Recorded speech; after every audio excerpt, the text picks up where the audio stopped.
Oh, I would say it's been a while, but it actually doesn't even been that long this time. yeah. They were consistent, You know, kind of. welcome to our third video of the year, and it's July. Eh. Well, Yeah. yeah, we've been busy, just like we said last time. Um, but now we are here for our promised midpoint video. And, well, We could promise. yeah. Uh, Once again, I have seen most of the movies here, but I don't know how much Ernest will be able to get to talk about this time. I've seen about a handful. Yeah, I'll but add what I can. we'll see. We'll see if all Ernest here has seen more than he saw last time. Last midpoint, which is probably around this time last year. Maybe. Hard to say. Not that my theater is close, so I can't really, you know, go consistently. But I guess I can Yeah. like check whatever next week comes out Yeah. and whatnot. Yeah. I can try. Well, yeah. I say we get going as soon as possible. Yeah. Why not? Okay. All right. So it looks like first one up is Night Swim. This is gonna be all me. Yeah. What the fuck is Night Swim? So Night Swim is a horror film that came out in January, like very beginning of the year.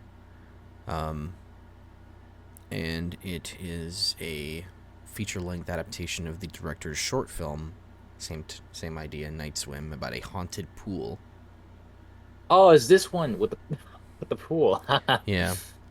Um, Go figure. It's way too long for the idea. The idea fits as a short. It does not work as well for a feature because they decide to add a bunch of lore about this pool. And the pool ends up becoming really confusing because it's a pool that like heals you and makes you better, Eh, but in the process it also possesses you eh. to do evil things. Um, this movie just sucks big time. It's just the writing's really lame. The scares are cheap, and it does absolutely whatever it can to extend the movie to like about 90 minutes, and it feels too long at that. Yeah, it also has a really unsatisfying ending. That But being. the dad, this movie, so the premise is, or the plot actually, is that the dad is a nearly retired baseball player. He suffered a really bad injury that basically puts him at risk to never be able to play again. And when he buys this house and moves in with his family, because they always wanted a pool, when he moves into the house, when he goes and uses the pool one day, he finds that it's actually healed his injury, and it's made him more confident and more active. And sooner or later, the more he uses the pool, the more it possesses him, and he almost kills his own family. And he has to drown himself in the pool Uh, so that I see. the curse can end, because the pool demands a sacrifice. No, the movie just straight sucks. Wyatt Russell and Carrie Condon can't save it. It's just a movie that just is overextended in every way possible to just make a pretty lame ass movie. Um, I think I gave it a 2 out of 10. Yep. But yeah, that's not. I don't really have much to say about this movie. There's gonna be a lot of movies in here that I just don't have a lot to say about, which is fine. It makes the video a little easier to edit. I'm not gonna lie, but nonetheless, it's not a very good movie. It'll probably make my worst of list at the end of the year. Right. All right. So next one up is Good Grief. So Good Grief is the directorial debut, I believe, of Dan Levy. He's the guy on the very right there of the picture. Uh, does Schitt's Creek count as anything? Yeah. I think he directed some Like, episodes of that, but this is like his feature film debut. right. And this film tells a story of I believe, of a painter or a writer who was um, married to a man played by Dominic. Oh my God, what's his name? Not Dom. Uh, what's his name from The Hobbit? Sorry, Luke Evans. Jesus, I'm so sorry. So sorry to Luke Evans. Um, I think that's his name. Shit, I can just check right now. Yeah, I'm gonna pretty get sure. Oh, sidetracked. fuck. Are you playing Elden Ring perchance? Yeah. Okay. Yeah, his husband is played by Luke Evans. He unfortunately passes away in a terrible But don't car worry, accident. I'm Yeah. done with it. Fuck that. Uh, Twice. Oh. yeah, his husband passes away in an unfortunate car accident, which puts him in grief for over a year. He hasn't been able to get out there or feel particularly good about life entirely. And one day, he receives a letter that there's a chance that, or not a letter, but kind of like I don't remember exactly what it was, but he receives an indication in some way that his husband was spending an excessive amount of money in Paris, and money that didn't seem rational, like excessive amount of food ordering, I believe what it was, and gifts that he didn't know about, you know.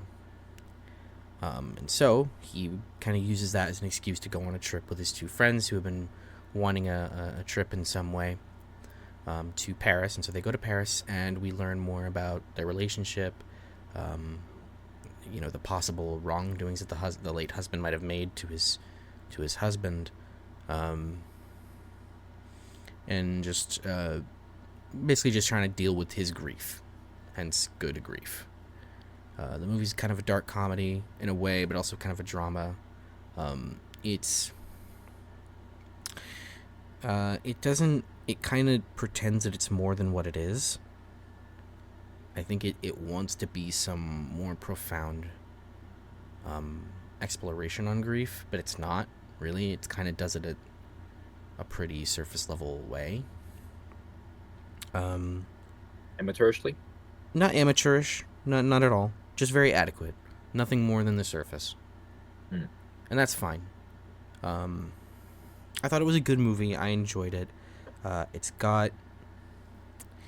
It has decent, like, character drama. So, like, seeing the characters kind of, you know, evolve and change over the course of the film, over their trip, is enjoyable to watch. It's a very paint-by-numbers movie in a way that's not in any way inadequate. It kind of just does it at the way that you would expect it to. Right. Nothing special. Yeah, nothing particularly special. It's not But a not that it horrible has to film. be, right? Huh? Not that it has to be. No, not that it has to be. It's a perfectly acceptable film. I gave it a blanket 7. Yeah. It's a good film. It just doesn't really delve any further, I think, than it should. And that just makes the film feel a little more blasé, I guess you could say. Mm. Yeah. From there, we get to go on to... Oh, the Beekeeper. Okay. All right. I forgot about the Beekeeper. That kind of tells you all you need to know, right? So you heard about the Beekeeper, yes? I've heard about it. Okay. So what I can tell you is that the Beekeeper, I think... A lot of people seem to have a different opinion on this film. I think it's straight garbage, like schlock. It starts out way better than it gets, I'll say. Yeah, about the first 20 minutes were actually pretty alright. I thought it was a pretty decent setup for like a revenge film. And the action gets crazy in a way that's like enjoyable. But the movie is insisting continuously that it's a very serious drama with like an important message to say about like security. And I couldn't take it seriously one bit throughout the entire thing. Because the movie keeps cutting back and forth between Jason Statham's beekeeper that they never really tell us anything about. Like they say he's part of an organization called Beekeepers that are meant to like keep the world safe. But it never goes any further than that. It's literally like the particular set of skills, pretty much. But it keeps cutting back from him to like Josh Hutcherson's like asshole tech bro villain, who, like, not even Josh Hutcherson can save that. It's a very, very lame character, and I don't know if David Ayer wrote this movie, but it ain't it. I don't know what happened to David Ayer, but after Suicide Squad, that man was just done. He just had nothing good to offer, apparently. He made one banger and that was it. Well, he did Training Day. He wrote Training Day. Oh, like He two co bangers and that was yeah it. he co-wrote the original Fast and the Furious. And he wrote and directed End of Watch. Yeah, that was the one I was thinking of. Yeah, I forgot about it of Training Day. yeah, um, Just yeah, maybe yeah. just two cop movies again. How about that? Just two Yeah. cop movies. Maybe that's your Then he'll forte. make Bright. That's a cop movie. What? Fuck, he did do Bright, didn't He he? didn't write. I don't think he wrote it though. Yeah, that was Max Landis. Regardless about the Beekeeper, it's a kind of movie that I think like you could enjoy on a very like it's so bad it's good level. I think it's got that potential. Um, I just didn't think it was very good at all. I thought it was quite terrible. I was kind of leaning on a 3.5 out of 10 with this one. And I think I'm being a little harsh on that side, but I also don't really feel like watching it again to see if I could soften up on that. Yeah. From Beekeeper, we're gonna go to Lift. Okay, Lift. What the fuck was? Oh, Lift. Right. Yeah. Lift is a completely generic, forgettable heist movie with the most interchangeable set of characters and ideas possible. It's overly flashy and sleek and really has nothing to offer. It's ripping off every other heist movie you could think of. The only thing that could have set this apart to make it really enjoyable is the cast and whatever dynamic they come up with for the team. And fortunately, at least for me, this movie's got insanely negative reviews. I'm kind of on the, in comparison to the Beekeeper, I'm actually a little higher on this movie than I would say most people are. For me, the cast worked well enough, and their dynamic together was decent enough that I was able to suffer, or not suffer, but like Endure. endure its nearly 2 hour runtime. Yeah. Um, yeah, I would say what kind of helps us is Kevin Hart being really subdued in his performance. For And I don't once. know if that's because he didn't care or if because F. Gary Gray, the director of this movie, was actually able to like direct him to not be Kevin Hart for 2 hours. Yeah. There's still some Kevin Hart things that come out of there, but his subdued, suave performance I think really helps it, as well as just the rest of the cast really kind of helping that for him. Um, yeah, it's just an incredibly generic movie. It has really nothing to offer or anything new to do. It just kind of exists. It fits very well on Netflix. Yeah. Yeah, I gave this one a 5. I was very I was very nice to it, I would say. Yep. Mm-hmm. Yep. And as we move on from that, we're gonna go to Self-Reliance. I've never heard of this one. Yeah. I wonder if I actually I forgot a don't think. movie. I'm being honest. I think I forgot a movie to throw on here. Um, Okay, I'll add it in at the end when I'll edit it back in. It'll be very funny when we figure out which one it was. But but it was a good one, like a really good one. Like it was like, oh my god, I missed it. No. maybe if so, I'm gonna add it in at the end when we get through this. I'll put it in. But sorry, Self-Reliance. Self-Reliance. If you don't know what this movie is, I wouldn't blame you.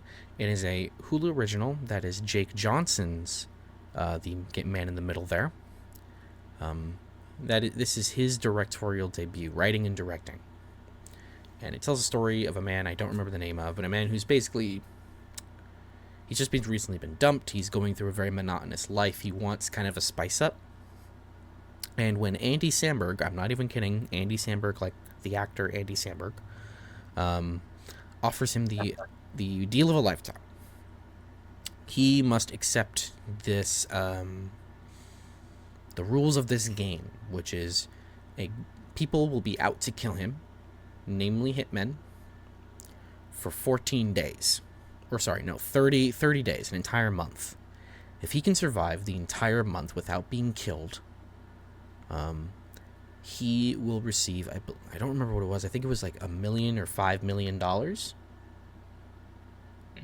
And in doing, but he needs to survive for a month. And part of the rules is that if he is around people, like, just namely, if he's around people consistently, because the hitmen will not kill innocents, they will only target him. Ah. If he stays away from all hitmen and just stays with people, they will not target him. So he figures if he just stays around family for a while, or just hires people to sit with him for a while, he can stay alive. And of course, the rest of the film is him developing relationships with different characters and trying to stay alive for the month as he continuously grows crazy and has a bunch of self-realizations about himself. I thought the movie was good. This one also got a bit hit harder than I would have hit it. I thought it was a perfectly fine dark comedy. It's not overtly funny, but it's kind of carried by how well Jake Johnson is able to perform as an actor. And just the chemistry he has with Anna Kendrick's character, who comes in a little bit later. She's someone else who's playing the game.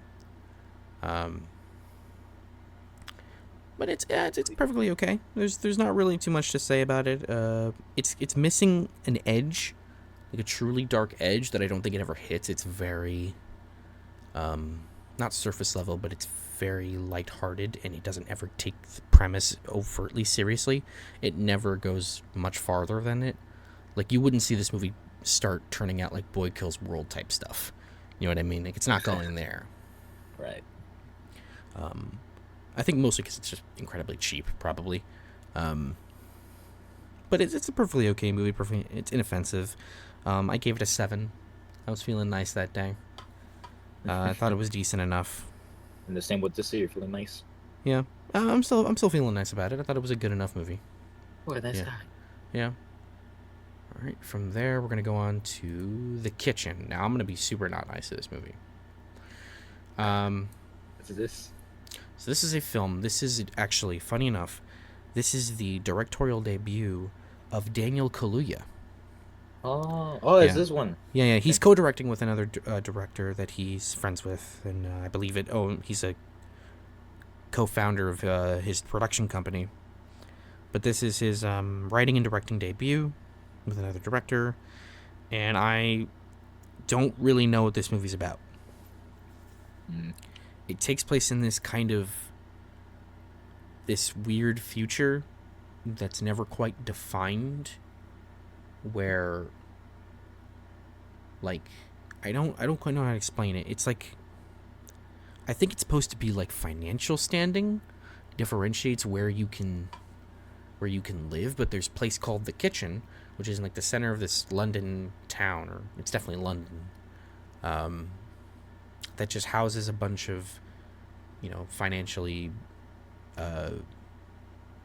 hurting people. And it tells this, I guess, story of this guy who wants to leave the kitchen, but one day, through his job, what his job is that he is a funeral a consort for the dead. So what he does is, when people's family members die, instead of burying them, they take their ashes and actually plant them as a seed to a tree that grows, and the families can come and see the tree as it grows, or as a plant or whatever, right? He's made a decent amount of money out of that. He's made enough money that he's able to leave the kitchen. But when one person passes, and their son is the only one left behind, he grows an attachment to the son and wants to kind of protect him and raise him from, the bad parts of the kitchen.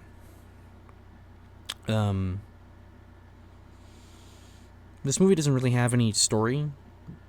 It's just a sequence of events in a world that is never explained or makes any sense, because you don't really get what it is, how futuristic it's supposed to be, how did we get to this point. It's never explained. So you're just kind of thrust into it with no context, and no context to any of the characters as well, and it's just... It's the ambiguity of it. Yeah. There's no real setups or payoffs. It just kind of exists. It's a series of events that just continue to unfold, with no seemingly real point or like idea or theme for the story. Because if there was a central theme that you could grasp at and see how it connects, like, that would benefit the movie a lot. It definitely feels like a concept script that Kaluuya was able to just get off the ground one way or another. Um, but it definitely feels like it was kind of a first pass kind of script. The biggest issue with the film is just the pace. This film is around an hour and 48 minutes. It felt like 2.5. It is Uh-uh. so aggressively slow and meandering and monotonous. It took me at least 2 to 3 tries to finish this film. Damn.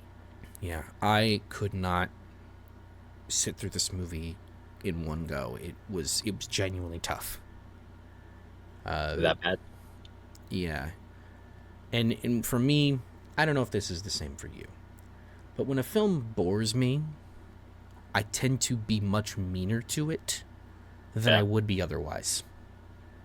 A I get that. film boring me is like the ultimate sin because even for me, like even for me, I could watch the hottest trash imaginable. If I'm not bored, at least I can give it that. Right? That's like the barest minimum I can give a movie is, you know what, at least you didn't bore me. You were hot garbage, but you weren't boring.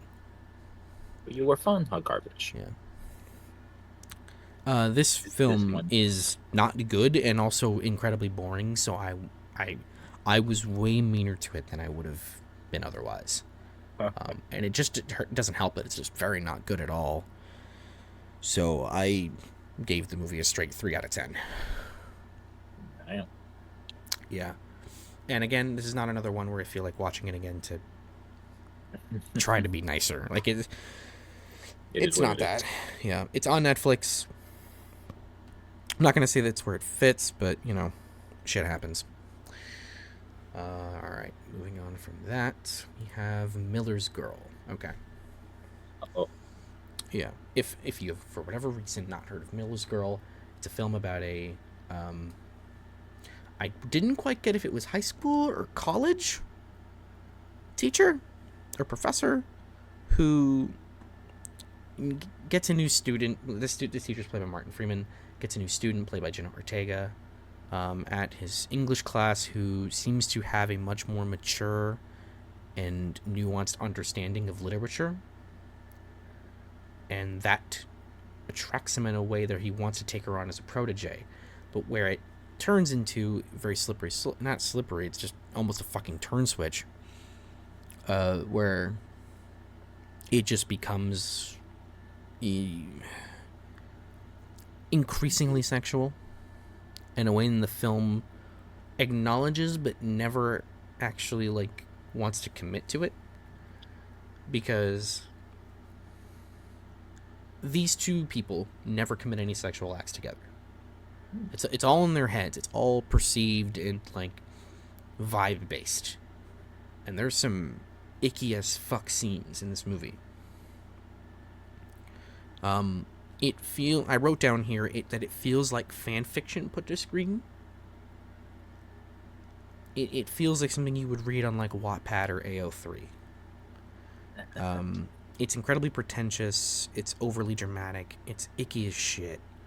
The movie lacks any kind of tact or nuance in actually handling its subject matter with any nuance. It's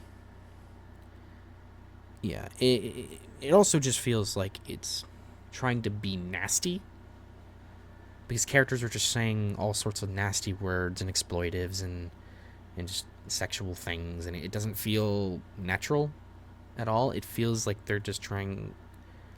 It feels like a 13-year-old trying to sound sexy.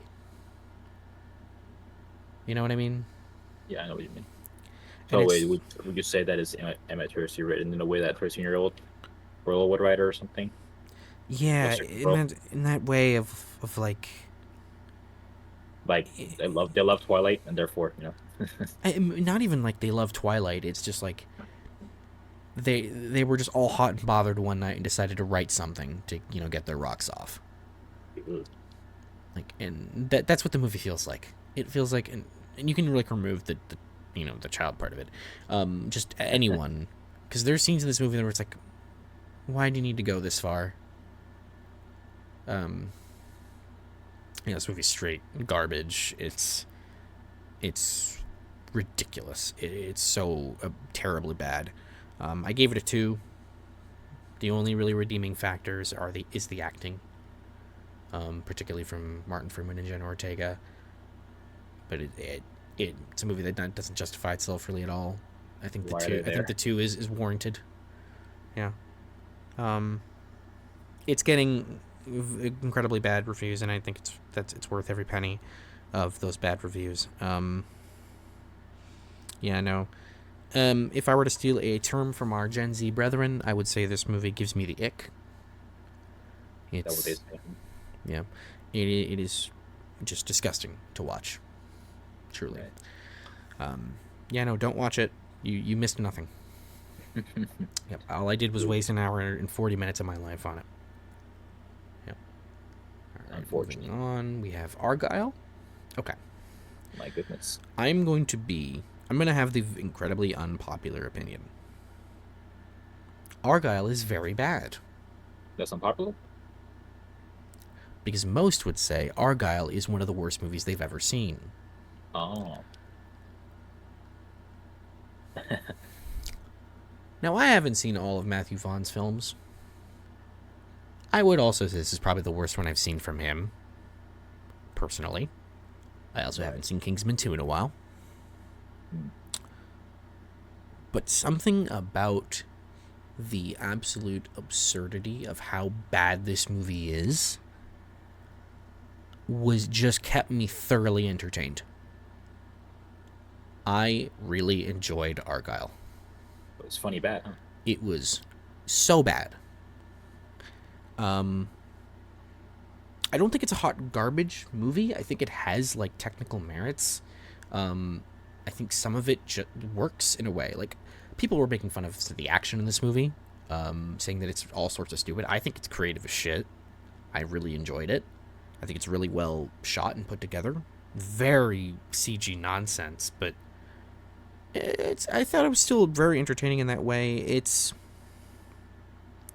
It has that like energy to it that's like they believed this really would work. Like they believed in this.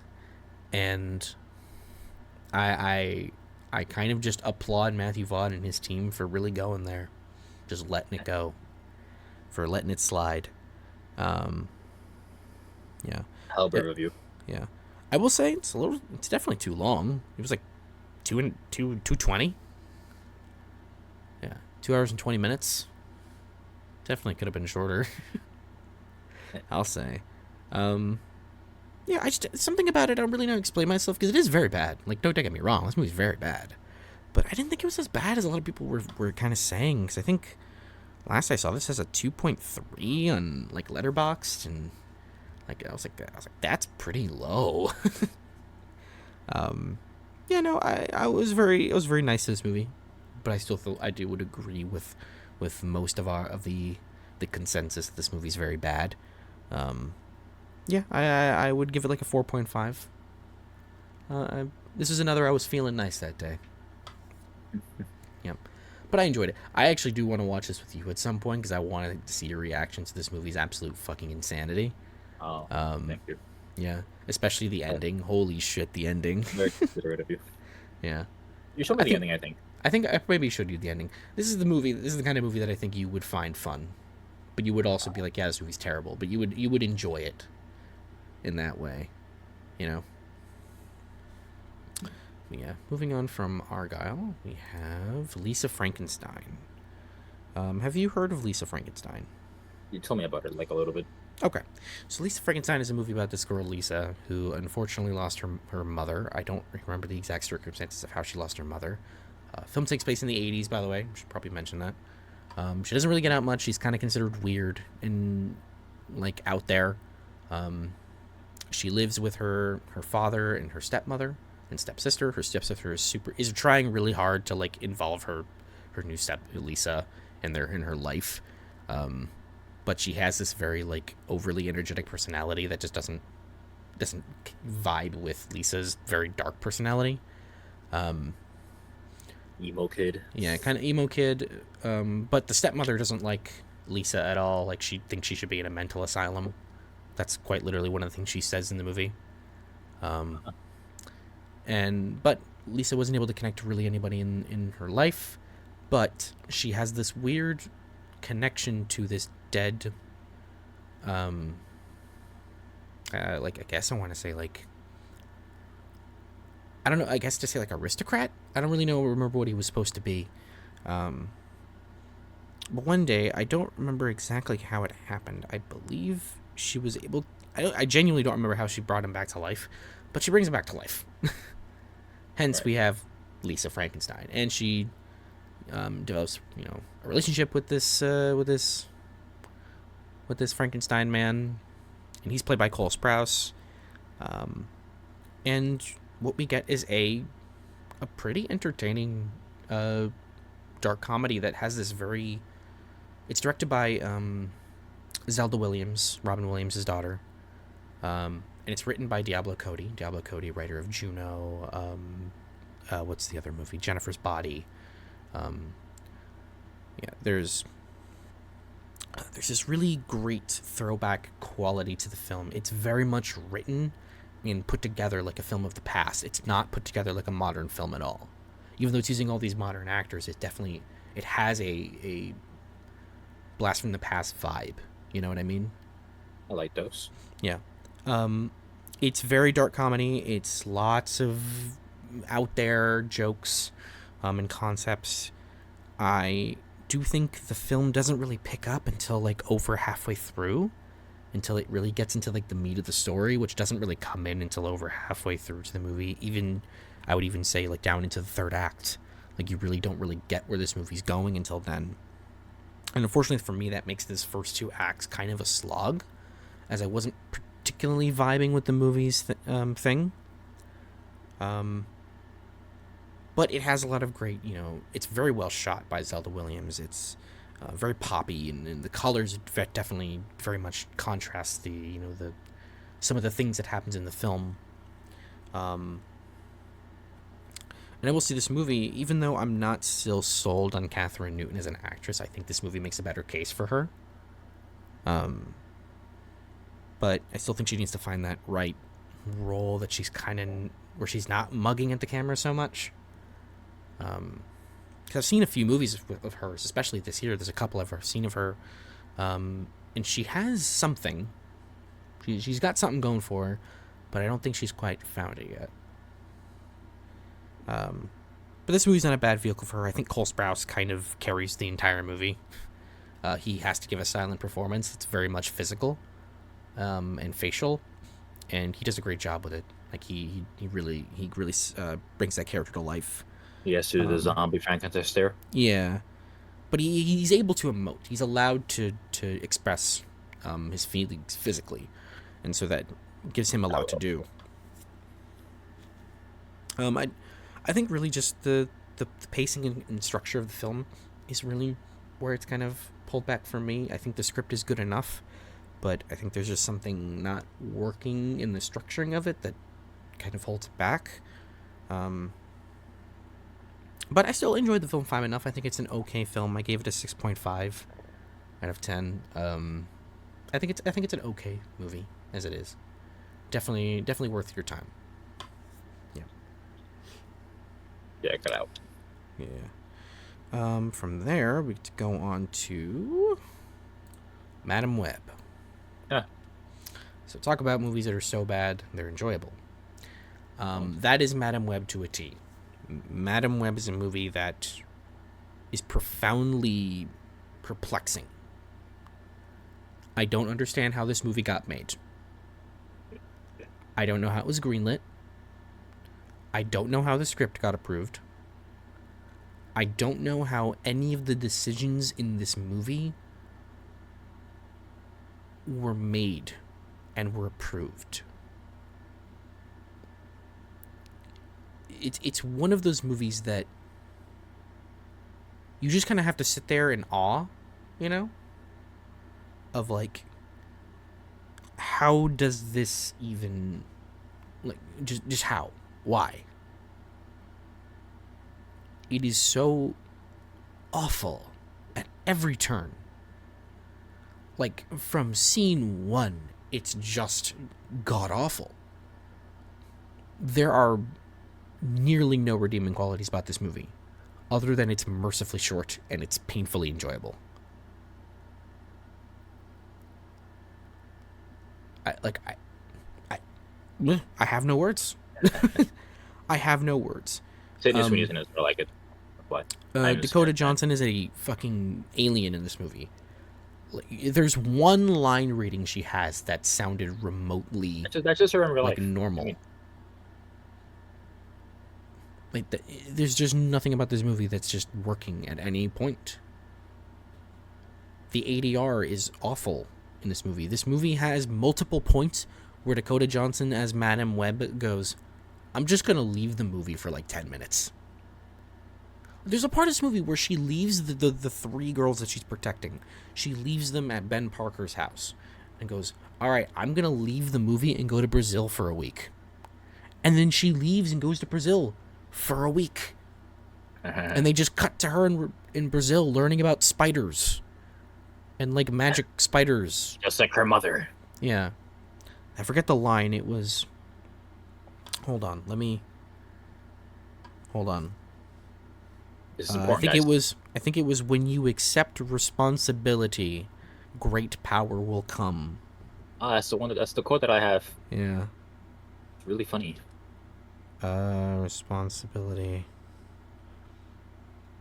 When you take responsibility, great power will come. Yeah. It's the stupidest, the funniest line in the entire movie. Yeah. It's not as funny as with great power there also comes great abilities. What was it? What is your when you take responsibility, you will receive powerful abilities. Uh, It's not as funny as that, but it is still like I was almost pissing myself. look for it. This is really funny. Yeah. We definitely gotta watch this at some point. You just gotta get this one through Yeah, yeah. you. When you take responsibility, you will gain powerful abilities. Yep. It's priceless. Yep. But that's not the line in the movie, unfortunately. Yeah. Um, Uh, yeah. There's very little redeeming qualities about this movie other than it's short and it's fun to watch for how bad it is. So I gave it a 1. I don't think I can go one. any higher. Quite frankly. I Quite was I frankly. was not bored. Oh, well, there's that at least. Yeah. All right. So moving on from there, we have Bob Marley, One Love. Um, it's I think one of the things about a biopic, we've talked about this. I think one of the unstated goals of a biopic is that you need to learn more about the person or the event that the film is about. I would think that's kind of an unstated rule about biopics. And It's just unfortunately for this film, I don't feel like I learned much about Bob Marley at all. like, And that's not a good thing because Bob Marley is one of the most influential, most important artists of our time, or of before our time, I guess, but just of the past century of music. There's very few artists as influential as him. And to think that the film didn't really explore who he was as a person, um, outside of his care for the messaging of his music, as well as his beliefs. He's a very religious man, and that the film goes into great detail about his beliefs about all that and his what he felt his music could do, in terms of bringing peace because he was a pacifist. But otherwise, from that, the film is just kind of a string of events. It has no story. It's just a bunch of things happen to him, and we kind of connected through his music, and it doesn't work. It doesn't really work at all because there is no story to tie it together. There's no character arc. There's nothing. It just kind of exists.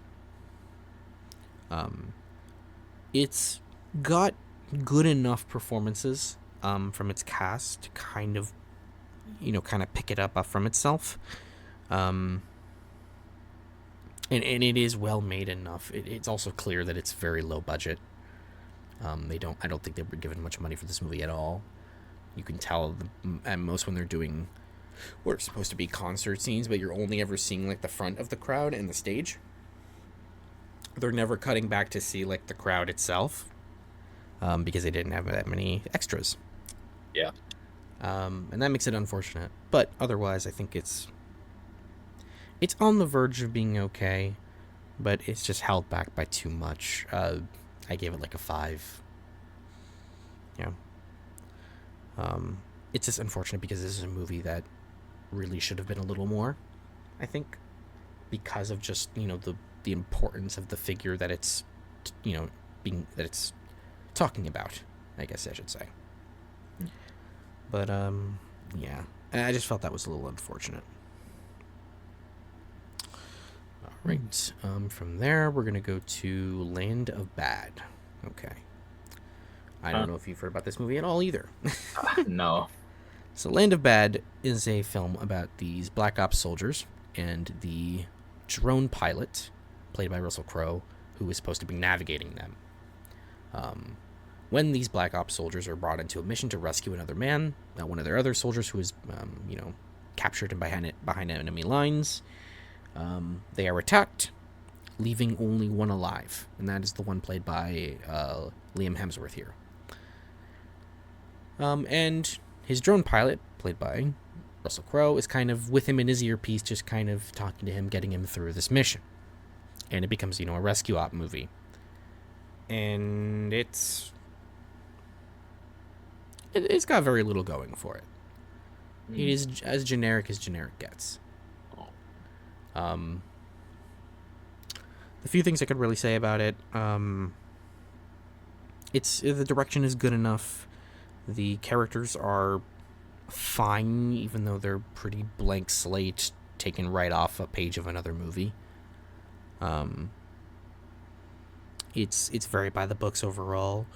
Yeah, it's got a lot of GoPros, a lot of drones, a lot of drone shots, a lot of GoPro shots. Yeah, it's not really got much to really do. It just kind of is. I got nothing really to say. I'm kind of running out. Not even good action. The action's fine. Yeah, it's fine. It's fine. Yeah, it's okay enough. Yeah, I don't think the movie was particularly good, just because it's not reaching for anything higher than it is. And not to sort of say like knowing what you are is a good thing. And I don't think the movie ever goes beyond knowing what it is. You know what I mean? Like, there's the kind of movies that, like, for example, you don't have to necessarily agree, but this is just my example. The first Expendables. That's a movie that knows exactly what it is. Yeah. And it's not particularly trying to be anything else. Shouldn't be, really. And it shouldn't be. But because it knows what it is, and it's not really shooting for the moon, it actually excels because it knows exactly what it is and it's leaning into its strengths. This movie doesn't do that. It knows what it is, but it doesn't lean into it. And that kind of hurts it. So I think it's a pretty blanket 5. I was actually expecting to like this way less than I did. I thought it was going to be like a 2 or 3 kind of movie, but no, it's a 5. It's okay. It's fine enough. Fine enough. Yeah, it's. I don't think it's good, but it's fine enough. Right. And you know what? At the end of the day, it could be much worse. Yeah. You could be Madam Web. You told us much worse. Exactly, Madam Web. Yeah. All right. Next one up here is Drive Away Dolls. So Drive Away Dolls is, I believe, the first film from the now separated Coen brothers. It was this is from Ethan Coen. Yeah, it was the E one. Yeah. This is written and directed by him, and it's also kind of another throwback movie. It takes place in the 90s, and it's a road trip buddy movie between these two women here. They are trying to go on a trip just to kind of see a couple things, kind of get out there a little bit, and unfortunately, the car that they rent has a briefcase in it that they find a human head in. And so it becomes a buddy road trip chase movie where they're being chased by these two other guys who are looking for the head, and they're kind of bumfucks. Like they're just stupid. And it's very much kind of a throwback movie, and it's just a silly ass comedy that's got a little bit going for it. Lots of cameos, lots of famous people in this movie. Yeah, it gets pretty out there, I'll say. I wish this movie was a lot better. Truly, I just it's fine as it is. Like it truly is okay as it is, but it's just not that funny. It's kind of where I'm at with it. It's just I don't think it's very funny. You're Like not funny. it's got good enough stuff, but like I don't really care about the relationship that forms between the two. The actors are all very good in it, but it's just very much lacking in the writing and in the way it's like presented. I just feel like it needed a little more thought put into it and how like the characters develop, A little more and time that's in the just oven. not there. A little more time in the oven. Movie's brisk. I'll say that's like an hour 30, an hour 40. What was it? No, sorry, an hour 24. Jesus, yeah, it was even shorter than that. Mm. Yeah, it's a very brisk movie. Gets in and out, does what it needs to do, but it's just not particularly great at what it's doing. I thought it was just fine, just okay. I enjoyed it, but not really much on there to really talk about or really say. It's kind of fine. It's very raunchy, very R-rated. Mm. Um, Lots of words that you don't hear anymore. And the eventual reveal about like what it even is they're necessarily after um, is pretty funny, I'll say, and it leads to some pretty good jokes. Particularly in the ending, I thought it gets just outrageously silly. Um, and there is kind of like I think it's going for kind of a Big Lebowski kind of silliness, but it just doesn't. It's not nearly funny enough for that. You're not that Cause, guy, pal. yeah, and because Big Lebowski's fucking hilarious, but I think this movie could have hit that. It truly could have, especially with Ethan Cohen behind it. Um, Maybe now we know who the better Coen brother is. Maybe, but um, but as it is, it's just okay. I give it a 6. I thought it was just okay. Yep. All right. And next up is Dune Part 2. All right. Now you get to Uh, actually talk a little bit. I could talk about it, I guess. Yeah. Uh, I need a drink of water, so give me but a moment. Okay. You I go. generally, I generally don't have many things to say about Doom Part Two. Um, Kind of the same thing with Doom Part One, where I'm kind of like, I like it. I just don't really have much to offer. I don't have much investment in it, emotionally or whatnot. It's a very how would I pull it? Um,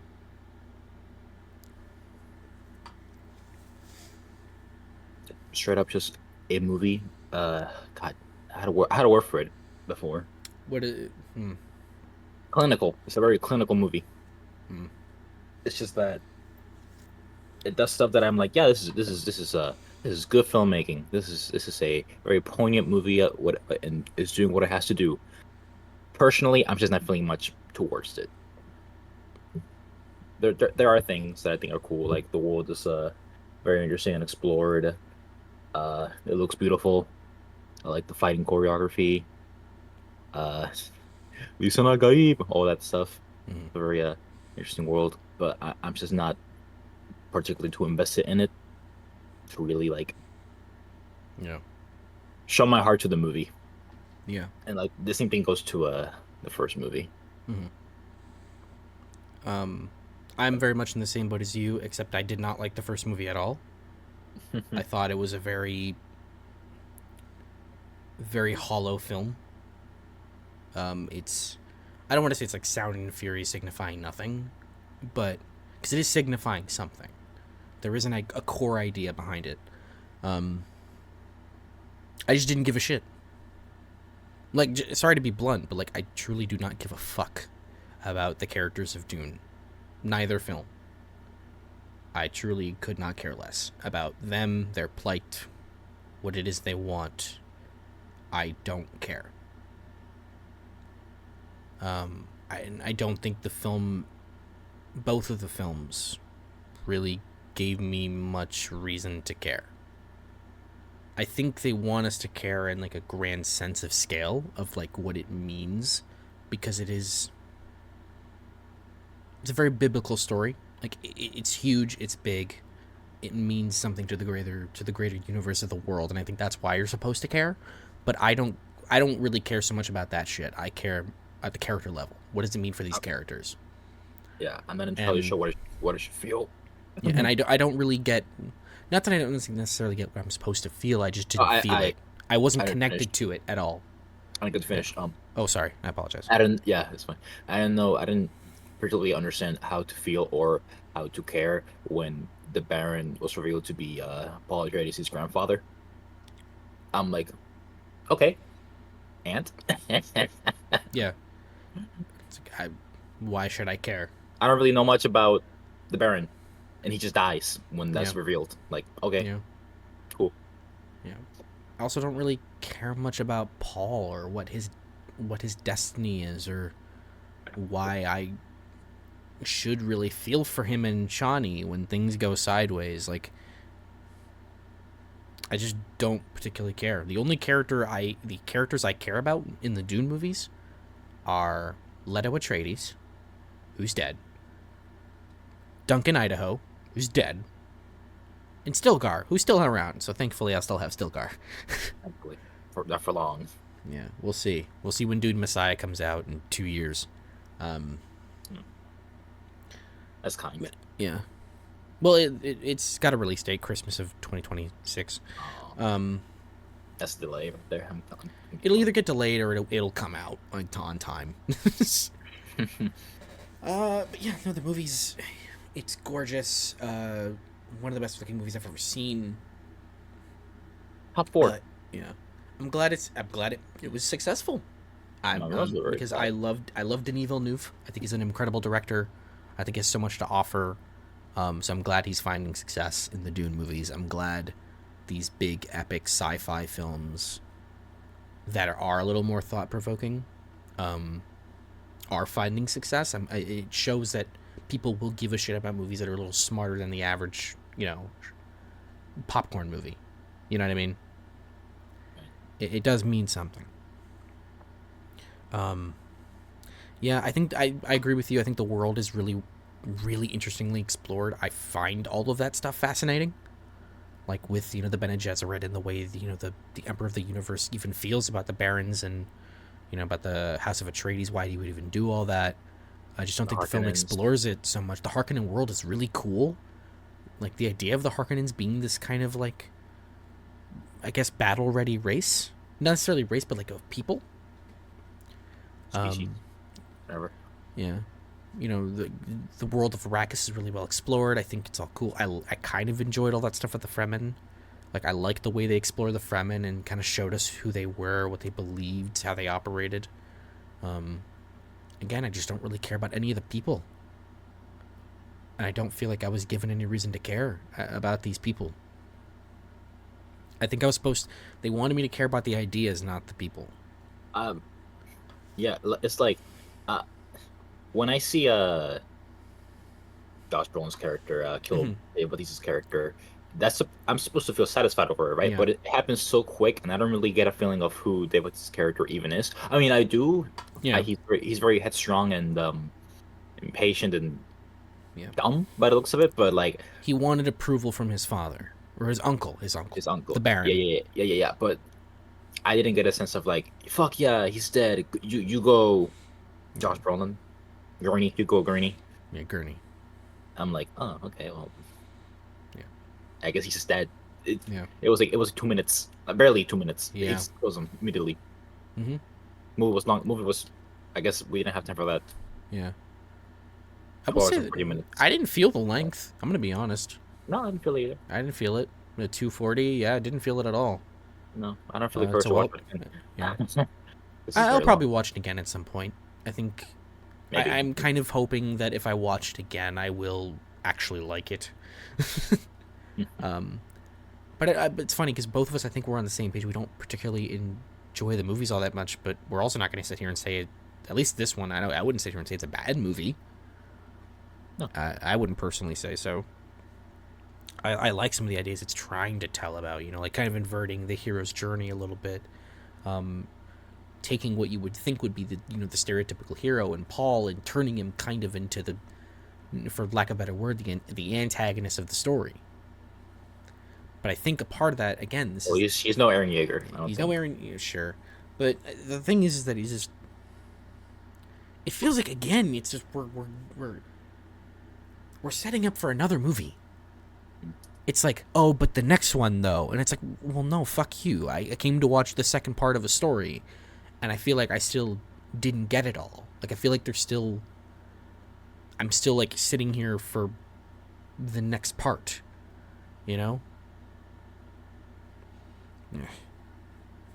But You sure are. that's yeah. But that's just it's my opinion. It's you obviously don't have to feel the same. Um, but for me, what kind of holds it up is just those world building aspects that I did think were interesting. The movie has great pace. It's beautifully shot. The score is incredible. It's one of the best Hans Zimmer scores since the first Dune. Um, I think it's a movie that deserves to be seen in a theater. I think that's pretty easy to say. Um, and I do think Uh, it's a better movie than the first. I didn't like the first movie at all. I didn't think it was very good. This one I do think is a good movie. I'll at least go there. I think the more I think about it, I think I like the first one more because Paul's dad. Mm-hmm. Yeah, His, Leto. yeah, with Leto. I think because of him, I'm like, hey, you know what? I think that one might be better. I think there was more emphasis in character for the first one at least. Mm-hmm. Well, that movie's all set up. So, Yeah. and this one's all payoff. I think this is why I like this one more because it is all payoff. But, um, yeah, no, I gave this movie a pretty blanket 7. I also give it a 7. Yeah, I don't really. I mean, I have a lot to say. I'm looking at my notes, and I wrote a pretty long stretch here about this movie. That's just what it kind of boils down to is how I feel about it. Yeah. But yeah, um, definitely worth seeing in a theater, but I think everyone already saw it in a fucking theater, so it doesn't matter. Um, Watch it in a big TV. yeah, With big watch it in the speakers. biggest fucking TV that you can find. Yeah, With big speakers. yeah, and make sure they don't blow out like the ones in our theater did. That was very funny though. The fact that the theaters blew out the speakers blew out multiple times. Yeah. Yeah, movie was too powerful for it. Yeah, yeah. All right, We can moving attack on us. from here. Kung Fu Panda 4. Oh, I Okay. I'm Um. glad I did. Yeah. Be glad. Okay. I'm gonna go about this a couple different ways. Which way do you where do you want me to start? I I'll was let just you. I think this movie fucking blows, and I kind of hate it. But it's not terrible. oh, It's not a very bad movie. I just fucking hate it. why is that, Gabe? What do you hate this movie? So, What did it do to you? um, so how do you think I feel about Kung Fu Panda You love as a Kung Fu Panda. franchise?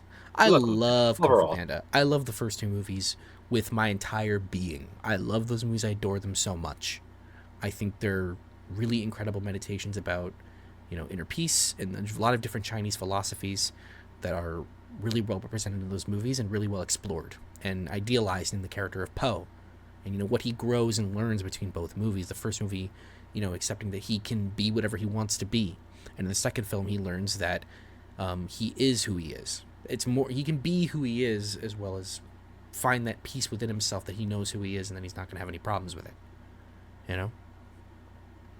Um, this movie in the third movie, even then, I don't like the third movie personally. I'm not into it. I don't think it's a bad movie by much stretch. I think it's just perfectly fine as it is, but I just don't enjoy it. I think it's missing a lot of that mysticism and that, that ideology and philosophy that those first two movies had that made them so wonderful, as well as having really good comedy, good storytelling. The animation's beautiful between all the movies, and really great music from Hans Zimmer and John Powell. Like, holy shit. What a mix up. Yeah. What a crazy combo that just actually goes insanely hard. Do it again. And also, all three movies have pretty good villains, I will say. I like Kai as a villain in Oh, I 3. think you didn't collect high. He's not a great villain, but he's... Because he's got not much to him. But you know what? He's got presence. J.K. Simmons Yeah, is a he's great no Tai job. Long and Cheng, right? He's no Tai Long and Shen. Yeah. Yeah. So I express all that because Kung Fu Panda 4 has none of that. Mm. Kung Fu Panda 4 doesn't have anything of those three movies. None of the mysticism and ideology and teachings of those three movies. It only has really the good animation and the score from Hans Zimmer. Any good fights? Oh yeah, the action's great. That's never been a problem for these movies. I'm wondering if it held up for the fourth one. That's never been a problem with these movies at all. It's not an offensively bad movie. It's just, as a Kung Fu Panda fan, this movie hurts me in so many ways. Well, yeah. Yeah. This movie hurts me in so many different ways. Yeah, I'm just going to read off what I wrote because I think there's no other way I'm going to be able to express it right now, just off the dome. So I wrote here, there's no attempt made here to even try and be original. The jokes are all basic and tried, the characters are reduced to basic traits, and the new characters don't make much of an impression outside of Shen, who even she feels really rushed and not explored fully. But really, what you see is what you get with Kung Fu Panda 4. There's no sense of the mysticism and philosophical teachings that the other three films were seeped in. It's just got nothing going for it outside of great animation. The fights are good too, and the score from Hans Zimmer once again carries. Voice work is fine. The film isn't offensive or anything, it's just nothing. It exists and doesn't even try. Aquafina must have a clause in her contract that mandates her to do a voice in every animated project ever. Get out of here, please. Leave us alone. Leave us alone. Yeah, I'm giving it more... I gave it a lower score just out of disappointment, out of the fact that it didn't even try. The villain sucks. What a waste of Viola Davis. Yeah. Just straight up. What a waste of a fantastic actress. Yeah, no. I gave it a 4.5, and that was me crying to not give it anything lower. 4.5. Yeah. I do think it's I think it's a bad movie, but if I wanted to be, honestly, this is like movies to me, like my feeling about this movie's like a fucking 1 to me. But it's not like, as a movie, it's not a 1. I have to be a little fair. Yeah. Yeah, I have to be kind of fair to it, and it's not that bad, but it's a movie that hurts me in so many ways that I'm like gripping myself right now, just trying to like not give it anything lower. So it's one of your least favorite movies ever, would you say? No. I mean, a 1. No. It's pretty. No, that's being incredibly harsh. But yeah, no, I really don't like this movie. It might be one of my least favorite movies ever. I don't know. That's what I said. Yeah, I don't know. Maybe. It's not one of maybe. your worst movies, so it's just one of your least. Yeah. Because like 1, like wow, that's pretty low, man. Yeah. The movie's not a 1. Let's be clear. But it's a movie that I feel at a 1 because I just love the first two movies so much. It's like if they made Megamind 2 and it absolutely sucked. Huh. I refuse to watch. No, that movie doesn't exist. Shut up. There's no Megamind 2. There's no Megamind 2. Shut up. All right. Yeah. Yeah. It's like... It's like they made a How to Train Your Dragon live action. Fuck. No. Shit. Actually, who knows? That movie's got like the entire creative team behind the first 3 movies. I don't know, man. Even John Powell's doing the score for it. I don't know, man. We already got it. Well, I know. We already... I know. I don't know, man. We already got like the best version of it. I don't know what needs to make it worse. I don't get it. I really don't know. Yeah, moving on from Kung Fu Panda 4, we have Imaginary. Oh yeah, I did watch this movie. Yeah, that's why it's here, buddy. All right. Once again, I don't think I'm gonna give it anything. I'm not gonna say anything more off the dome than what I'm going to read to you right now. Uh, Um, I'm debating giving this a 0 out of 10. I'd have to genuinely find something about this film that I dare to even think about giving any form of small praise to give it above the 0. 0 out of 10. I was writing this on Letterboxds, so I'll rate it as I said. A 0 stars or a 0 out of 10 is genuinely an insane score to give to something to imply something has absolutely no merits. But this, it was hard to finish. None of the acting is good. The scares are non existent. The script is. It's just wild that this was approved. The film is just ludicrously bad at every level. Feels like the kind of film you'd watch an early 2000s to early 2010s YouTube movie reviewer talk about and just stare at the screen in awe that something like this could exist. But it truly does. If I had to really just pull something out of my ass here, it's nice that they used a practical suit for the monster form of Chauncey. I'll give it that. It looks fake as hell, but it's cool that they went for it. Yeah, I've got nothing here. I'm grasping at every straw possible. I'm gonna. That's not what I ended up giving it. I gave it like a 1. right. This movie is god awful. It's so obnoxiously bad, man. This very well might be the worst movie I've seen this year. Cheers. Like it's very. It's gonna be hard to top. Ooh, don't give the rest of your ideas, right? Yeah, but yeah, I'm gonna give it a 1. I can't go any higher. This movie's trash. Moving on. Moving on. Next. Oh boy, it just gets better from here. Oh my god. Damsel. So, okay. The reviews for this movie had me expecting to see one of the worst movies I've ever seen in my life. It's not what I saw. It's not good at all. It's just incredible. Like, it's one of these problems where, like, I hate to say it, but you see it a lot with Netflix movies. Yeah. Where it's just like the most page one bare minimum ideas that only stick to like the bare minimum. And it never goes beyond that. So that's what you get with Damsel. It's just an incredibly dull movie that's got very little going for it at all. Like, it's got not an original bone in its body. Yeah. The concept is at least kind of interesting and like a cool flip, but the script overall is just not at all like selling the idea or like exploring it properly. It's just really boring and plainly bad in a way that just doesn't really excel at all. We'll say the movie has a dragon in it. The dragon is actually pretty well realized, I would say. Like, it's a pretty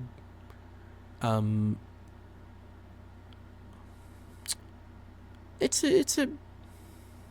a well enough realized dragon. Like, it looks fine. Like, the CG is actually not too bad. Money, It's convincing enough. Netflix money. So I would, yeah. hopefully, The voice for the dragon's pretty good. It's Shorey Agdashalu. I don't know if I'm saying that right. Your cop lady from Arcane. Oh, fuck yeah. Yeah. And she's bringing the dragon to life enough, but it's a kind of movie you forget about instantly after you're done with it. I will say, I don't know why I noted this because it's just outing me in every way. I had to rewind the last 20 minutes of the movie because I fell asleep. Yeah. It's funny. I even put like it's not indicative of the movie at all. I was just actually really tired. Don't watch movies when you're tired, folks. Yeah, don't do that. Don't watch movies when you're tired because you will fall asleep. And it will. Yeah, I give the movie a 4. Maybe I was feeling a little too nice, but I think I'm saying, Huh? that probably is right. Yeah. But yeah, I think it's a 4. Like it was. I finished it and I was like, yeah, that's a 4, and I moved on. And now Yep. here we are.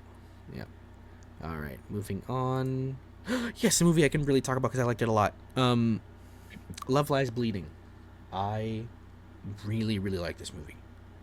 It's the first thing I wrote is, man, it's nice to eat some good fucking food. Funniest motherfucking food. So a little bit of background.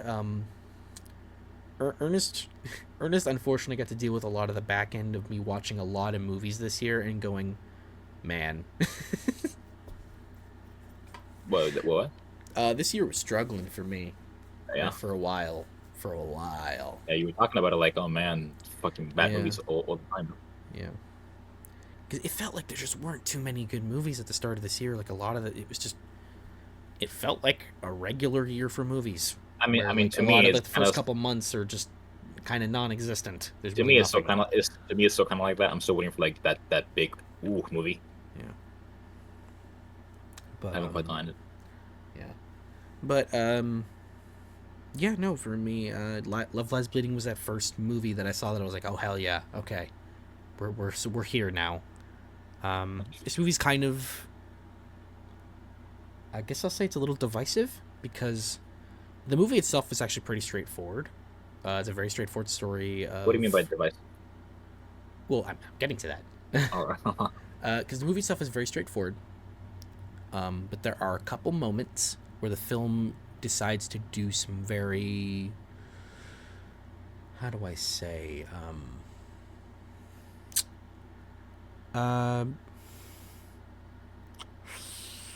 so I guess I don't know how to describe it, but it's going for some very like, oh man, there's a perfect word, but I can't remember the word. Um, God damn it. Yeah, see, that's what Shit. happens. You got a good word to say, but you just fucking forget, huh? Yeah, Shit. Yeah. Uh, yeah. I don't really know. It's got I'll come back to you. there's some visuals in the film that are very out there, outlandish. We'll go with that. There's some very interesting choices in terms of how the film decides to visually represent its ideas, and what it exactly wants to go for in certain moments, like thematically. Um, and I give them the props for having the balls to go like, no, we're just gonna do it, and you're gonna feel however you want to feel about it. Um, And it ain't just fucking trippy. yeah, and there's a couple moments where I think it actually really works because it's all in the service of the characters and like visually representing how they're feeling and how they're changing. Because this film is about this woman by the name of Lou. She runs a gym, and one day another woman comes in through who's she's a bodybuilder. That's the one you see on the left there, named Jackie. She Yeah, the comes ones like through. bodybuilding. Yeah. She's a bodybuilder. She's coming through, and she and Lou develop a relationship together. And a very, very horny one. This one's very sexual. Right? Uh, uh, Lesbians. Yeah. Yeah. it's yeah, Fuck yeah, lesbians. it's a very, very passionate relationship right off the gate, and as Jackie learns more about Lou's life and her past, that kind of comes back in a way, and as Jackie kind of starts to experiment with steroids, it starts to affect her, her mental state, and we go through the film, and it's a pretty straightforward thriller. It goes in the dark ways that you would expect it to. And the way it actually like does violence is like uniquely brutal. Like there was a kill that happened not early on, but like at one point in the movie where I actually like paused and had to go like, what the fuck? Oh fuck. Like did I see that right? And I had to like rewind it to go like, did I fucking see that? And I did, and I went, oh Jesus. It was brutal. Yeah, it was like, brutal oh, as shit. fuck. Like it was an oh fuck. And there's a couple in this movie that are like, oh fuck. Like I was like, I didn't think we'd just do that right now. And I think in that way the film is really excellent because it's so fucking well executed. It's a movie that's all execution, and it's so great because what's on the page is, I don't want to say standard, but it can only work so well without a really great or at least a very talented director, to execute that vision. And fortunately, the film's writer is the director, Rose Glass, who was able to execute that vision to the extent that she wants to. And it's a really, really well directed and put together movie with a very good script. With a very good villain. Ed Harris's villain in this movie is actually really has a really great presence, and I wouldn't say he's necessarily terrifying, at least for me, but I do think he provides a good emotional threat for the characters in the movie. But what makes this movie divisive is the film's more artistic moments. It's A24 moments, because this is an A24 movie. It has weird imagery that is meant to provoke an emotion and provoke some thought, and not for everyone, that is not working. Particularly the film's ending. A lot of people have mentioned it and referred to it as a certain kind of ending. I don't necessarily agree with that. I actually quite enjoyed the ending. I think it's a really big swing, and for me it worked. But it is very much an ending, and I'll acknowledge this. It is a you'll like it or you won't kind of ending. You'll be with it or not. There's no in between. But I think the movie just does a lot of really great show don't tell moments, and for me, I'm a show don't tell kind of enjoyer, I would say. Right. I don't mind exposition. There's nothing. I don't think there's anything inherently wrong with exposition, but I respect it, or not respect it, but I appreciate show don't tell way more, because I think it takes more effort. Wait, do you really not and think more there's anything wrong with? and more skill? Do you really not think there's anything wrong with exposition? Not inherently, but exposition can go wrong. Yeah, that's what would make fun of it. Yeah. Let me get this straight. It's very were easy saying to do exposition wrong, but I don't think there's anything inherently wrong with exposition. But yeah, no, I think this movie's very great. It's very just well executed film with a good enough script that is just well put together. With really great acting. Kristen Stewart and Katie O'Brien are fantastic. Particularly Katie O'Brien, because the only other thing I'd seen her in was Quantumania. And she more than makes up for that. But yeah, no. I really, really enjoyed this movie. I gave it a 9. I think it's really very good. Yeah. And we are not going to see a good movie for a little bit. But yeah, going straight from here, we have Roadhouse, the 2024 Roadhouse.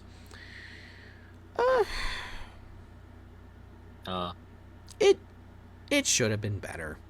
Yeah. I don't think it's a terrible movie. Anyone who tells you that they think that this movie shits on the legacy of Roadhouse is a fucking liar, and might not know what a good movie is. Well, what do they mean by that?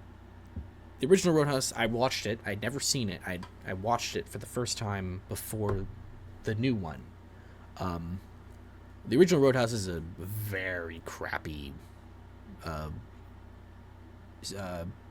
like action movie from the 80s, where really all it's being held up by is Patrick Swayze and the fact that it goes fucking balls to the wall nonsense insane at the end. Like, it starts off as a pretty, like, sleazy, tough as nails, like aren't I so macho movie, to being just Rambo at the end. How many? I mean, I guess I shouldn't spoil the original Roadhouse to you, but fuck it, it's a movie from 40 years ago. That's a movie where Patrick Swayze rips a guy's throat out. Like, because he's just so good at fighting that he can do that. But he's just a bouncer. So, but regardless, the original I don't think is very good. So I didn't really have any kind of reservations going into this new one, of like, oh, it's got to live up to that. And I was just like, it just has to be fun. And this movie was kind of fun. I think the action is its fights are the biggest thing about it, that I was like, I really enjoyed that. And Conor McGregor being absolutely shitty at his job. He is not a very good actor, but he is the most enjoyable thing about this movie. Just straight up. Whenever he walked on screen, I was lit up. I was very happy to see him do his thing. But yeah, no, it's. I do think it's worse than the original. I will say, like, not to be that. I guess not to be that guy, but whatever. Fuck it. Yeah, the original was better. Not by much, but it was. So maybe you can get what people say. I don't know, it's just in legacy of the original. Maybe not even like because it's better or worse, just because I don't know, doesn't capture the spirit of it, I guess. Yeah. It's got a little bit of the Whatever it may spirit, but be. it's got a very tongue-in-cheek tone. It's very much winking at the camera the whole time. Of like, yeah, we know this premise is silly. We're just gonna kind of go with it. And if it creates a very different vibe of a movie than the original, because the original is very serious. It has comedy. It's got moments to it that are a little more lighthearted, but it is going for like this serious, gritty tone that this new one just isn't going for at all. It doesn't want to do that. It's going for sleek, glossy, fun looking at the camera. And if that wasn't kind of exhausted, this movie just kind of adds on to that. Um, yeah, the characters aren't very well realized at all. It's the action's pretty good. The direction overall is pretty solid. The movie's pretty fast. I didn't feel its runtime at all. I think it was like 2 hours. I did not feel that in the slightest. Yeah, Conor McGregor is the most entertaining thing about this movie. It takes too long for him to enter the movie, and he isn't in it enough, in my opinion. I think he needed to be in it way more. Huh. Yeah, I think part of like the movie's weird tone is Jake Gyllenhaal. I don't know if he's quite suited to like ironic comedy. I don't know if that's like the because I want to say the Ryan Reynolds type of comedy, but that's not unique to Ryan Reynolds. If that makes any sense. Right. So you think it should have been someone else who I played don't know if it the should have been type of role someone that they were else. I given? just think it should have been a different type of comedy. If that's what they wanted to go for. I don't know if Jake Gyllenhaal was uniquely positioned to deliver that comedy because I'm sure Jake Gyllenhaal can pull off comedy. But Yeah. Far from home, right? Yeah, kind of. yeah, kind of. But I don't know. Just something felt off about the movie's tone that I can't quite explain. Um, yeah, it's just got so many winks and nods, and I'm like, okay, stop winking at me. You know, give me the movie. But whatever, it just kind of is what it is. Um, yeah, I like the movie's personality in terms of the way it's shot, in the action and the fights. Uh, uh, Even though I'm kind of sad that this didn't go to the theater, What about? and if it unfortunately fits on Amazon, Uh, and I don't like that I said that. do you think it would have bombed? Maybe you never really know anymore, but yeah, no, this was a bad movie in my opinion, but I think one that is kind of more disappointing because I think it could have had a lot more to it. Yeah, I gave it a 4. I was not particularly happy with it, I'll say. All right, moving on from there. Oh boy, Ghostbusters: Frozen Empire. Oh my god. This goes better, huh? It just gets better. Okay. How do I begin?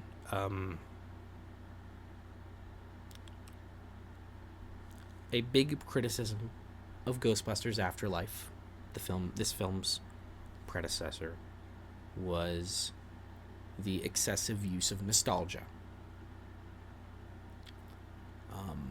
For me, I acknowledge that that's an issue with the film, but I'm also able to overlook it due to the film's genuine earnestness and having a very good emotional center with characters that I enjoyed, and a point to it that is very much a very loving tribute to not only the fans of the franchise, but also Harold Ramis and his legacy, and the legacy of this franchise, as well as kind of passing the torch to the next generation. And I think Ghostbusters Afterlife does a good enough job at that. that I'm able to kind of let go its shortcomings.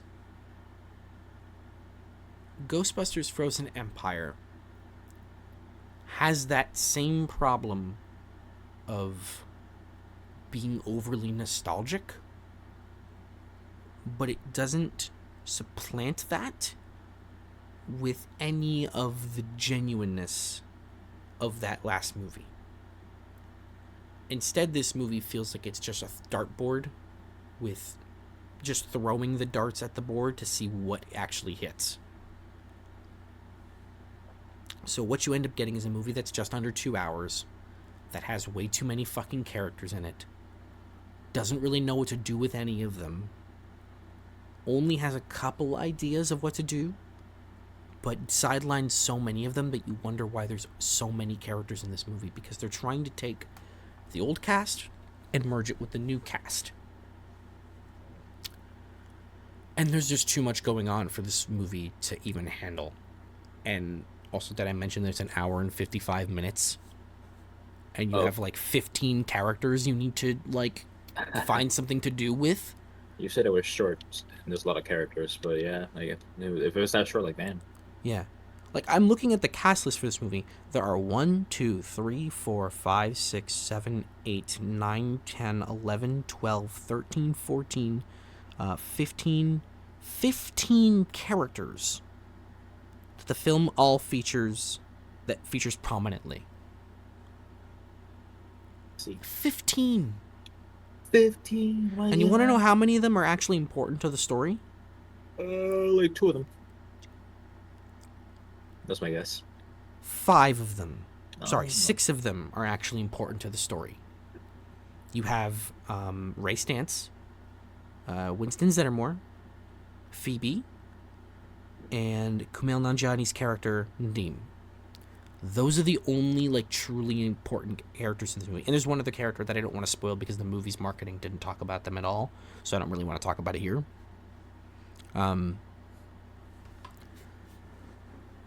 But that character, I will say, that surprise character, that they didn't market at all, and people only found out about when they saw the movie. That's a surprise, yeah. Yeah. It borderlines on creepy, but it also doesn't commit at all.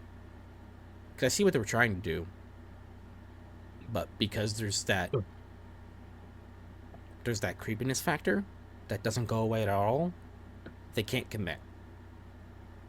But they still want to kind of have their cake and eat it too, and it leaves this really weird blemish on the movie that's just like, I know it, like, if you were actually allowed to do this, like, it probably would have worked a lot better.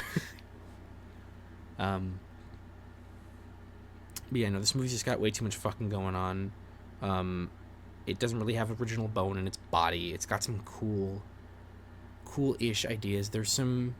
It's got a little bit of a meaner edge to it than Afterlife did that I think fits. This movie's written and directed by Gil Keenan. He was the guy who did Monster House, so it kind of fits that sensibility. There's definitely some Sam Raimi inspirations in terms of the way the movie's directed, and kind of goes about some of its like more darker imagery and ideas. It definitely leans a little more into the horror than I think Afterlife did, or any of the other Ghostbuster movies. Because you forget, like, people forget, the original Ghostbusters actually has a very big horror edge to it. Like, that movie is properly creepy at times. I don't know if you feel that way about the original Ghostbusters. That's what I saw when I rewatched it. I remember it. It's very funny. It's very funny. But it has a dark edge to it. It has like that lean into horror that I think helps sell the idea a lot better. But Ghostbusters Frozen Empire just leans more into that understanding that I have, that the original Ghostbusters was lightning in a bottle and can never be recreated. That is a movie that shouldn't have worked, but yet it did, and it worked incredibly well, and that's never going to happen again. So it's just, you end up, yeah, Frozen Empire is just it's a mess of a movie. It's too much. It's too much with not enough time, and it feels like it just wasted so much because they are just throwing darts at the wall and seeing what sticks, and that they can maybe use that the next time, and that just it just feels like you're cheating everyone involved. And yeah, the nostalgia just fucking goes overboard. There's a scene in this movie where they go to a place and I'm like, please don't stop the movie to do this bit. Please don't stop the movie to do this. And they stopped the movie to do it. And it was in the middle of an action scene and they stopped the movie to do a bit. And I went, please just keep going. Just no. Don't look in that corner. No. Stop. Let it go. Stop right there. Yeah. Ugh. Ugh. I don't know. I have a lot of feelings about this movie, but that being said, I don't hate it. I really don't. I don't think it's that bad. It's just a movie that's just so overdone. It's so messy. But there's some cool ideas in there. I think the design for the villain, Goraka, is sick as hell. I think that's one of the coolest monster villain designs I've seen in a little bit. That character looks really cool. Again, some of the meaner edge and some of the more horror inspired elements are really interesting, and I think it's cool to have that back for this franchise. There are some neat enough action bits. I actually enjoyed the first act of it more than the rest of it. I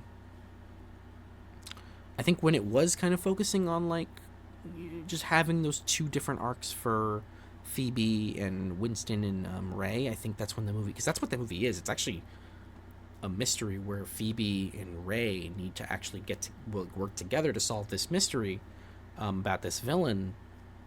And I think that is actually a pretty neat concept, especially for a Ghostbusters movie, and I think that's kind of fun. But otherwise, the rest of this movie is just I don't know, man. I don't really know what to say anymore. It's just it's such a mess. It's such a mess. I gave it a 4.5. I don't think it's a good movie. Huh? I think that'll stand. I probably will watch it again. And when I do, I'll kind of pay a little more attention to just what's going on with the movie. And because I don't know. I might actually like it less in the second watch, but who knows?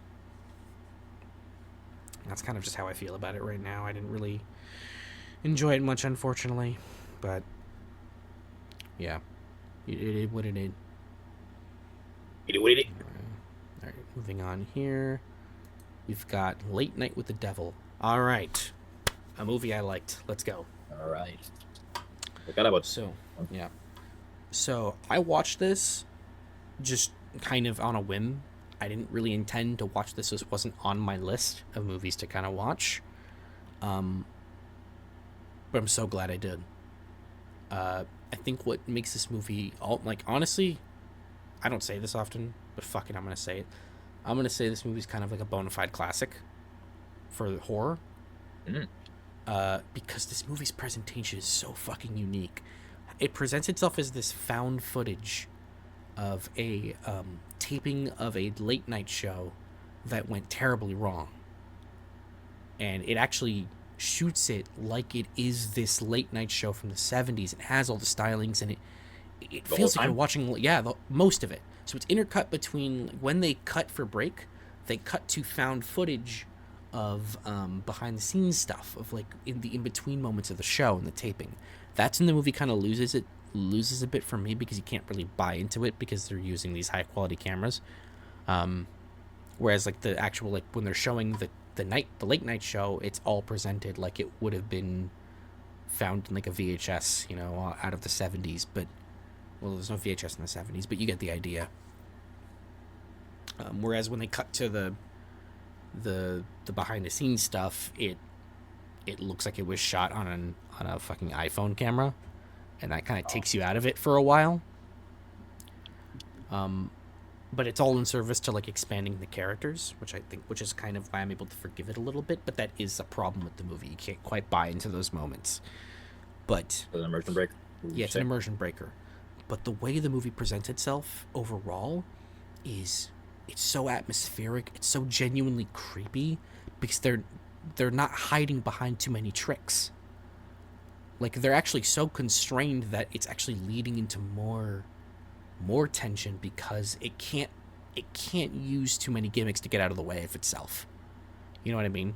Like it has Yeah. to rely on what it has, and I think that just makes the movie so much more impressive and more of a classic because it's kind of just like you have to spread it around um and kind of be like, hey, like look at how this like actually cool as shit unique horror movie that's actually like proper creepy.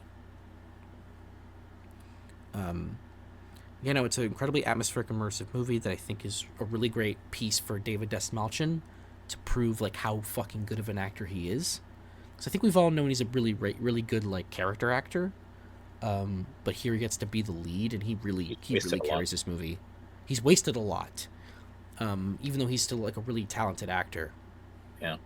And here you get to see that in spades. You get to see what this guy really can do, and he's great. He's fantastic in this movie. All props to him. But yeah, no, I really enjoyed this movie. I thought this was a really excellent horror film that excels in its constraints. So that's what I want to check out. Yeah, yeah, no, you definitely should. It's also not super long either. It's only an hour and a half. Um, yeah, no, I really enjoyed this movie. I gave it a 9. I just think the only reason things that are holding it back for me are just those immersion breaking moments, um, and that some of the characters got a little annoying. But otherwise, yeah, no, it's pretty good. I quite enjoyed it. It's pretty good. Yeah, definitely check this one out before the end of the year. Hmm. This is a good one. Shouldn't take too long. Yeah. Yeah, yeah. All right, next one up, Immaculate. Ooh. Oh, my girls. Yeah, so Immaculate is a movie um, that I wanted to give a much lower score than I did to. Yes. I can't give it much lower Because. because Sydney Sweeney is hard carrying this movie so fucking hard. Hmm. She is giving 1,000,000% to this movie. Just truly. That's my girl. I believe she produced it. Like she, like put her own word on it. And it was a movie she was apparently trying to get made for a while. Hmm. Um, the problem is just the movie's really boring. Um, Like there's no real tension. It's incredibly slow in a way that's not intentional. It just feels like it's trying to pad it out. There's atmosphere to it. Sydney Sweeney's incredible in the movie. The ending is fantastic. I will say the ending is great. I really appreciated its ending. what's that?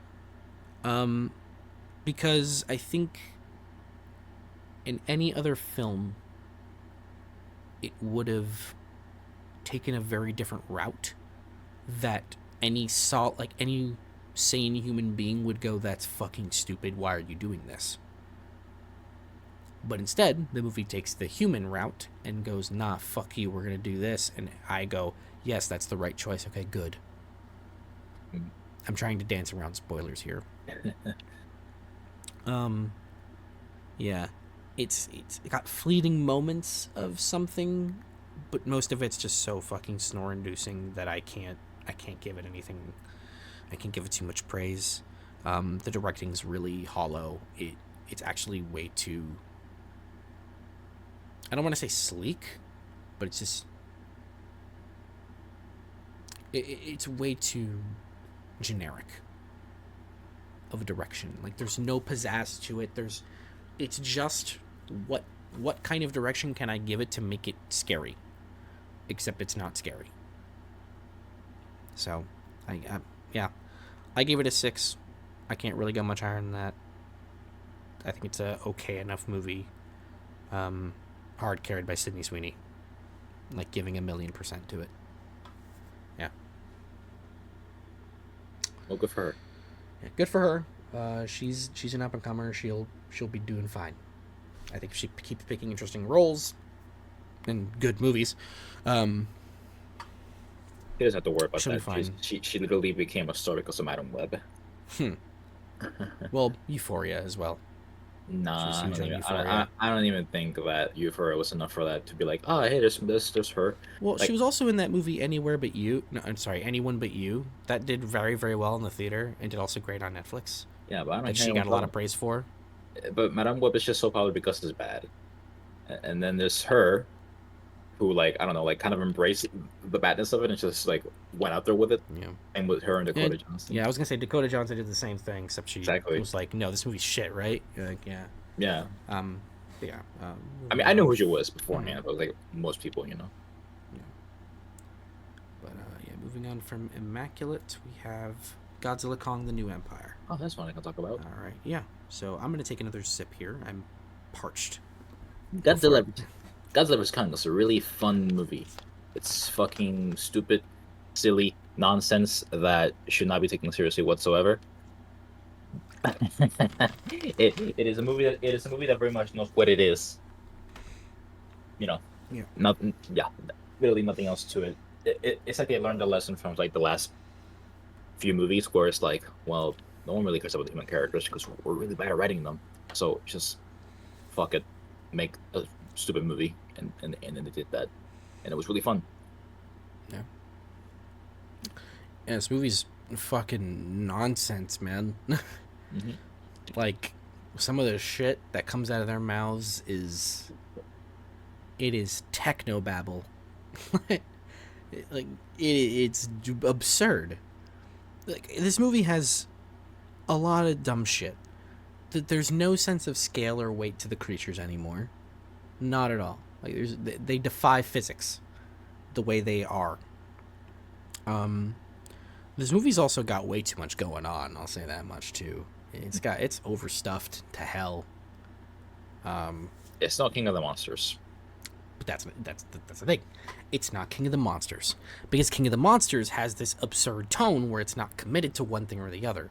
It's taking itself very seriously, but it also wants to be kind of tongue in cheek and have fun. But it doesn't work because none of the jokes fucking were hit. The movie's so absurdly unfunny. But yeah, no. What other movie am I going to watch in a theater where I can watch a big lizard grab a big monkey and fucking do a Like suplex? no other. No other. What other movie am I gonna watch? Big monkey ride big lizard to fight other big monkey on other big lizard while big moth is in the background. We're gonna see him do a Final Flash, kind of, Almost. almost. Yeah, yeah. Yeah. Where else are you gonna see a monkey grab another monkey to beat up other monkeys? Yeah. No, nowhere else. No other movie are you gonna see that. I don't know. You're a liar if you say that. And like I will say, like compared to I think actually Godzilla vs Kong is better than this movie. I'm gonna be honest. Probably. Because I think the monster fights are like way better realized. They're better constructed visually. The editing is a lot better. I appreciate that movie's balance of cutting between humans and monsters. I think this movie's a little unbalanced in that way. I think this movie has better humans than Godzilla vs. Yeah, Kong. but I think It's not even close, actually. yeah, but I think Godzilla vs Kong is just a much better constructed movie. It's not as much just visual noise and nonsense. I think. I enjoy the build up of Godzilla vs Kong. Like Mhm. when they're gonna tussle down, I Yeah, enjoy that build up kind of. and 'Cause, those like fights are incredible. they're Yeah, really good. Yeah. yeah. The fights in this movie are just fun. Oh yeah. Yeah, I wouldn't say they're like great fights, but they're fun, serviceable fights. Yeah. Whereas I think the fights in Godzilla vs Kong are like truly like well filmed and put together like fights. Whereas in this movie they're just taking the two toys and smashing them together, kind of. That's my opinion on it, though. Yeah. I don't know if you have more to say about it. Uh, what do I have to say? What more do I have to say about this stupid fucking movie? Mm-hmm. Oh yeah, this is kind of a me thing. I really don't want to hear about Godzilla. Godzilla doesn't do that. Why is he running, bro? Please. You saw what he did in the 60s, or you should have seen what he did in the 60s. He did a drop, a flew. He flew because he flew hard, the Mm-hmm. ground hard. He danced. Mm-hmm. He did a dance. He did a little Mm-hmm. dance. Come on, guys. Stop taking this so seriously. Listen, I I, I know Godzilla shouldn't be a joke all the time. You could Yeah. do something cool, Godzilla -1, for example. Mm-hmm. But we gotta remember reasons why Godzilla becomes such a cultural icon is because of how bombastic and silly he is at times too. Same with King Kong. He's also just a pretty cool monster He's a pretty cool overall. monster He's too. a great metaphor. Yeah, but like we're so far beyond 99 Godzilla, Mm-hmm. you know. Yeah, yeah, yeah. There, Roland there, Emmerich Godzilla. Yeah. there is a certain faithfulness to like this new era of American Godzilla where I can appreciate Yeah. because it's like as You can silly as have we both. You don't worse. have to have just Yeah, serious Godzilla all the you can time. have Yeah. both, just like Japan did back in the Yeah. day when they were doing serious and not so serious. You know, Yeah. it was like, And it's okay. It's perfectly okay. and yeah, sure, We're eating good no matter what. we're eating good. And yeah, sure, I would strive. I mean, I would hope for them to strive to make Yeah. Godzilla something better than this. If you can I do would hope so. both. If they could, Yeah. If you can if do you both. if you can have a Godzilla movie with the action of the movies that we've had recently with good human drama, please do it. Yeah. We like that shit, bro. Fuck it. Fuck it. We'll win. We win no We matter will what. win. It will be the best Godzilla movie ever. Yeah. We genuinely win no matter what. Because us Godzilla fans, not to say we'll take anything, but Fuck. no, fuck no. There's some things we'll take a fucking big step back on, but like generally we're a pretty pleasable group. Yeah, I would listen, say. I wish we don't Transformers was like we this don't right now. yeah, we don't ask for much. And we're pretty happy with plenty of things. Yes, will we take better things? Absolutely. And we'll be fucking obnoxious about it when we get the better thing. But we can also have fun with this too.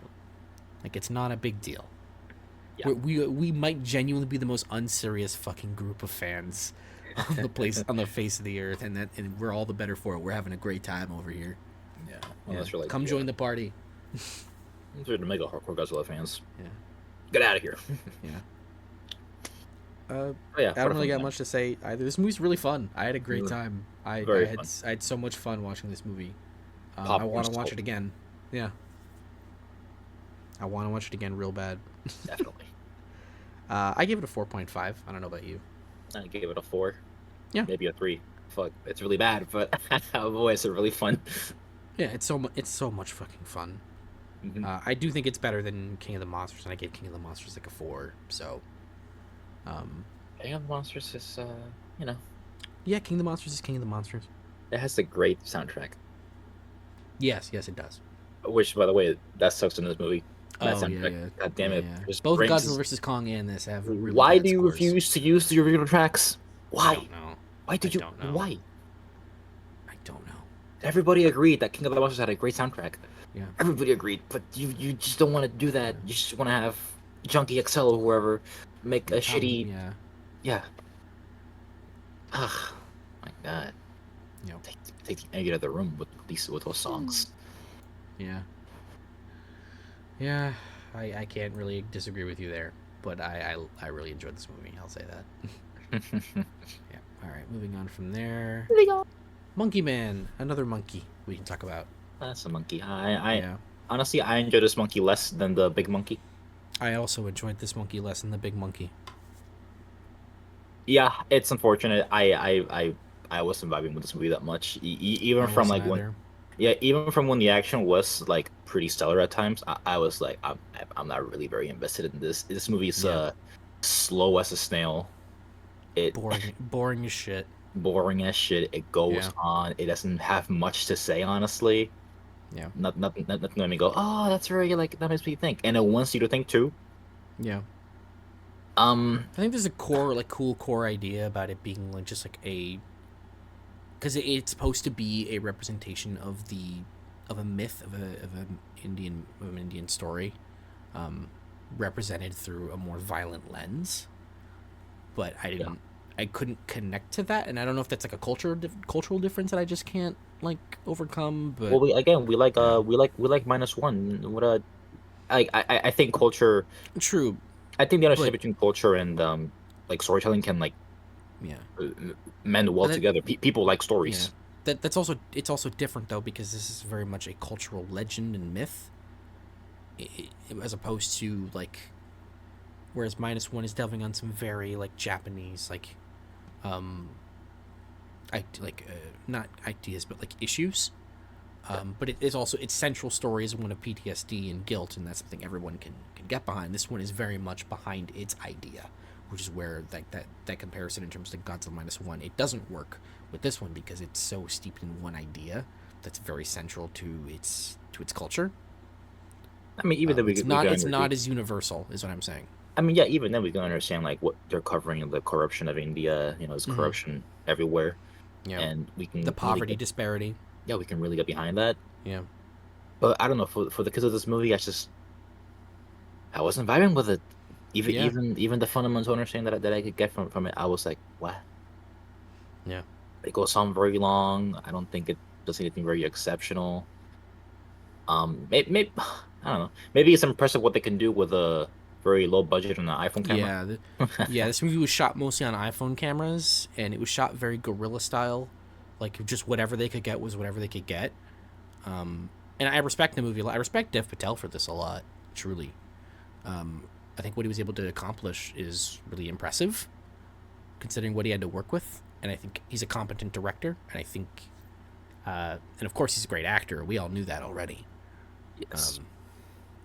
But I think he proves that he's a pretty good director too. Like, he's a very competent one. I just think this movie, it's not source material, but its script was not up to par, and its pace definitely wasn't. It needed to cut something somewhere, because this movie's 2 hours and it feels it. It really feels it. Really feels it. Um, and I kind of have to. I don't particularly agree with you on the action, honestly. Yeah. I think the action is fine, but it's so incredibly disorienting. Purposeful, notably, but I think there's it's still hard to make out. yeah, I think there's good bits of action throughout, but Yeah. I don't think it's anywhere close to Boy Kills World. Hmm. Yeah. Something. I mean, that's just one example. I don't know why I brought that up specifically. It's just just one example, I guess. It was just whatever came to your head. Yeah. Yeah, no, I just threw it out there. No reason why Yeah. I brought that up. Wink, wink. Yeah. Um. Yeah, I don't really have a lot to It's say this brutal. movie. I I'll don't give it that. enjoy it. Yeah. No, It's quite sorry. brutal. Sorry, yeah, it's quite brutal as a movie. Like, yeah, like I like the brutality behind it. Um, and that's really like all I can say for Yeah. it. Yeah, I just didn't really like the movie. I wanted to though. I really didn't want to like this movie. Yeah, it looked kind of Um. good from the Yeah. trailers. But yeah, no, I just couldn't really get behind it at all. I thought it was okay. Gave it a 6.5. I don't think I can go any higher than that. Uh, Uh, I don't know. I'm at 5 or 4, maybe. I just couldn't really get behind the movie, which was disappointing. But it is Yeah, what it is, I guess. I'll stick with 5, I guess. Mm-hmm. Yeah. Moving on from that, we have The First Omen. So I actually watched this. I watched Immaculate, and then I watched The First Omen. So kind of similar concepts for movies. Because there's nuns. What's up? Because there's nuns. Uh, no, both movies are actually about the birth of the Antichrist. Oh, well. No, but Yeah. they have nuns in them, right? Yeah. Exactly. Um, Sexy nuns. You know? but where these two movies differ is that this movie has a lot of intent behind it. It's a mainstream horror film that is slow. This one's actually way longer than Immaculate was. Immaculate was an hour and a half. This movie's 2 hours, and I significantly enjoyed this more than Immaculate. I actually quite enjoyed The First Omen. I've never seen an Omen movie before, so this is my first Omen movie. Um, I was just yeah, I was very surprised by this movie. I really quite enjoyed it. It was a um, pretty well made and intentful horror film. there's so much artistic integrity behind the shots. There's a lot of really deliberate moments of pace being slow, but it's all in building to the creepy image or the creepy visual.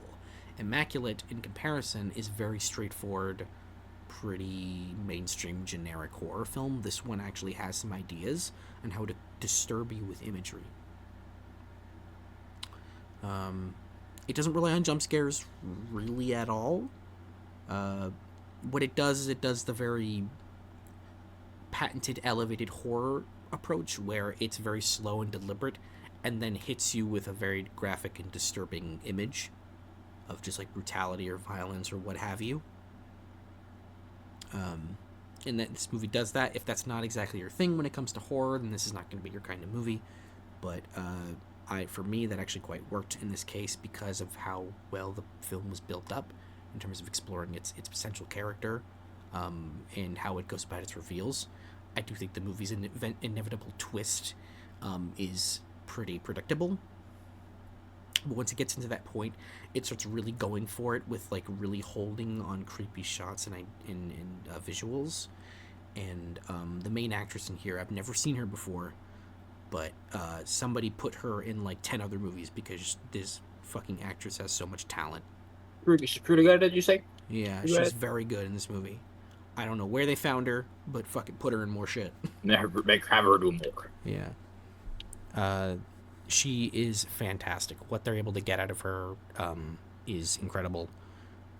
I just really enjoyed this movie. I felt it flew by. I honestly wanted to watch it again after I finished it. How much? Yeah. Were you surprised how much you liked it? What's up? Surprised how much you liked it? Yeah, because this wasn't a movie I was intending on seeing. Right. But then I saw the reviews were actually pretty good. And I was like, you know what? Maybe I'll check it out when it hits Hulu. And when it hit Hulu, I watched it. And I was surprised that I enjoyed it as much as I did. Surely. How pleasant. Yeah, no. There's not too much in terms of like depth. And I also don't like its ending. Like in comparison to Immaculate, I think the ending is really good in Immaculate. I kind of hate the ending in this one. Really? Yeah. What would you say? What would you say that is? Well, spoilers if you can. The ending's just a little unbelievable, I'll say. Also the ending is just it's meant to connect into the original Omen. Right, it is a prequel, right? Yes. And the ending is like it's almost comedic how it ends, I'll say that much. It's exactly what you think.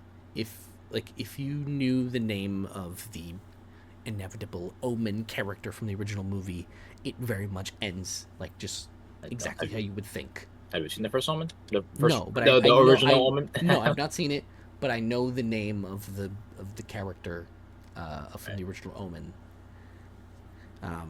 So it was just kind of funny at the end, but yeah, no, I was surprised how much I liked this. I really enjoyed it. I'd give it a 7.5. This is what I wrote down here. Yeah, I was like, wow, this is a really pretty solid movie.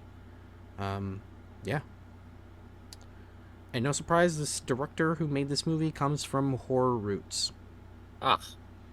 Go figure, right? He's fit for the game, you know? Yeah, she's fit for the game. She's fit for the game, right? Yeah. All right. From on there, we're going to go to Civil War. All right. Like Civil War. I didn't see it. Personally, not Civil War for me, but this movie kind of fits that definition of sound and fury signifying nothing. It's a quest movie where I don't care about the people on the quest. And I've heard some say that it's like, these people are such bad people, how could you ever root for them? And I'm like, you didn't watch the movie. You weren't paying attention. You're not supposed to think they're good people. You're not supposed to want to root for them. You're supposed to just kind of be there and experience what they're experiencing, and understand what they're doing. This movie right out the gate has a flaw in that it doesn't explain the circumstances of what led to the Civil War. Like, at all. It just kind of throws you in, and you're given no context, really, at all. So you kind of have to just believe it at face value, and it's very hard to believe. Not the concept of like a modern civil war. That's not a concept hard to believe. It's the way they describe who allied with who. And it's like, no. What did they do? Yeah, it's like What what did the president do? What did what the president do so hard to yeah make California what just yeah. came up? Yeah, it's like what alternate future are we living are this movie living in where like California and Texas would have aligned politically? It's like that. It's like no, not at all. Um, but Oh, as it is, it's a very technically masterful movie. It's very well acted. There's some great use of tension and overall cinematography. Uh, the sound design is also fantastic, but it's a movie devoid of any depth, like or not tact, but depth. Because the movie wants to say something, but it wants to stay neutral, and in trying to be neutral while also kind of having a leaning, it doesn't end up feeling like it's saying anything, but it so desperately wants to say something. Um, yeah, I don't think it's a particularly bad movie. I think it's okay at best. Um, I wasn't particularly bored with it. I think it flows by, but it's just a movie that doesn't really have anything to say, and that's unfortunate because I think I think it wanted to say something. Um, yeah, yeah, I wanted to like it way more, and I really respect Alex Garland as a filmmaker and as a writer. I think he's very talented, but this just wasn't. I don't know if I This do at just this wasn't it. point. I've This only just seen wasn't one. it. I don't know if it is one. I've only seen one movie from him. You know? Annihilation. No, it's not. Oh, yeah. I really like Ex Machina. Yeah, I love the movie. Yeah, I don't like but Annihilation. I couldn't finish it. I tried. I yeah, really tried. But, yeah. For me, this is another 6.5. This is 6.5 out of 10 for me. I wanted to like it more, but I didn't. So, unfortunate. Yeah. unfortunate. Moving on from that, we have the greatest hits. Huh? I heard of this one. So this is a Hulu film. The idea is that the woman on the right there that we see, she had a boyfriend who passed away. The boyfriend's played by David Cornsweet, who passed away in an unfortunate truck accident. But when he passed in the accident, she was in the truck, and they were listening to music. And for whatever reason, after he passed, whenever she hears music that they listen to for the first time together, she gets sent back to the past, and lives that moment where they Like, heard the song for the first time. like physically, so, or like mentally, like I don't know, Uh, like her mindset goes into her past self's minds. So some this is your so past shit. her present body exists in the present, but she goes back to the past. Yeah, this is your past Yeah, basically. it's some kind of Days of Future Past shit. Yeah, but because she's able to quite literally experience the past, she is unable to let go of her grief and let go of him. And so we essentially get a film where she's trying to let go of her grief, and explore new options. And when she meets this guy um, named David, who also has the same kind of deeper connection to music that she has, not in the sense that he can literally go back in time, but in a way that he's able to connect music to grief in the way that she can, because they're both people going through grief. He had just lost his parents, and she had lost her boyfriend, so they kind of connect in that way. But it's really just a pretty melancholy movie set to music. And honestly, for me, what's hurt this movie a lot is its hook, which is the fact that she can send herself back into time. I think that doesn't work because it because she doesn't know how it works or how shit happens. The movie doesn't explain it at all, and she doesn't figure out how it works. Oh, really? Yeah. Or no, she knows So how it works, but she doesn't know why she has it or how she got it. I think that's fine in a way. Like Because she doesn't particularly understand too much about it. She knows how it can happen, and it can happen very involuntarily. Like she doesn't it doesn't have to happen to be done to herself, or she doesn't have to do it to herself. It can literally just happen. Like she could be in a car listening to the radio regularly, and if a song happens to come up that she and her boyfriend experienced together for the first time or listened to together, she just gets sent back involuntarily. Like it's against her will. so So that removes a lot of it's the just with the songs. yeah. Um, Just but to take her because of back that, to just to try to a specific point in time. yes, Depending. it takes her back to the moment that they listened to it for the first time together. Oh, Yeah.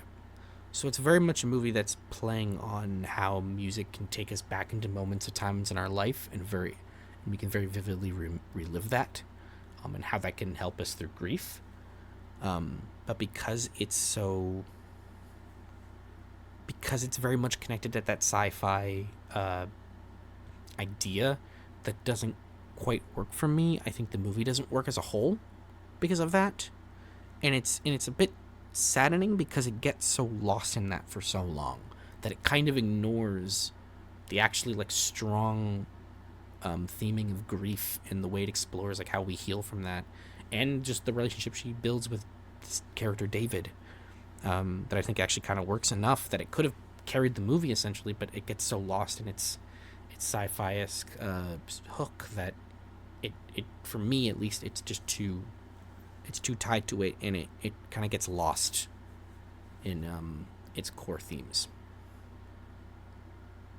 Also, the acting is very mismatched. I don't think it ever is quite consistent.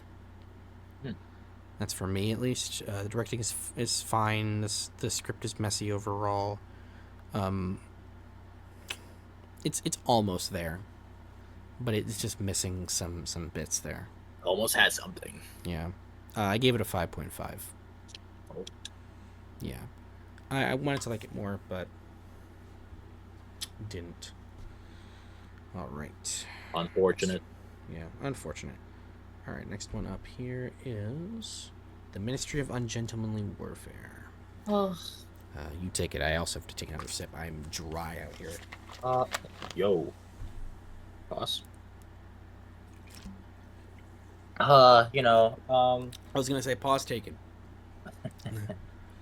um, boring, boring. It's boring. It's really boring. I'll say more because so it Yeah. kind of. So the movie, I believe, energy, the energy to be the type of movie that it shows itself to be, the That it wants character, to be. yeah, that it wants to be, or yeah, shows itself to be exactly. It gets to it. There are points in the movie where it's like this is energetic. This is like what it should be. The movie. One particular action sequence where I was like digging it because of it Mhm. because it is what I was expecting in a Yeah. way. It is what it wants to be too, but it You're also a recently a whatchamacallit, or this is a Guy Ritchie movie, by the way. yeah. You are a recently newcomer Guy Ritchie fan. Welcome to the club. Yeah, somewhere recently, like Yeah. like The that, Gentleman that was probably where it got you. Yeah. yeah, that's when I started. I'm like, oh man, I like the I'm style of glad. All right, so you must be glad now that I've made you watch The Gentleman. absolutely. I love the gentleman, and I love Guy Ritchie's best stuff so far. Like the gentleman, the TV show. Like, oh, that was so great. Like Snatch. Oh my god, oh, fucking Snatch. Yeah. holy You need shit. to watch Lock, Stock, and I Two do need to Smoking watch Barrels. Lost. Yeah. Yeah, and even some of his not so energetic stuff, like Earth of Man, I quite enjoyed that one. Mm-hmm. Because of the way it took its tone and the character and how it went. I quite liked it. But this shit was, I don't know, man. It was such a slog throughout because it kind of didn't know what it wanted to be at points. It was so totally inconsistent. It was trying to be smarter than it actually is at times, with some very quote unquote deep and clever sections of dialogue involving uh two characters that really Mm-hmm. put me to a slog with their subplot. My which God, was practically the main plot. The way it took so much focus from everything else. dude, it was so long. It maybe Mm-hmm. it wasn't as long as it was, but it felt long because it was Oh, so the movie's 2 hours. yeah. I'll say But that. Yeah. it felt longer because of those Mm-hmm. scenes. No, scenes where I wasn't like, oh, that's really clever. Oh, that's a cool line you said. I was like, man, why are we still here? Can I go back to Henry Cavill? Yeah. Let's go back to Henry Cavill. Speaking of which, he's great in the movie. Same with Alan Richardson. They're Oh, Alan Richardson. Yeah. yeah, they're like the stars of the movie, Yeah. and unfortunately, there's not enough of them in the movie too. So I was like, Yeah. fuck. Uh, Yeah. yeah, I don't. Yeah, I was disappointed by it. Yeah. I really wanted it to be good from the trailer that I saw, where it was like, oh, this is gonna be like I don't know, like a Inglourious Basterds kind of like, Yeah. but no. Yeah. Uh, I pretty much agree with everything you said. I just want to add that, for me, because the characters are so. The only thing about them is that they're really cool and good at what they do. When the movie tries to pretend that there's a chance that the mission can fail, I don't Right, believe it. right, like I in don't believe it at all in the final because mission, they've been one of them shown gets to be hurt. so because they've been shown so long to be so good at what they fucking do that I don't believe for a second that the mission can fail. And honestly, that's fine. But like, damn, give me some energy towards it. Like, I don't Yeah, know. yeah. I'm going Spend back to some more more. time with the characters to like Yeah, make me care. make Yeah, them fun.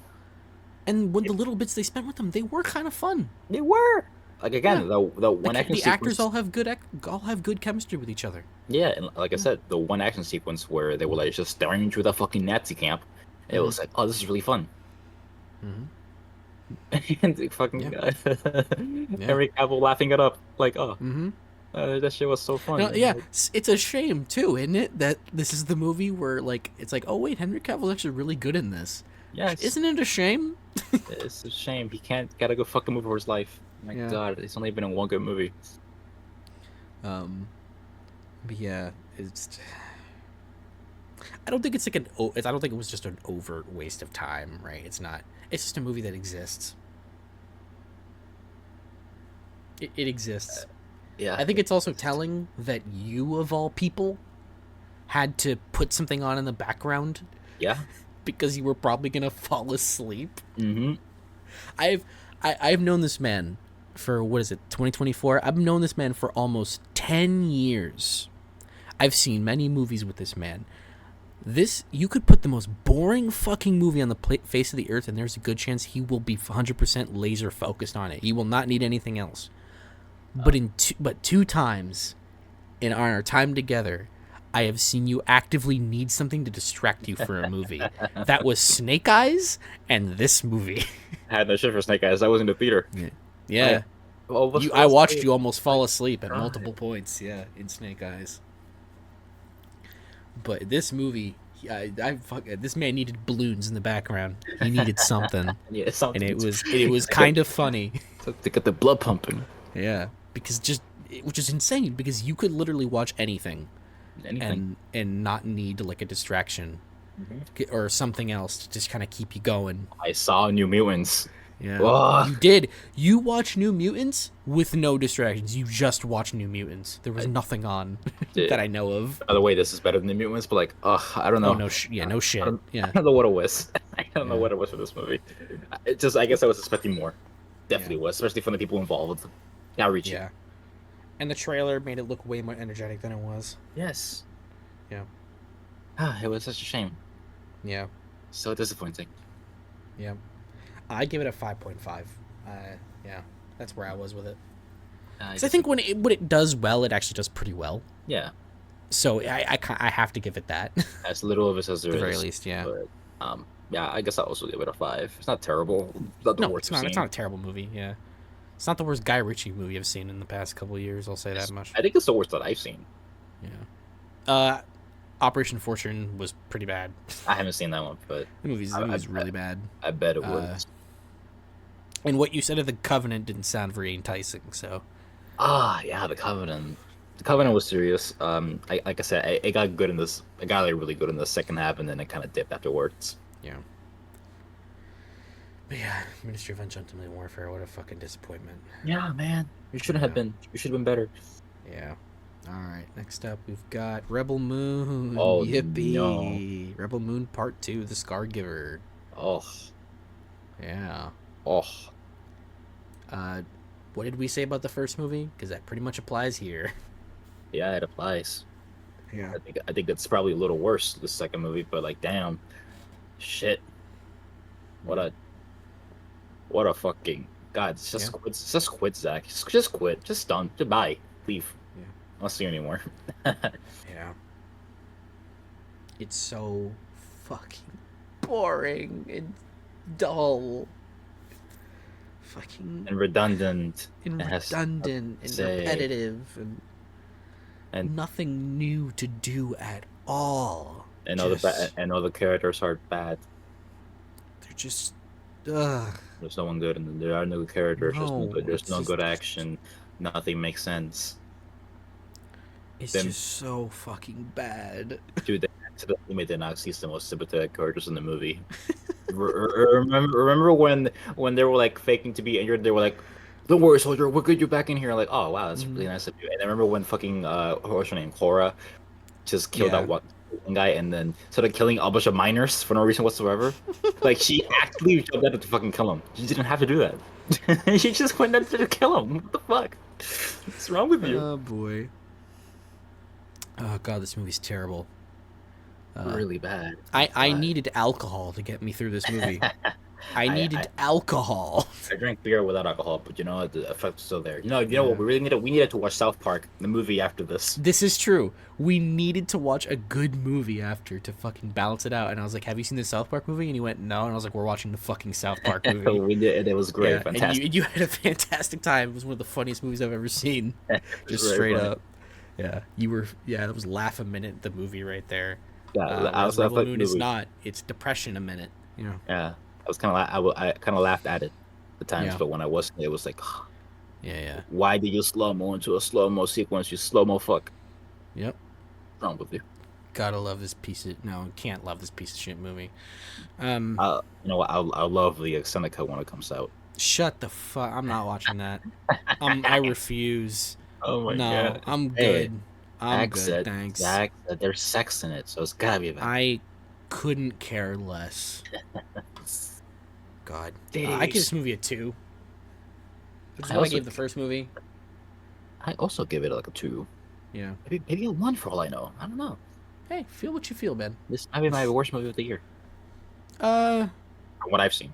I saw Probably. Madam Web.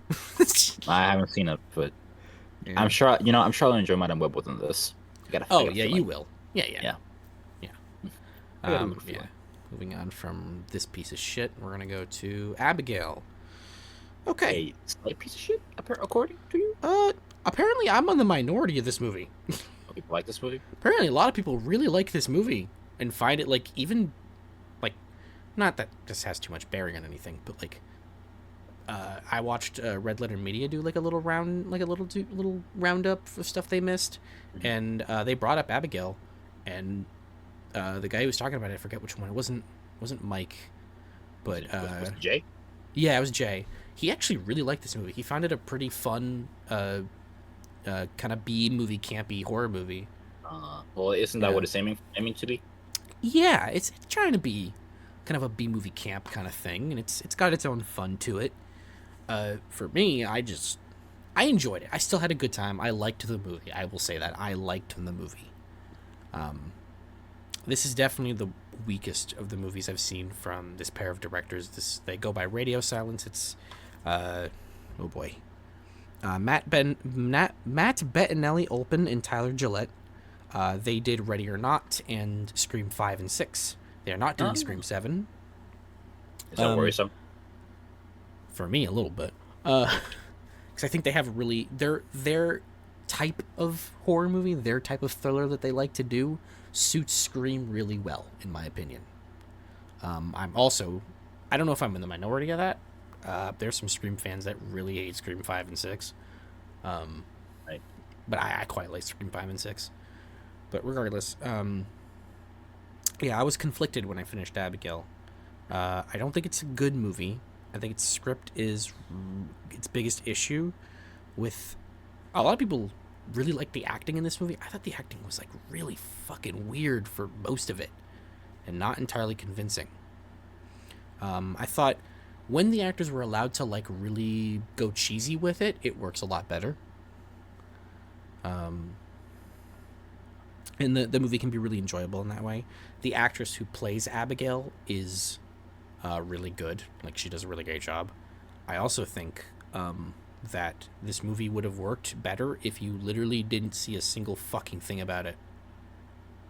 If you genuinely had, if I just threw this movie on and said we're watching this movie, didn't tell you a fucking thing about it, That's how I would recommend Ready or Not yeah, to people. you would like it a lot more if I didn't tell you a fucking thing about Abigail.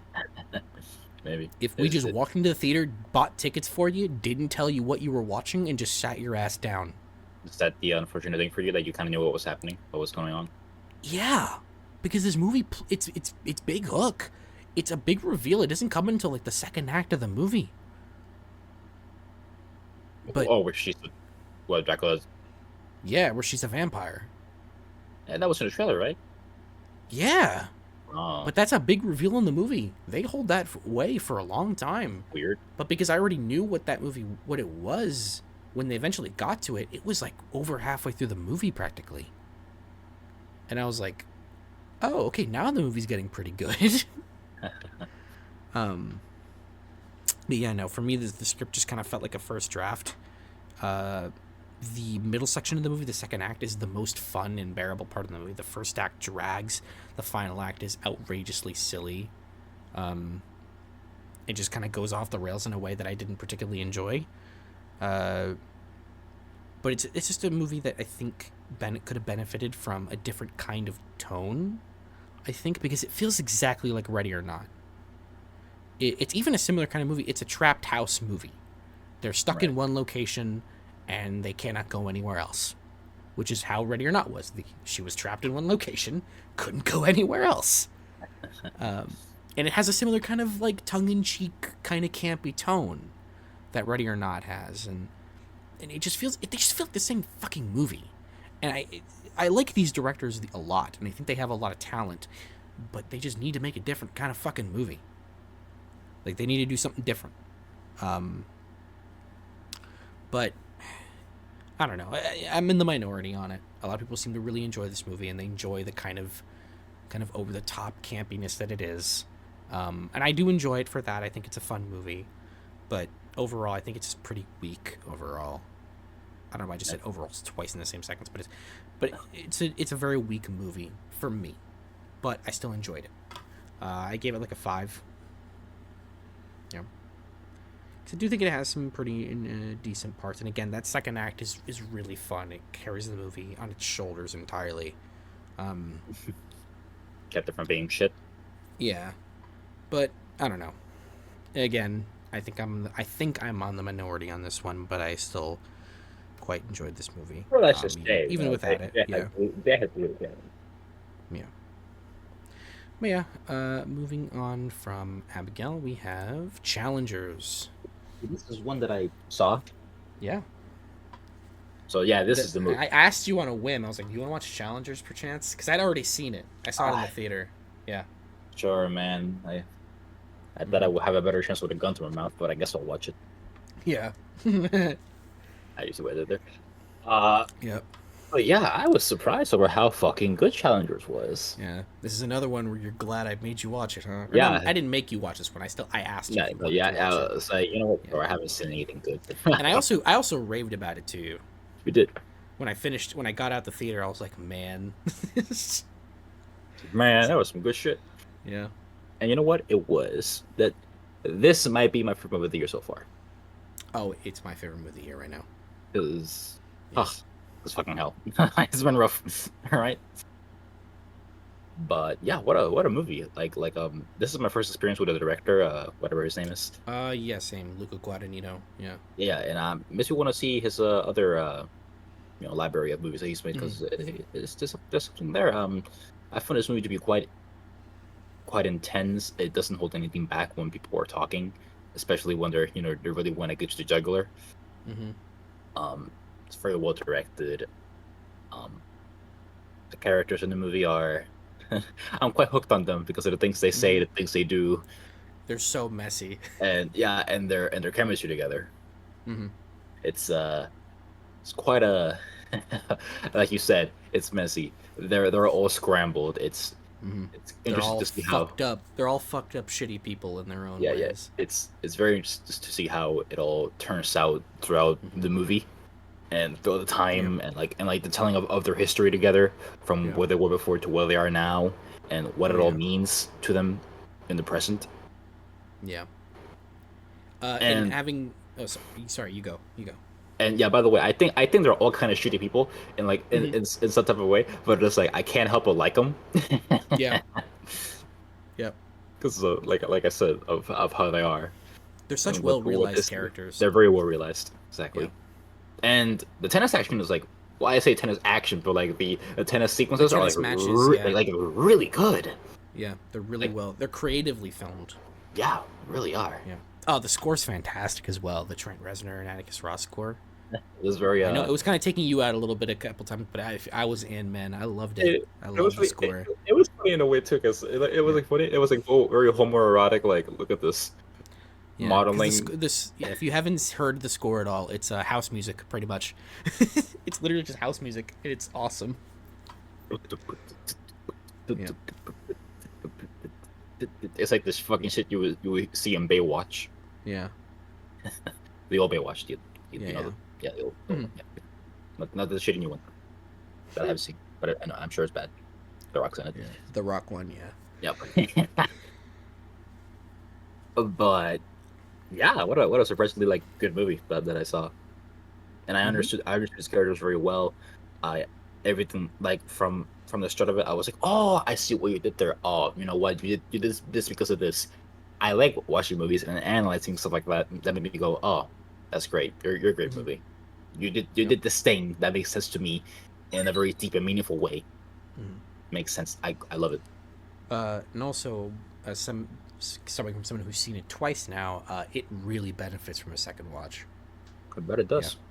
because you can pick up a lot on the nuances and what they were setting up and paying off later.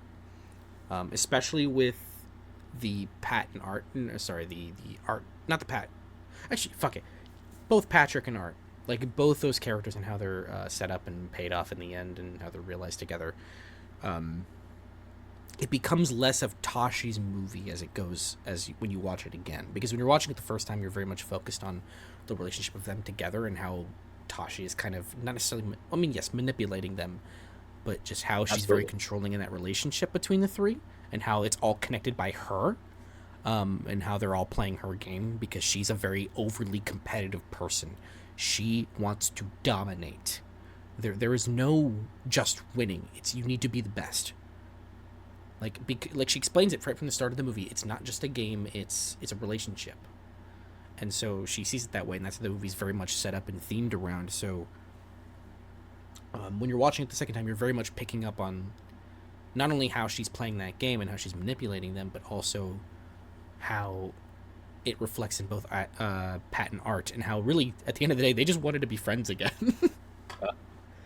Like they just want to be friends. They still want to be friends with each other, and how like that's kind of lost on Tashi in the end, which is kind of the good like the not the like the revelation, but like the payoff for it all. The win at the end is not the fact that they won or lost the game. It was the fact that they got their friendship back. So that's what I noticed on second watching it a second time. But yeah, I agree with everything you were saying. I fucking love this movie so much. It was so great just to sit there and just enjoy whatever they were putting up on the screen. Yeah. We didn't really talk about the acting, but the acting is incredible. Yeah, this is like the first time This Zendaya's impressed me. Zendaya's impressed me before, but she was on another level here. Mhm. Like, I don't know what it was. It must have just been the material that she was given, where Yeah. she was just like, yeah, no, this I got to bring my A game to this. Yeah, like before it's been like I think Zendaya has been like okay at stuff. I've never seen her be like, oh yeah, she's good lead actress or whatever. But this is like the time where I was like, oh man, you're really carrying every scene you're in. Yeah. Yeah, you're carrying this movie almost on your shoulders. If you didn't have the other two actors also pulling their weight, she would be carrying this on her Like shoulders. she is the commanding Yeah. presence throughout the movie. Hmm. Which yeah, great stuff. Really liked it. Really, Yeah. really glad I She saw owns it. it.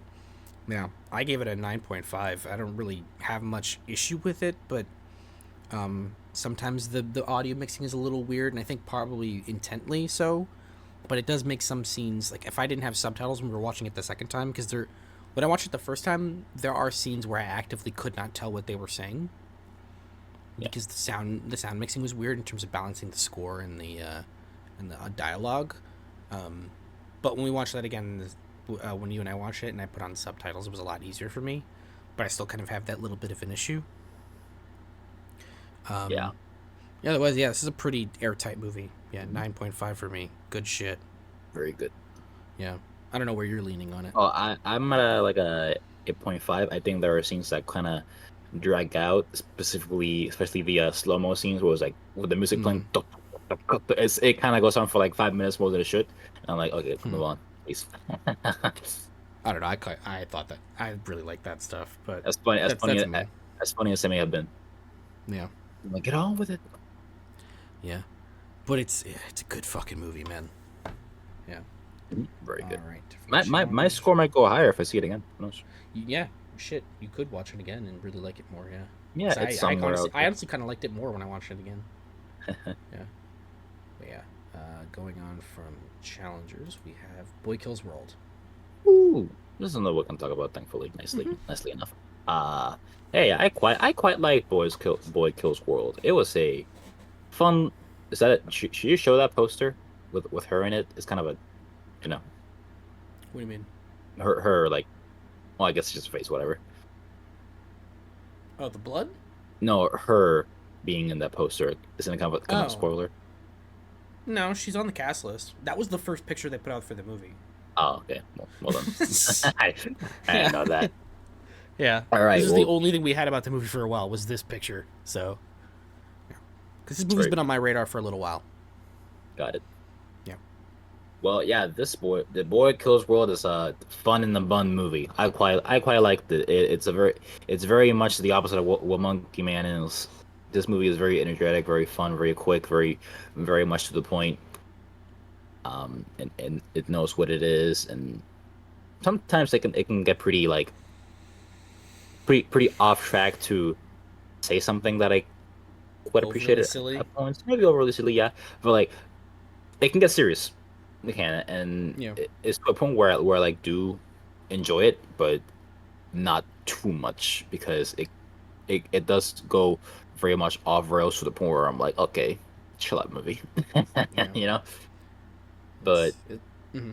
yeah, aside from that, I quite I found myself liking the action a lot. The action was brutal, plot armory, a lot of times because bad guys just can't shoot people, I guess, properly.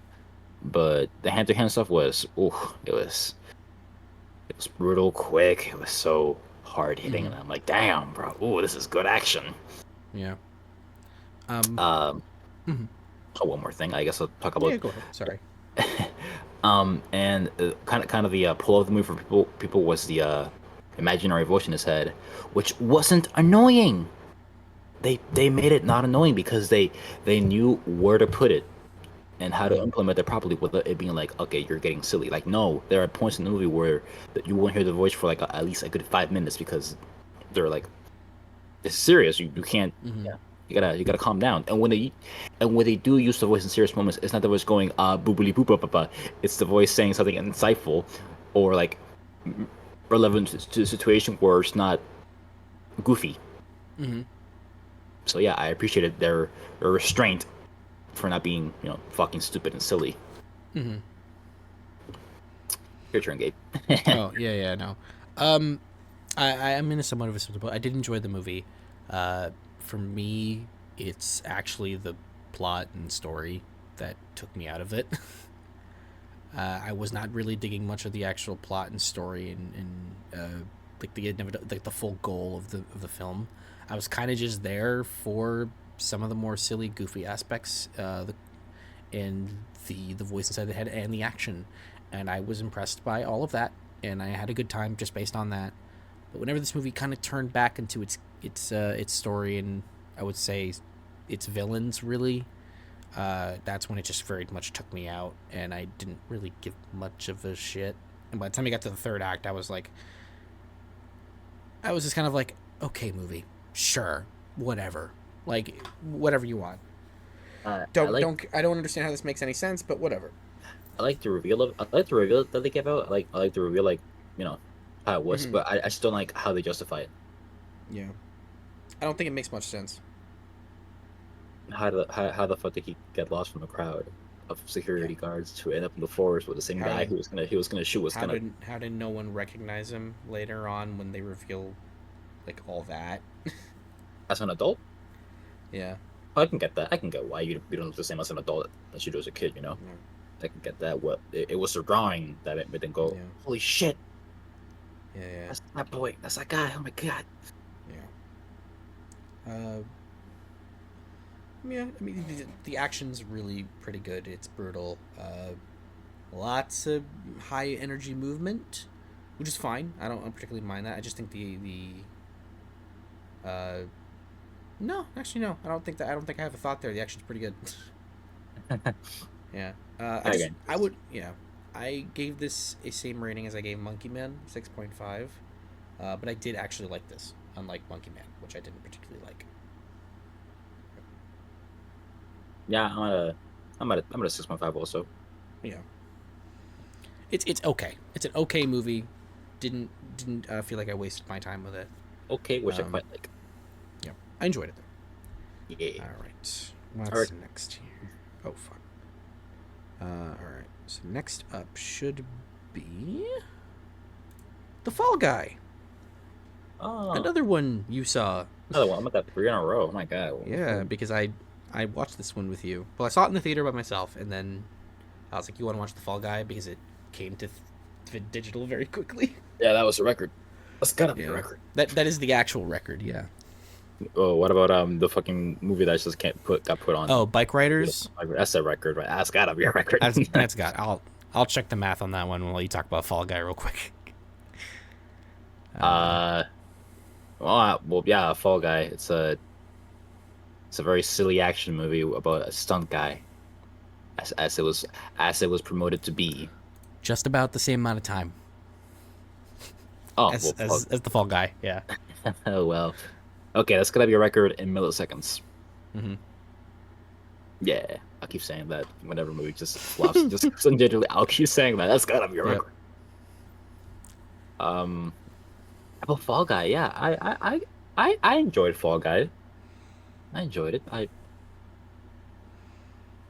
honestly, I don't really know what to say about this fucking movie. I really just did enjoy it. It had Yeah. like it's just another action movie. I'm gonna be honest with you. It's just another Yeah. fucking action movie. It's another action movie that takes a unique. It's rather unique in a way where it's like, oh, hey, it's a stunt It's a guy. rom com. Yeah. Yeah, it's also a rom com, which I guess I like the chemistry between both of them. Yeah. It's To an cute. extent, to an extent. It wasn't my I draw. For the cared movie. about I cared about those characters. I wanted to see them get together. Yeah. I kind of just really wanted to see, well, what was the next sequence? What else it Yeah, gonna yeah. do? What's What's gonna the be next creative? crazy stunt they're gonna do? Yeah. What's the next funny scene? Yeah. Because it is pretty funny. It is pretty funny, yeah. Yeah. I couldn't tell you a This joke about it right now, but I remember yeah. laughing. Yeah. This movie fits David Leitch's sensibilities a lot better than I think some of his other movies have been. Because his sensibilities have always been kind of sleek, goofy, fun, well-crafted action movies. But I think Fall Guy and Deadpool 2, I think, is where he excels at his best. Because I think both of those movies really lean into his sensibilities more, which is to lean actually more into the humor and into the physical comedy. Because you can tell he fucking loves physical comedy. Because there's quite a bit of that in here. Like some of the, like you were laughing insanely hard at the bit where he falls out of like he falls through glass and he's wearing a hoodie. And when he gets up, and there's a bunch of glass in his hoodie, so he's just continually like Taking the hoodie off. shaking the glass out of the hoodie. Yeah, That shithead, you died for like a minute. That was funny. Yeah. There's just still more. There's glass Yeah. everywhere. I think it's just it's a fun little like tribute to the stunt community that you think it's clearly underappreciated. Yeah, Which I think we all know that they are. They're very ah, underappreciated. They don't get enough love. definitely. Um, Yeah. and there's a lot of crazy. It's funny because this movie was ridiculously expensive for no reason at all. Mm. But there's a lot of in-camera stunts. They do a lot of practical stuff in this movie. There's not an overuse of CG actually, That's which good. is surprising. But it makes a lot of the stunts that more impressive because they are doing it for real, and Yeah, so that's cool. It makes it a it's lot the, cooler. Yeah. it's a movie about a stunt guy and a stunt guy movie where they talk about stunt guys with stunt guys doing the stunts. Hmm. And it's all cool. Say that 5 times, Yeah. bitch. I'm not saying that. Oh, with all the audience. Yeah. But no, I had a good time with this movie too. I really enjoyed it, and I'm glad I saw it the second time with you because I thought it worked just as well the second time. Yeah, it's a good time. Uh, What's this about a money thing with the bad guy killing someone? I don't fucking know. who cares? Ah, who cares? What's Who that? cares? I don't know. It's Does it lead to the next fun action scene or the next Ryan Gosling zinger? Like, I don't know. Fucking kick ass is a funny guy in there. I don't know. yeah, doing a really funny American accent. Um, Yeah, it's not his thing. yeah, this is a movie that's literally made to just make you have a good time. It's not trying to do anything else. It's like, hey, do you want to have a good time watching a movie? And you're like, yeah. And he's like, here you go, have the Fall Guy. Yeah, here's his actor cameo that the I know the director of Favor. There's just a memo, by the way. Mm-hmm. Yeah, That was funny. yeah, it is funny. I quite enjoyed this movie. I gave it a 7.5. It's probably one of my favorites of the year so far. And that's I quite enjoyed it. yeah, I'm at a 7 also. Yeah. Yeah. We're both in agreement that it's David Leitch's second best movie. Yes. Yeah. Deadpool 2 is king. Deadpool 2 is king. But yeah, this is a fun movie. I'm sad that it flopped, but I also kind of understand it. I get it. It's kind of one of those movies where it's like, who is this for? It is kind of niche. I don't know. There's Yeah. something niche about it. Yeah. I don't know. It is kind of like a cinephile action movie. Yeah. Going on from The Fall Guy, we have Kingdom of the Planet of the Apes. All right, I might just drink this over. I was 3. Yeah, you know. were 3 in a row. Now it's up to me. It's up to you. Okay. So let me start this by saying that I didn't think this movie needed to exist. I was actively against this movie for a very long time. How dare you You insist? can How dare you? and you can attest to this, Ernest. Yeah, how dare you saying what you stood? Yeah. I was a hater of this movie for a while. And then the first reviews came out, and they were pretty glowing, pretty positive, and I'm like, I don't believe it. And then I saw the movie, and there have only been 2 times in recent memory that I've been a D1 hater of something, and then actually like experiencing the media, and I'm like, I've never been so wrong. First time was Guardians of the Galaxy in recent memory, where I thought that game looked like Recent shit. memory. Yeah, in recent memory. That was 10 years ago. No, the game. Oh, the game. Oh, right. The game. Yeah. Fucking movie. The You're game. right, yeah, of course. Yeah. I was there.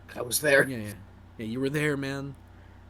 But I was like, this game looks like trash. This game looks fucking dumb. This game can't be good in any way. And then the reviews came out, and they were like really, really good. And I went, you're fucking lying to me. And then I tried it, and I went, oh fuck, this game's really good. And I had a similar experience walking out of Kingdom of the Planet of the Apes. I was like, oh fuck, this movie's good. I really quite liked this movie Paradoxical. a lot, and I was not expecting to like it at all. Or like, truly. but as much as you did. Or even as much as I did, I wasn't expecting it. This is a big blockbuster movie that is unafraid to be slow and deliberate. This movie's slow, and that's turned off a lot of people to this movie. They're like, it's just too slow, but it's deliberately slow paced. It's like It's 12 to very 40 minutes, right? it's 240, Jesus. 245, or sorry, not 245, 225. Oh, okay. Yeah, it's almost two and a half. Mm. Um, Me personally, I didn't quite feel it, but I do think the movie's a little too long. Um, but it's a very deliberately slow movie that's taking its time to set up this new world that we live in. That's very deep rooted in Caesar's legacy. It never forgets where it came from, and it wants you to remember. It wants you to Remember? remember that Caesar fucking mattered.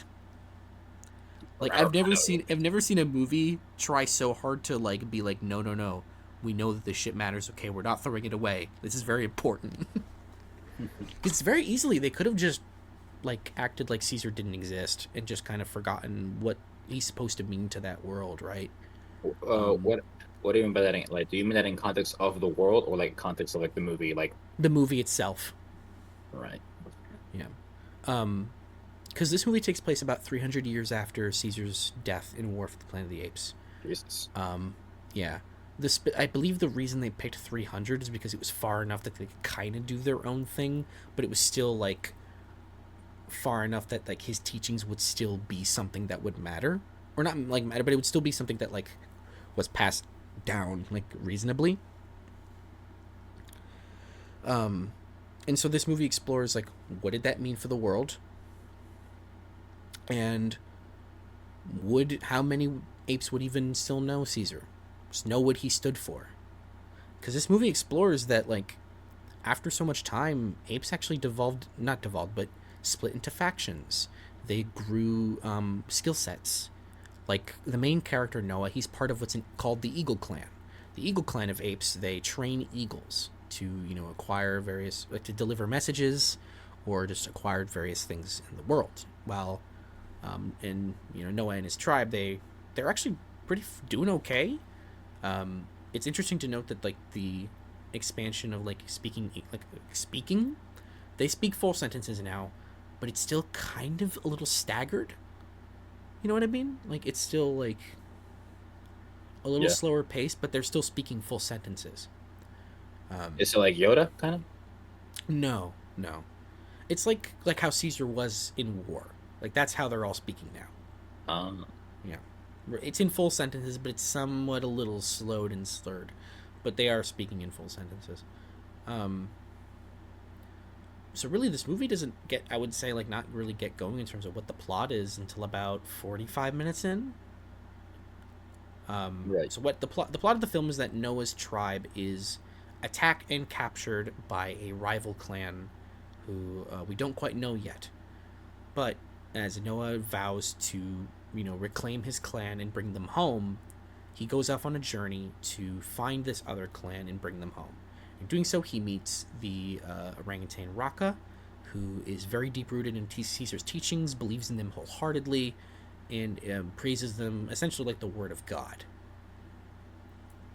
And also, he meets a human named May, who, for whatever reason that the movie never explains, it is kind of a problem with the movie, but I'm giving it the benefit of the doubt that they're going to explore this and explain this more in the next movie. She can speak. Yeah. She could speak, and that befuddles both Noah and Raka in a What the very fuck? funny way.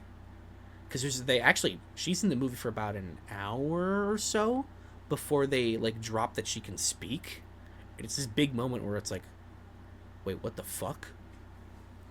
Because in this movie, humans have devolved to where they can't speak because we know that from the virus of War for the Planet of the Apes, and that Is movie it? actually opens with an opening like an opening text that tells you that that's what happened to humans.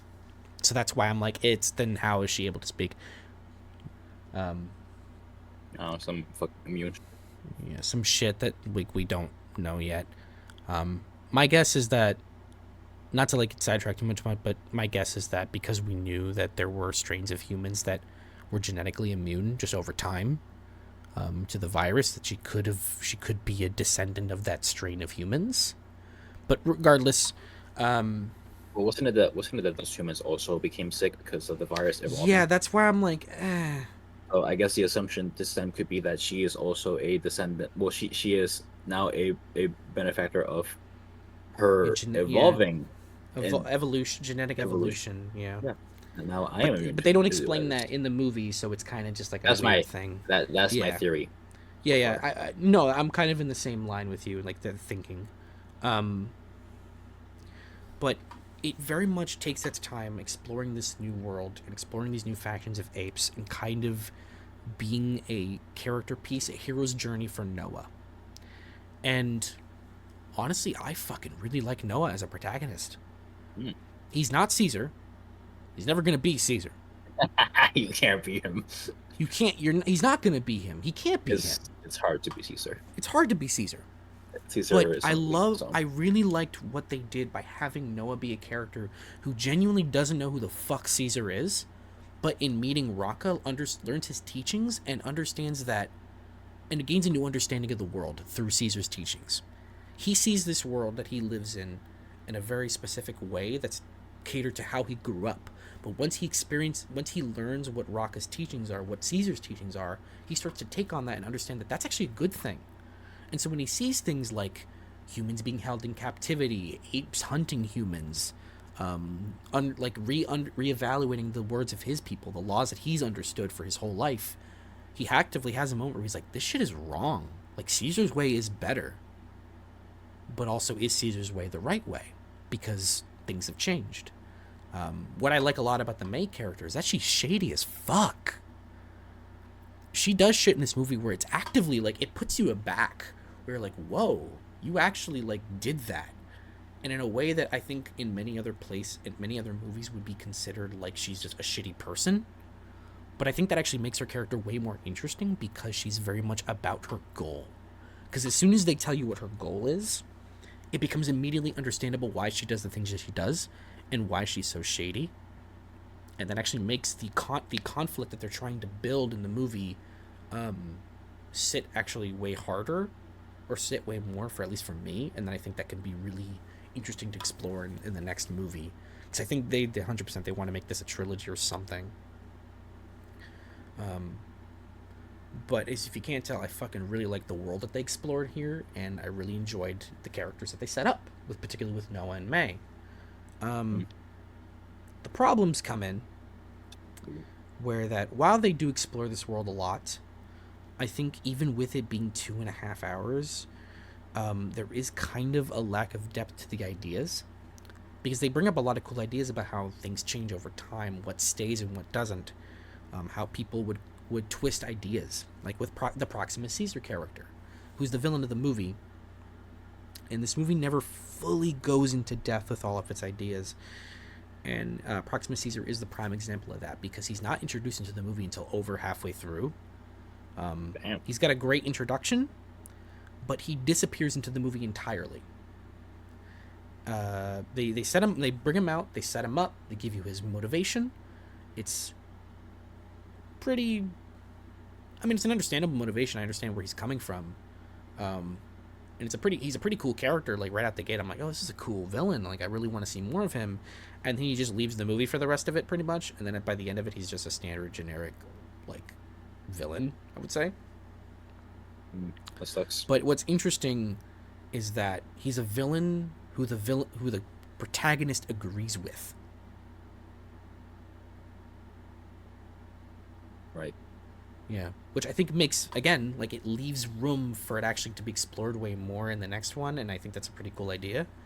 But again, it's just, this is the one movie, and we're not going to get that movie for a while. So it's like I have to be fair and go like, hey, this is a problem with this movie, because while they're leaving it open, it's also a problem because it's not explored well enough. And it wastes Kevin Durand, who's fantastic as Proxima Caesar. And he just doesn't get a whole lot to do here. I like the Rocca character a lot. He's just not in the movie much, which is really unfortunate. What character? The Rocca character, the orangutan. His name is Rocca. Oh, okay. He's just not in the movie. I Yeah. thought you say rocket. No. Rocket's back. Oh my God. But yeah, no, I really liked Noah. I think he's kind of the biggest thing holding this movie up for me, as well as like how the world is explored in terms of like visually and idea wise. But I also think it's lacking a little bit of depth. I like the characters overall. I want to see this continue. I think it's a pretty strong movie. I appreciate that it's a slower build. It wants to take its time and just really let you sit in it for a while. The VFX is incredible. Like the CG is fantastic.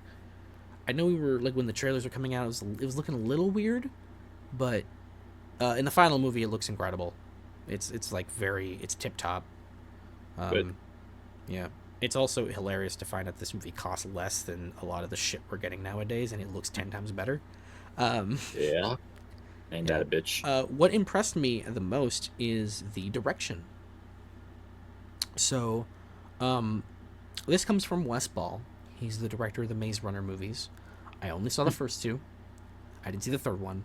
Not very I good. don't. I don't like the Maze Runner movies all that much. So when they said he was making this one, this Planet of the Apes movie, I was like, him? Hmm. It's like, really? Why him? Um, but I have to be real, and I have to own up to my hater energy. He proved me wrong. He brought something to this that was different than any other director that's been put onto these movies, because he puts it in a very like up close and personal way. The way he shoots action is really interesting. It's all very like his action is brutal. It's heavy hitting. Like there's moments in the movies where characters get like hit and smacked around, and I'm like, actively went like, ooh, like that looked like it fucking hurt. There's a point I think where yeah, Noah gets like thrown from like a platform into like a pillar, and when he hits, it just hits really fucking hard. Yeah, Uh, maybe it should because these are like monkeys, yeah, giant apes fighting. yeah, and Who are really there strong. is a like a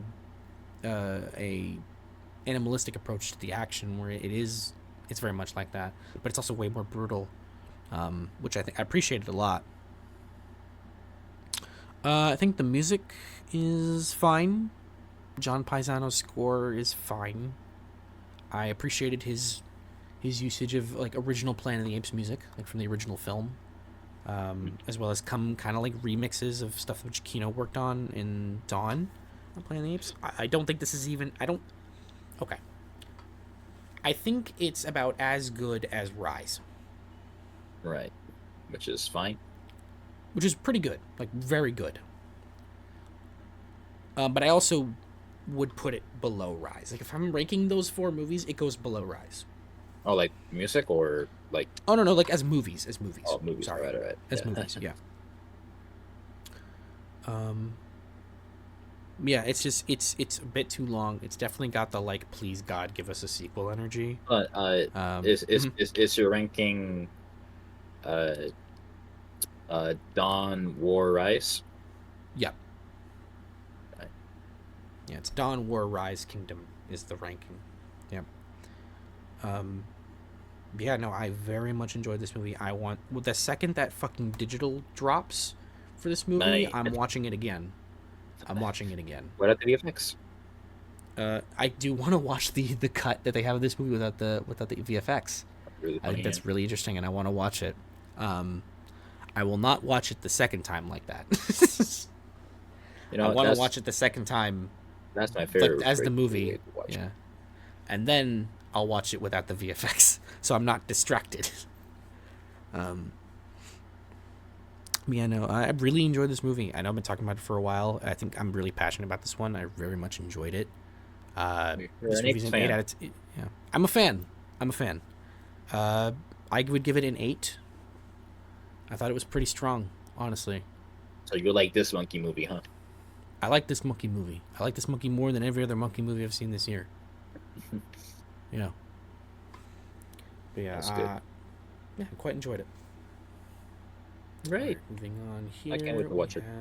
Yeah, yeah. We have If. So, If is the newest film from John Krasinski. It is a family film about imaginary friends. Oh, he directed it. Yes, he wrote and directed this film. Oh, And surprise, surprise, the biggest issue is the script. oh, Um, okay, I'm gonna be really nice about this movie. Uh, the reviews are pretty rough on this one, actually. I'm not there with them. I actually did enjoy this movie. I did like it. I think it's an okay movie. But the reason why I think the script is the biggest issue is because it changes plots more than halfway through. And its own, like, internal logic of the world gets kind of changed. And they never bother to explain why that is. So the initial plot of this movie is that this girl B, whose father is in the hospital for, he's played by John Krasinski. They don't show many of the trailers, but her father's played by John Krasinski. He's in the hospital for a heart surgery.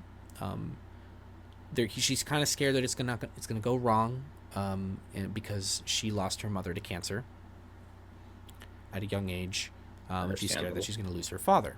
Yeah. But her father is a very, very happy-go-lucky, not happy-go-lucky, he's a very optimistic man. He likes to have fun in life. And he's trying to pass it on to his daughter, and he tells her, like, I'm going to be fine. Go have some fun, you know? Go have some fun in the city, enjoy life a little bit, make a story, and find a story to tell. Because that's what they like to do. They like to tell stories to each other and, you know, and connect that way. This movie's very much clearly a love letter from John Krasinski to his kids and to his daughter, particularly. It very much feels like that. So, yeah, fuck his son. Fuck his kids, I guess. Or his No, I son, said fuck his whatever. son. Fuck his son. Yeah. But in this movie, again, it feels like a love letter. I think both Quiet Place movies and this feel like John Krasinski just like loving his family, which Yeah. is fine. He's a very whatever. Family man. He's a family man. But in this movie, the girl B, she goes to make a story, and in doing so, she discovers that she can see imaginary friends, and she meets up with Ryan Reynolds' character Calvin, who essentially is trying to relocate or rehome these imaginary friends, because when their kids grow up, they they can no longer see them, and so when they can't see them anymore, they have to get new kids. And that's what Calvin's trying to do, but it's not successful at all. When B comes in, she feels like she can kind of snap this all together, and she can really figure it out and do it. But that lasts about till over halfway through the movie, because they spend a lot of the movie like doing like some like imaginary bits and gags and stuff. It just feels like they're just kind of doing shit for a while, and then they get to the plot. Then And they when they got do on get with to it. and then they get on with it. And then when they get to the actual plot, is when it starts to kind of fumble. Because while the initial plot is fine, it's a decent premise for a family movie. When it decides to switch it up and go from like relocating the imaginary friends to new kids, it becomes they're gonna re they're gonna bring back the imaginary friends with their kids, their original kids, and kind of bring them back together. And that's supposed to be like the emotional center of the movie, is these imaginary friends rekindling their relationships with their kids, and helping them, you know, get through the struggles of life. And there's a couple scenes that are like really great at doing that, but they never explain why these things can even happen. They just kind of do.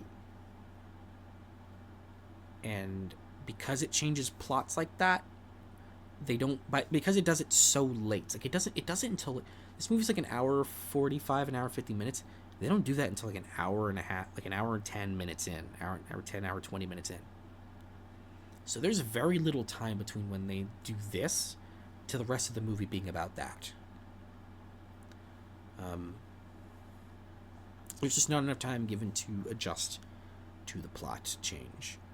But other than that, I actually quite enjoyed this. I think it's a pretty cute, like wonderful little movie, full of heart and full of love in it. But it's not terribly funny I'll say. It wasn't particularly funny. The actual imaginary friends themselves are not particularly deep characters. They're just kind of not necessarily there, but they're not driving the plot forward, is what I'll say. They are objects, would you say? Sure, yeah. Michael Giacchino's score for the movie is very noticeable. I can tell it's you. I know it's you. Yeah. It's not just like I know it's you, but it's like it's trying really hard. Oh, really? Yeah. Yeah. We know what you are. Yeah, it's like they're trying really hard to get you at points with the score. Oh, so It's they like, didn't get you? yeah. No. No. Um I will say, you know what I appreciate? Subdued Ryan Reynolds. He's not in the movie a whole lot, and he doesn't Deadpool it up at all, really.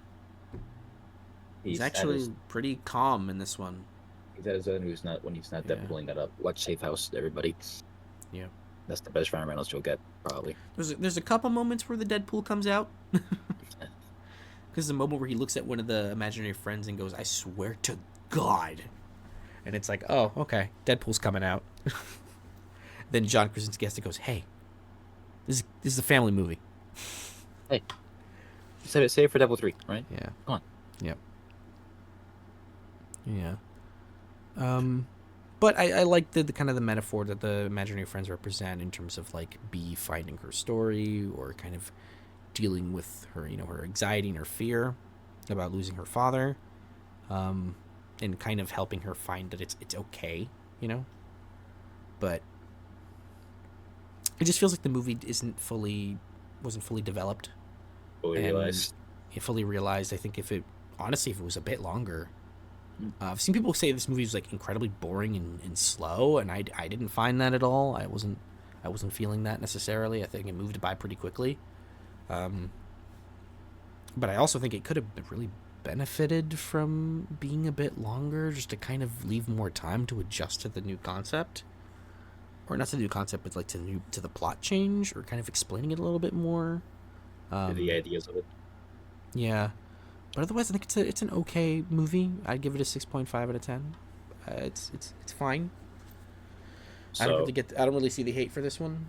So from what I'm gathering, and this might be like a hot take from you, but is this your favorite John Krasinski movie? Yes. Yeah, I also think it's his best one. Yeah, there it is. Yeah. Yeah. Yeah, I was gonna lead with that, honestly, but then I just kind of wanted to talk about the movie for a little bit. Yeah, but the more I thought about it, I was like, I don't know, which is Krasinski. Oh, wait a minute. Yeah. This means, oh my god. Yeah. Yep. That's how I feel. This is fresh for me. Well, it kind of is since you started watching A Quiet Place again. I'm like, oh wow, you don't like that as much as you did, huh? Okay. SNL was right back then. But it's like, wow. But now his most reviled movie is like your favorite. Like, welcome to the hot take territory. Yeah. Enjoy it here. It's fine. It is fine. Yeah. It's nice. It's okay. It's a nice place. I like it. I wouldn't say it's a nice place, but Well, you're not hurting. Well, you're not hurting anybody. Yeah. Fine, they can handle a few hot takes. All right. Next up, oh boy, this is going to be the most disparaging. What's the word? This is going to be the most, not controversial. Well, maybe controversial, but this is going to be the most separate we're going to be on a movie. Because we're not going to talk about Furiosa. Oh. Yeah. I don't really have a whole lot to say, so you can go. I kind of also don't have a whole lot to say. I didn't vibe with this movie all that much. It went on far too long. It was kind of a slog to me at points, especially at the beginning part where she was still a little girl, and it was just still talking, going, and then when we got to a certain point, I was like, okay, let's see where you go.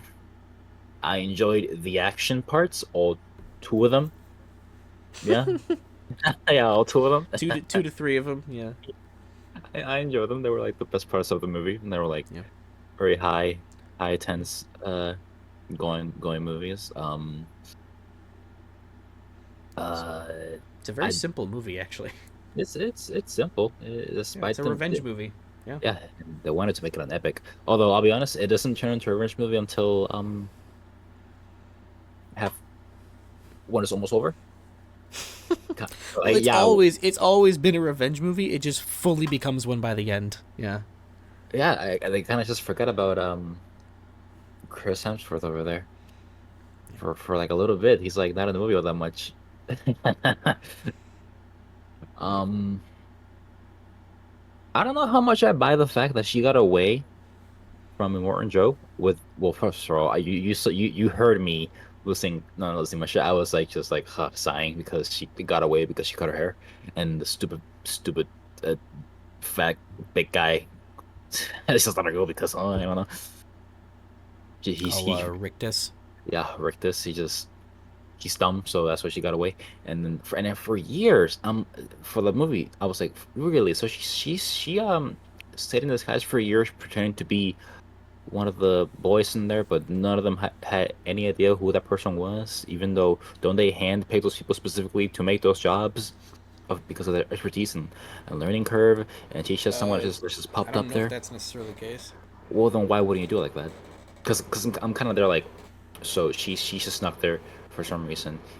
Don't they assign people to do those trucks because Joe has people he has medical people, he has bodyguards, he has guys in his council, he has wives, but he's neglectful over how they make his cars now. And I guess that's not really his job, but it's jobs of other people who are gonna be like, hey, who are you? I never seen you before. The fuck. And the fact that she got away for so long, where they didn't really care, they fucking didn't acknowledge the fact that she was gone. It was just her perspective. There was no, where does she go? What the fuck? And then, dude, the fact that she went, I'm Furiosa, and shouldn't they be like, no, who the fuck? Sorry, who? Who are you? No, you're not. Because can't anybody else down there just be like, Well, I'm they don't Furiosa? tell us exactly how much time passed between Praetorian Jack training her, but I guess it was enough time for her to be recognized as a Praetorian, and then eventually she becomes an Imperator. Yeah, but she too because she was like about to get eaten by the people down below, the little Yeah. peasants, and she was like, I'm Furiosa, get me up, get me up, get me up, Mm-hmm. and that made them go, whoa, where have you been? Not, no, they're not. Get back down there, idiot. Oh, why would they believe her? Well, they would recognize her because a Praetorian. She is a war rig driver. Oh, but that's not what she said. She said, I'm Furiosa. She said, "I'm Praetorian Furiosa." She didn't just say, "I'm Furiosa." She said, "I'm Praetorian Wait, Furiosa." that's worse because that means that How's that worse? she said to them that she was Furiosa, She the said, "I'm wife. Praetorian Furiosa, the Hold on, war rig driver." right, but that who else Well, is no, named she didn't for say the war rig driver, but she who? said, "I."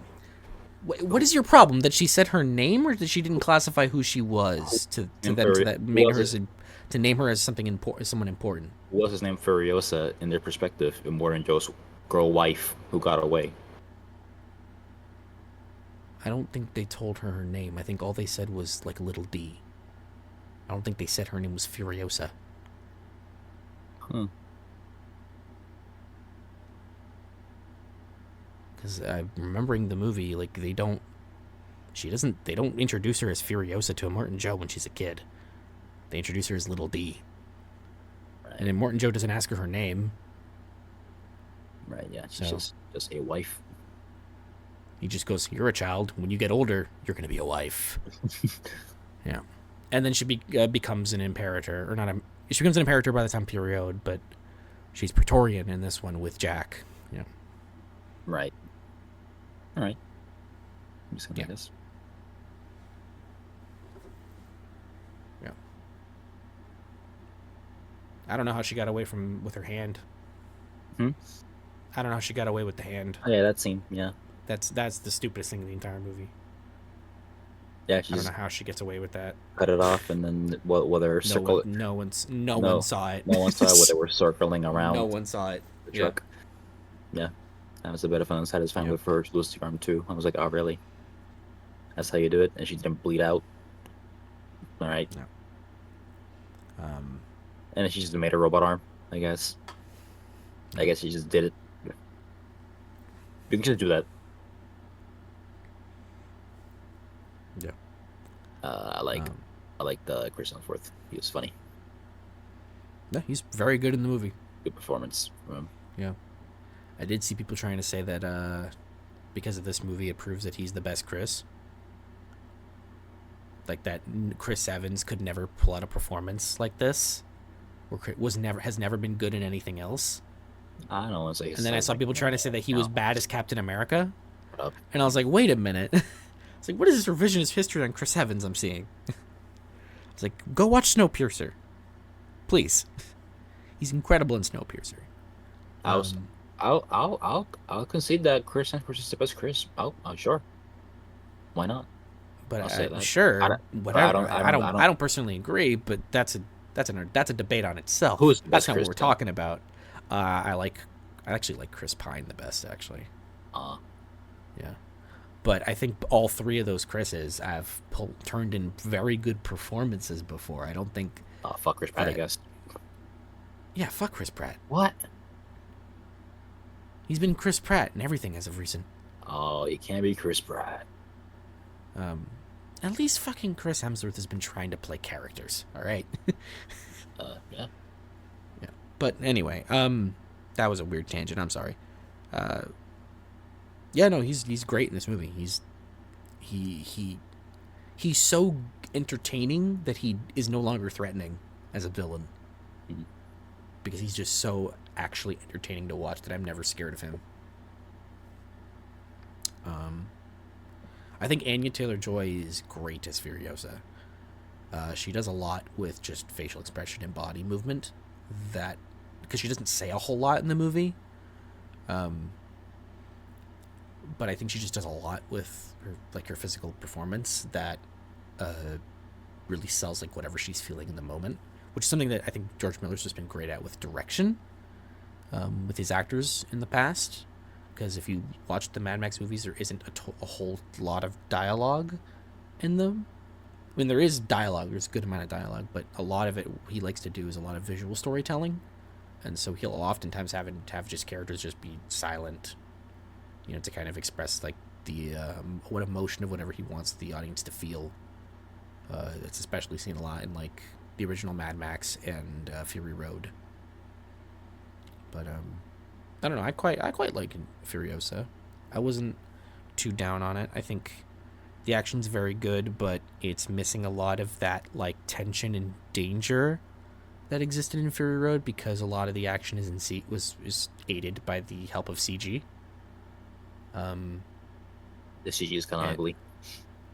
I don't think the CG is ever terrible, but it's way more noticeable because don't get it twisted. Fury Road has a lot of CG. Like there's a lot of CG in Fury Road. It's just a lot of invisible effects to blend it together. Because there's a lot of stuff being done practically in Fury Road, but the CG is being used to blend it all together with it's like extensions and just other things that can't be done, safely in reality. Where Furiosa is relying on the CG a lot more to create the sequences or create the action versus doing it for real. Yeah, the movie's way too long. It's way too long. The Tom Holkenborg score is not even close to being as good as the one from Fury Road. It's a lot of reused tracks over and over again. It was like da, Yeah. da, da, da, da, like like 5 times in the movie for no reason whatsoever. Mm-hmm. It's kind of like the remember this track? Like okay, why are you Yeah. playing? Why are you playing it here though? Yeah. Yeah. No, I enjoyed the movie quite a bit. I think it's good. Uh, I'm realizing something. I don't think it's as good as Road Warrior or Fury Road. Yeah, I'm kind of realizing something. In the action scene on the highway, did the truck ever swerve like to the left or right to like try to crash onto the cars that were chasing him? Like I don't think it Uh, ever like try to he did. swerve. I think Jack did swerve it like once or twice. He did do that once or twice in the scene. Cause I remember like Yeah. being like on the straight road, the black Mm-hmm. road the whole Yeah. time. they were driving, and I don't like really He remember him like trying to like be like "Urgh," like no, trying to shove my car. he did like twice. Yeah, that did happen in that sequence. Yeah. All right, should have done it more probably with the bikes. There were bikes there, right? Yeah, there were bikes. There were also a lot of cars. You got a And there were truck. guys like fucking flying up in the air and shit. Yeah, you got a truck, man. Just Yeah. They also did take out one of the tires, or at least a couple of the tires. Um, yeah. I mean, you steer from the front. Yes, but you also need the back tires to It's help like a you turn. it's like a truck with like 8 tires. You turn It one. was like a 10-wheeler at least. Might as well have it. Yeah. Well, stop driving. I guess. Shit. The wheels are gonna explode. Just saying. Um, yeah. Uh, yeah. I don't really have too much to say. I enjoyed the movie. Oh, you good? Yeah. I'm at like an 8 for it personally. About a 5, I guess. Yeah. Yeah, that's Furiosa. What is next? Atlas. Oh boy. This is another one. Funny enough that I wasn't on the same wavelength as a lot of people. This movie's getting like demolished. Um, I didn't hate this movie actually. Because I think as of right now it's got a 2.0 flat on Letterboxd, and I think like the RT score was like 10% or something. I know you don't give a shit about the Rotten Tomatoes score, but I was like, that's really low. But I saw the movie. I mean, yeah, it sucks. Like, no shit. I don't have to tell you that, but like, I don't know. I enjoyed parts of it. I liked some of the action scenes, and the visual palette was nice. There's like some of it's kind of snippy, kind of fun and enjoyable. I didn't hate watching it. I don't know. Jennifer Lopez is really trying. Funny bad. No, I wouldn't say so. It's the script is really bad. Like, it's a very bad script. But yeah, like otherwise, it's I don't really have a lot to say. Like it's Titanfall at home. You, you didn't hide it. Huh? Titanfall at home. Yeah, it's Titanfall at home, Just and yeah, mhm, I like Titanfall. yeah. Well, it's But Titanfall at home. what's the game equivalent of that? Of Titanfall? There is no game equivalent of Titanfall at home. There's gotta be. Um, I don't think there is, but there's so many games up there. yeah, There's gotta be one that we yeah, can't think of right now, but there's gotta yeah. be. But it's a bad movie, very bad movie that I was just kind of like, Eh, like I don't see it. I give it a 4. I really got nothing to say on it. It's a I pretty, I give it a nothing. I haven't seen it. yeah, it's a pretty nothing movie. All right, what's next here? Okay, Jim Henson Idea Man. Ooh, So this is a documentary yeah. about Jim Henson, the creator of Sesame Street, The Muppets, Labyrinth, Dark Crystal. Uh, he is a legend, or he was a legend. He is the GOAT, Um, apparently. he's a creator of my childhood, a good amount of my childhood, that's for sure. I love me some Muppets. I love the Muppets. And this is a pretty wonderful documentary that goes into a lot of detail of what drive him as a creator, what like his thought process and his philosophy to creation, and just consistently working. Because they kind of described him as a very like destructively, not yeah, like a destructive workaholic. He just continued to work and work and work, and never really took breaks. Um, I will say this while this documentary is very good, and it paints him in a very good light as just a very passionate artist and lovable soul, and always a very optimistic person about life in general. Um, I don't think the documentary fully went into. I don't really have any other way to say this, but like his defects, Yeah. like is kind of what was, because it paints a very positive picture about the man. It doesn't paint a full picture. And I think to get the full picture of a person, you need to know, both the good and the bad, the whole, whole story. Yeah. And it casually mentions them, like it very offhandedly mentions some of the things. Like there's one of his kids. They interview his kids a lot for this. One of his kids had mentioned that like he was a pretty, for lack of a better word, like a very traditional man, and that he expected things out of his wife that his wife just wasn't about. Um, like he didn't expect her to really have any ideas of her own. Didn't expect her to want anything in life really, other than to be a mother and have kids. Mm. And they had a lot of kids. They had like 6 kids or something. Man, Yeah. man got busy. Yeah, man got busy. Uh, yeah, like that's like something they casually mention in from the kids like in the documentary, but they never go into it at all.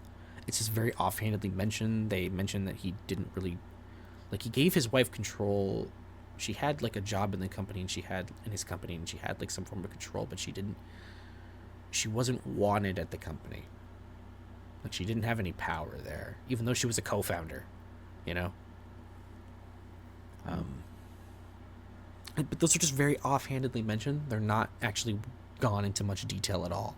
They actually talk more about his I guess workaholicism, his workaholic energy, where he just couldn't give himself a break at all, more than anything Is else. he not alive anymore? No, he unfortunately passed in 1990 Oh, of it was a sickness. I believe it was like a flu or something. Just a sickness that came out of nowhere that he hadn't addressed at all. He didn't get treated for it at all. So by the time it really hit him, he was basically a vegetable, could it be because he kept working? pretty Then, much. Yeah, because ugh. he was very clearly sick while working, and then just whatever he had got, because it was just a random sickness. Whatever he got, he didn't treat it for so long that by the time it hit him, like he was gone pretty much. Yeah. But it's a very emotional documentary that is very heartfelt and very much wants to appreciate his art and what he brought to the world. And as someone who respects Jim Henson a lot as a creator, um, and as someone who very much loves the Muppets, I think this is a very good documentary. I gave it a 9 out of 10. I thought it was very good. I just think it didn't delve enough into the other sides of him that I think would have Giving rounded out you the more. person more. Yeah, rounded out the person. But it's an incredible documentary. This is probably going to make my best of the year. So, yeah, that's how it is right now. Looking good. All right, next one up. Bad Boys Ride or Die. Ooh, here's one I I can need a talk quick about. water break. Yeah, Mm-hmm. here's your water break. I'm gonna talk about Bad Boys Ride or Die. So hey, me, I'm, I'm quite I'm quite the Bad Boys fan. I grew up watching those movies when I really shouldn't have been watching those movies because they're really for kids. But I have very fond memories of the first Bad Boys movies. First two, Bad Boys One. I don't remember it too much. Bad Boys Two, I Mm-hmm. I think I saw that movie a lot back in the day, where I remember so well, and it was such a good time that when I Mm-hmm. went back to rewatch both of those movies, I was like, wow, okay, Bad Boys One, not as good as I remember being because I don't remember that much. Bad Boys Two was like, wow, it's better than I remember it. It's better than people say it is. It's like quite enjoyable. Like had such good action, such a the chemistry between Martin Lawrence and Will Smith was really carrying it. Like I said, the action was great. Michael Bay's direction was very well, you know, shown, and I can tell that it was Michael from just like from a distance. And I really like the energy of that movie, Mm-hmm. the comedy, what it was, and like yeah, I really like Bad Boys. Um, and then this movie got its trailer. I was like, they're making a new one, and I didn't even see For Life. I kind of missed it. It kind of just went by. for like 4 years. Mhm. Didn't think about it, and this came out, and I was like, oh, you know what? It was kind of fun. Honestly, I'll check it out. But first, I gotta refresh my memory, and then I had to watch For Life. After that, I saw this, and hey, I quite enjoyed it. I quite did. It had a it has a lot of what I liked about the first Bad Boys, particularly Bad Boys 2. A lot of what I like. It's just fun shootout action, good moments between Martin Lawrence and Will Smith, Marcus and Mike, uh, good chemistry, all of that comedy, action, fun, just pure popcorn bliss. And I was like, what a fun time. Uh, It's also a lot better than Bad Boys for Life. it is a lot better than Bad Boys for Life. It sure is. Yeah. But carrying over, that's issues, of course. Oh yeah. Where do I start? The villain, but Yeah. yeah, Don't the even villain. have to mention them. Yeah. Yeah, not really. It's particularly the one guy, the Yeah, Reaper. that one guy. Yeah, Yeah. Mr. Fantastic. Let's call him Yeah. that. Let's call him That Mr. one Fantastic. guy. What a fucking what a goober. Yeah. There's Mike's new wife. Who the fuck are you? Who the fuck are you? Do you know who she escaped? She was introduced in this movie. She sure was. Hmm. What's her name? I don't remember her name. Actually, don't remember her name. Yeah. What's the character? Does she have a character? Is she that character? Not really. She's British. He's British. That's the worst part about her. She met Mike in rehab in PT. Yep, and I guess she really rubbed off on him. Guess so. I guess so. Yeah. Uh, hey, you know what? I do like Mike's kid. Even I liked him even in For Life. It Oh yeah, yeah. and good tuning on for this is he's quite a badass. Hmm. I like him. He's kind of cool. Hmm. Uh, I've grown to really like Marcus's son-in-law, Reggie. Oh, Reggie. Reggie's Yeah, Reggie pops off in this Reggie movie. pops out, man. Yeah, it was great. It was so good. That's quite a journey. Like that's character development right there. Yeah. From the second movie to like, oh wow, look at him in For Life. How about him? Dude, like he's kicking ass and like, oh, write her down. Oh Yeah. my God, look at him. Yeah, yeah. Look at him Look go. at him go. Which you didn't really mention the action yet, but yeah, the action in this movie is really good. Yes, It's over directed as shit, but that's what it should be. when it got to the end with that big fight, like shootout scene, I was like giggling in my seat at how fucking cool it was. Like Mhm. the one take drone shot just flying all over the place, flowing into like Mike and Marcus's guns. Like they're doing POV FPS shots of like them shooting guys, and then having the camera track the gun as they're throwing it around, and then going right back into FPS mode. I was like, this is fucking rad. Oh yeah, This is cool. Like I was hyped as shit for that final shootout because it was just, or that final like big action sequence because it was just so well. Like it was cool. It was really fucking cool. yeah. So you can look forward to what Bad Boys movies. They don't really have the hand-to-hand action that we've seen a lot, but now that they got like some good fucking shootouts. Hmm. Like, oh Yeah, but the action, like even some of the chases, like that chase in uh where they behind the were getting club. hit by, yeah, where they were getting like shot at by like the hitmen. Like Yeah, that was a pretty decent chase. it was pretty decent. Yeah, They didn't go as on should have. no, but it was just, yeah, it was an overall like I quite enjoyed this movie too. I thought it was, I think it's the second best Bad Boys movie. I also think that. Yeah, I think it's like two this and then one for life. Yep.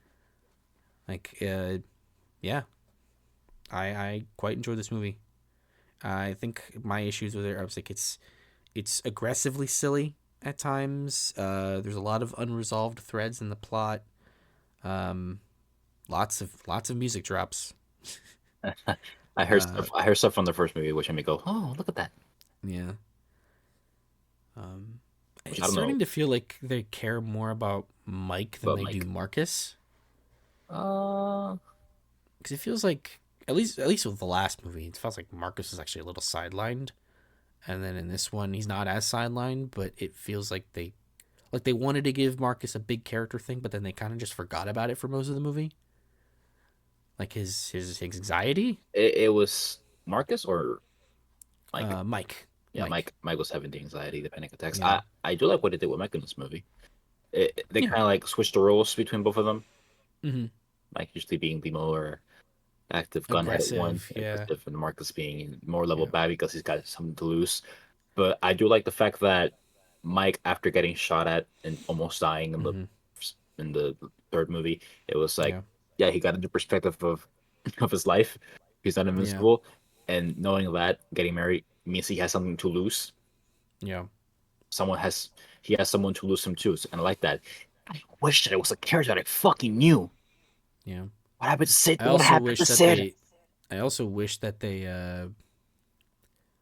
kind of like focused on it a little more, like his anxiety, because it just only happens like a couple of times for like plot reasons, and Yeah. they don't really address it too He much has in the movie outside of it. Yeah, he has like just two panic Yeah, attacks throughout the whole movie.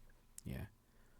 Oh, I totally forgot to mention how good that fucking air that Yes, not the airplane, airplane but scene. that fucking I never talked to you about that. I don't want to say an airplane because it's not an airplane, Oh, but it's the it's helicopter. Yeah, that carrier yeah. sequence. Yeah, Holy shit. that's fucking great. That was a great action scene.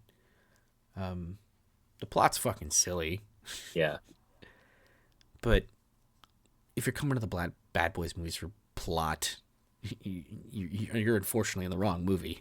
I think Um, two might have like the most cohesive one in a way. yeah, That's because it has time to like cover it all. yeah, But yeah. yeah, I think like Bad Boys 2, why this works so well is that it's not just relying on Will Smith and Martin Lawrence's chemistry, hmm like them together being funny. It's not just relying on that. Because like Bad Boys 2 has like really crazy Michael Bay action. This movie has insane fucking crazy all over the place action. And it's really cool. Because I think I know, because how I felt about For Life was that the directors of that movie, because they're the same ones for this one as well. They're clearly competent directors, but it felt like they were kind of putting their feet on the brake a little bit.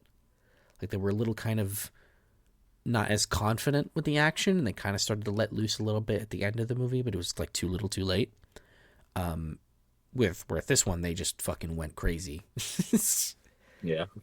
They were like, "Fuck it, we didn't get to make Batgirl, whatever. Let's fucking go crazy here." It's not the craziest. They can get crazier. Yeah. Oh, they can get crazier, but they still went pretty crazy. They're pretty crazy. They listen. Yeah. They didn't make fucking tents explode like Michael Bay did in the No, second they movie. did not. The fuck was that? They did not. Why would they blow up? Yeah. No, this movie was quite good actually. I enjoyed it. Yeah. Yeah, pretty enjoyable. I gave it a 7. I'm about a 6.5. Mm-hmm. Yeah. So, hey, who's the best villain in like Bad Boys movies? None of them are very good for like No, who thinks the best. I don't know. I don't think I remember. I I don't know. I guess the second villain, Bad I Boys 2. guess. I guess because Yeah. he has a lot of scenes. He's kind of, I think the actor sucks for him. I think Oh yeah. he's just not a Oh, very good actor. Peter Stormare's kind of funny in Bad Boys 2. Hmm? Uh, I don't know the character's name, but the guy who was selling the drugs in 2, that his buddy got chopped up. Ah, yeah. Yeah, He was pretty fun. he was funny. Yeah. Yeah. Moving on from Bad Boys for Life, we have Hitman. All right, so I lied when I said Challengers was my favorite movie of the year. It's actually Hitman. Right. I fucking love this movie so much. It is this movie, like if you are a writer, this movie is jealousy inducing because the dialogue is so fucking good. I'm also kind of ashamed to admit I had no idea what this movie was about before I saw it. I kind of just heard about it and was like, I want to watch that. Um, but what makes this movie work so well is its dialogue that's fantastic. The performances are all fantastic, especially from Glenn Powell. And the movie's funny as shit.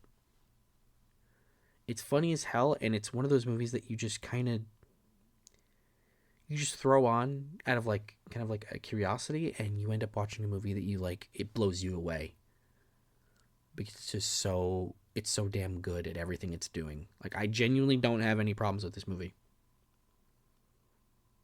Like I couldn't think of a single thing after I finished it. I was like, was there anything about that movie I didn't like? And I was like, no.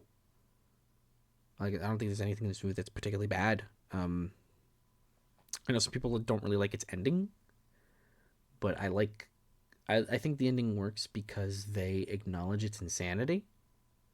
They also right out the gate of the movie. This movie's semi based on a true story, and they start at the movie. They're like, um, the person we're going to talk about is a real guy. None of this shit happened. And it's like, okay, all right, I know what I'm for then. Yeah, I don't have to. I don't have to be like, oh, but it's not accurate. And it's like, well, they fucking told me at the start of the movie it ain't accurate. So, um, yeah, no, I don't really have too much to say about it. I think it's just a really, really airtight movie that's just fantastic all the way through. Like, I don't really have any problems at all. Okay. Well, let me tell you Yeah. something. I actually saw this movie. Oh, you did? Yeah, I saw it yesterday.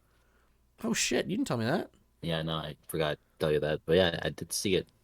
Oh hell yeah! Yeah, I liked it. I quite liked it, except the final part with the where. Okay. So what I mean by that is that they kind of just should I are we good to talk about it? Spoilers. Fine. Uh, I'll just say probably not because not a lot of people saw this movie. Okay. I would think, Well, I wasn't a fan of but the ending. I think it was so against Gary's character, where it made me go, really, you went to that point without like yeah, he had such a strong saying against it at first, where I was like, okay, this is where he stands, yeah. and then that's kind of thrown out of the window because he's horny and in love. Well, the idea of the Fair movie is that you can change yourself to whatever you want to be, and so he changed to a be bad with her. person. Yeah, Yeah, she's a fucking crazy bitch too. That was kind of the thing. Or I was kind of like, okay, so she's fucking nuts. She kind of just for kind of no reason should have just gone to the police. And at that point, I was kind of like, you. I was kind of like digging the whole thing between you two until that part where it took such a big turn. And mind you, oh yeah, huge piece of shit. yeah, but even still, I don't know if two wrongs make a right at that end because you're both doing a really bad thing for kind of like a bad reason too. It was like, oh god, Yeah, fuck. I don't think the movie was trying to say that it was a good thing what they did. It was definitely celebrated. Yeah, for those characters, You it's know a what? No, celebration. I actually I'm gonna take the opposite. I think the movie was kind of like giving me a thumbs up. Like, yeah, they did that. No, it was nice. Good job with the happy ending that they got. Like nothing Yeah. at all. It was such a nice, good job. Especially with the way the tone took it. It was like nice guys. Did a good job.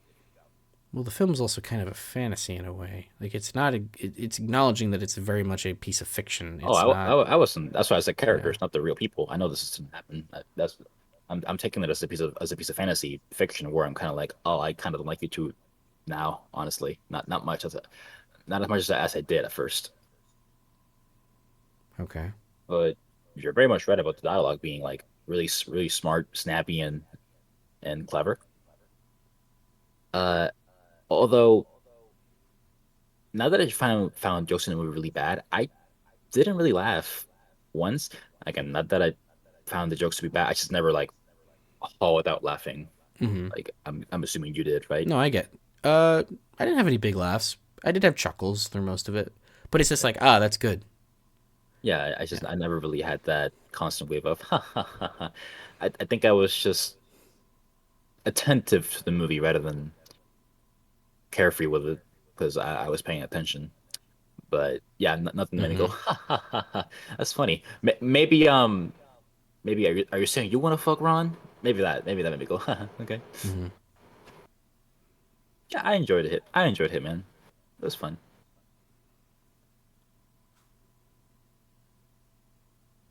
What would you rate it? I'm at a 8. Okay. I don't really, I didn't really dislike anything about the movie, so I was kind of at a 10 with it.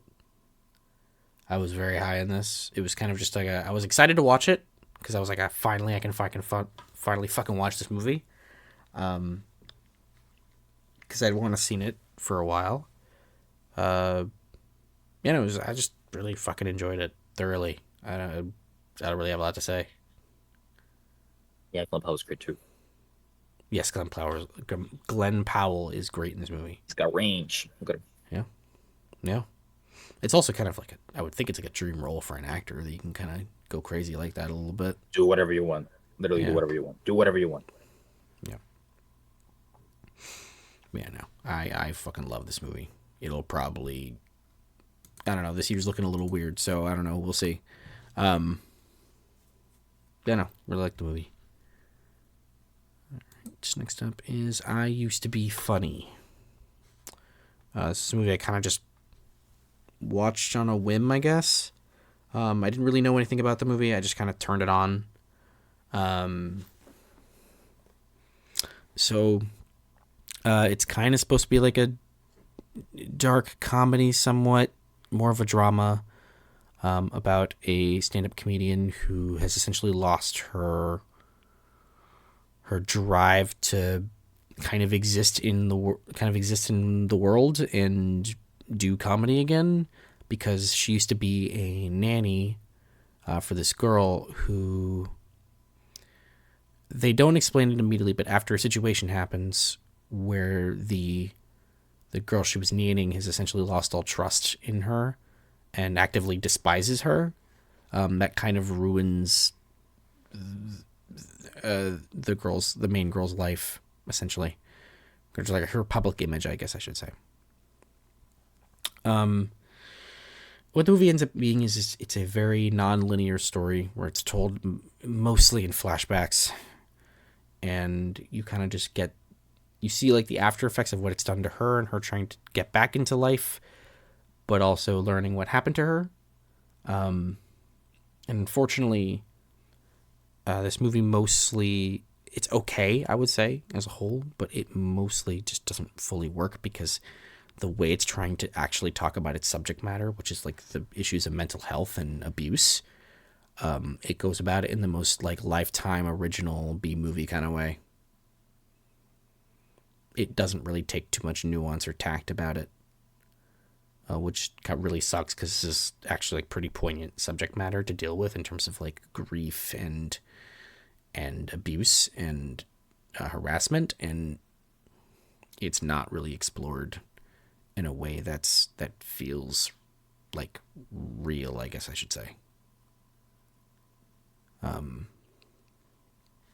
It's kind of hard carried by Rachel Seno being really like a pretty good actress, but it's also not funny. Like I didn't laugh once. I didn't find any of the jokes funny. Oh, is it a comedy? I think it's supposed to be. I think it's supposed to be like a dark comedy in ways, but I didn't particularly find it funny. I appreciate it being a little more down to earth and realistic. But it also doesn't really hit where it needs to, at least for me. Just a very middle of the road movie.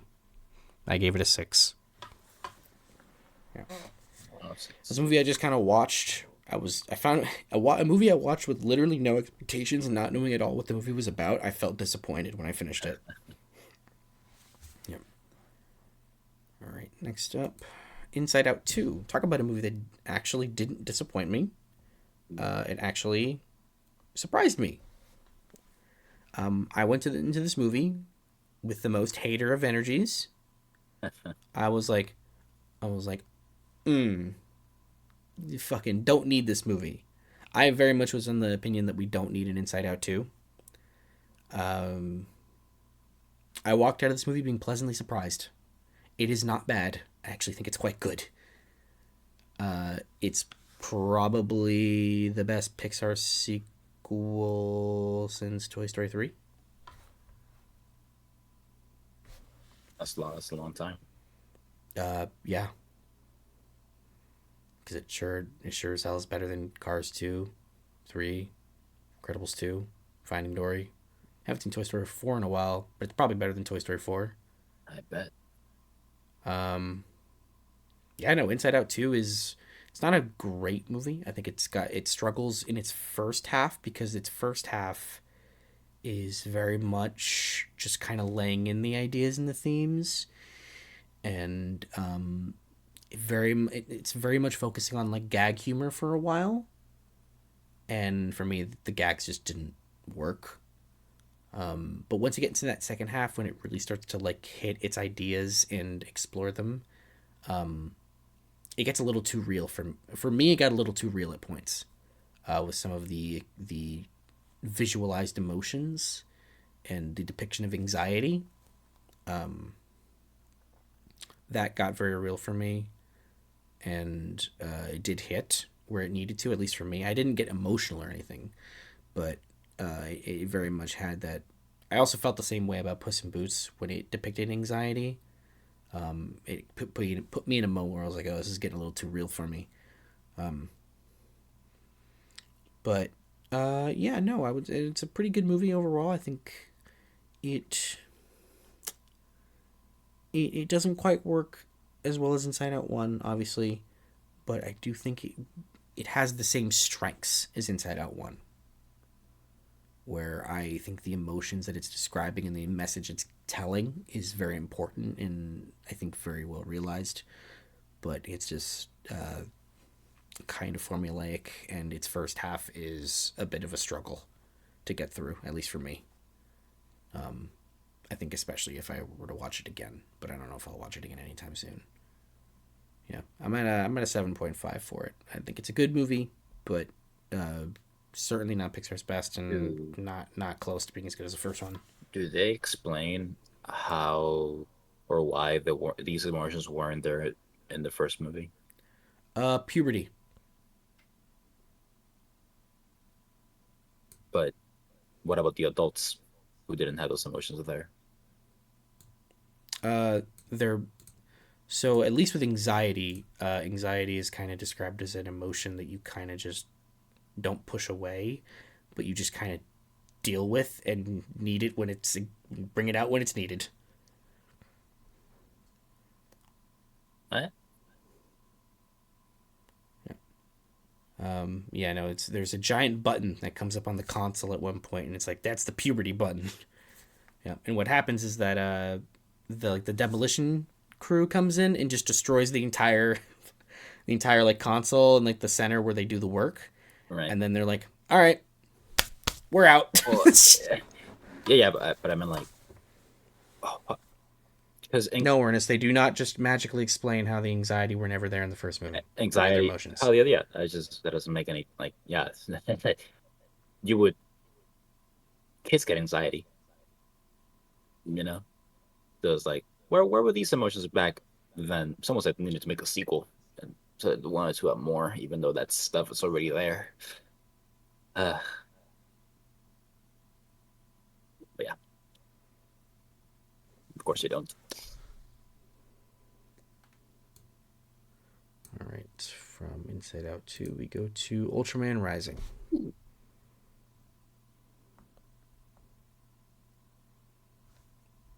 Hello. I mean, you saw this one, so you Oh yeah, don't. I saw this one. Yeah. It's yeah, hey, I quite enjoy Ultraman Rising. Yeah, it's a pretty fun, wholesome movie about an IP that honestly have very little knowledge about, but even still, I found myself being invested in the story they were telling. Mhm. Um, yeah, strangely enough, fucking Emmy right there, the little goober right there, cutest little fucking thing I've ever seen in my life. My God, look at that thing, so cute, it's It is adorable really little cute. thing. My God, can't believe it. Yeah. The animation is stellar. The story is Yeah. simple but effective. The action is great. It's that fun Sentai Japanese action that Mm-hmm. you may be familiar with. Me, I am because I watch Power Rangers. It's like a Yeah, I was form gonna of say I Ultraman. watched Power Rangers as a kid. Yeah. It's like a form of Ultraman. Which, by the Yeah. way, fucking give Power Rangers this treatment, please. My God, I'm a hungry Power Rangers There's fan. apparently a Power Rangers movie in development right now. Like this, animated. I don't know. I don't know. Can it be like this? This Now, I'm is not making this. I don't make those decisions. this is the best Power Rangers movie I've seen, and it's not even Power Rangers. What the fuck?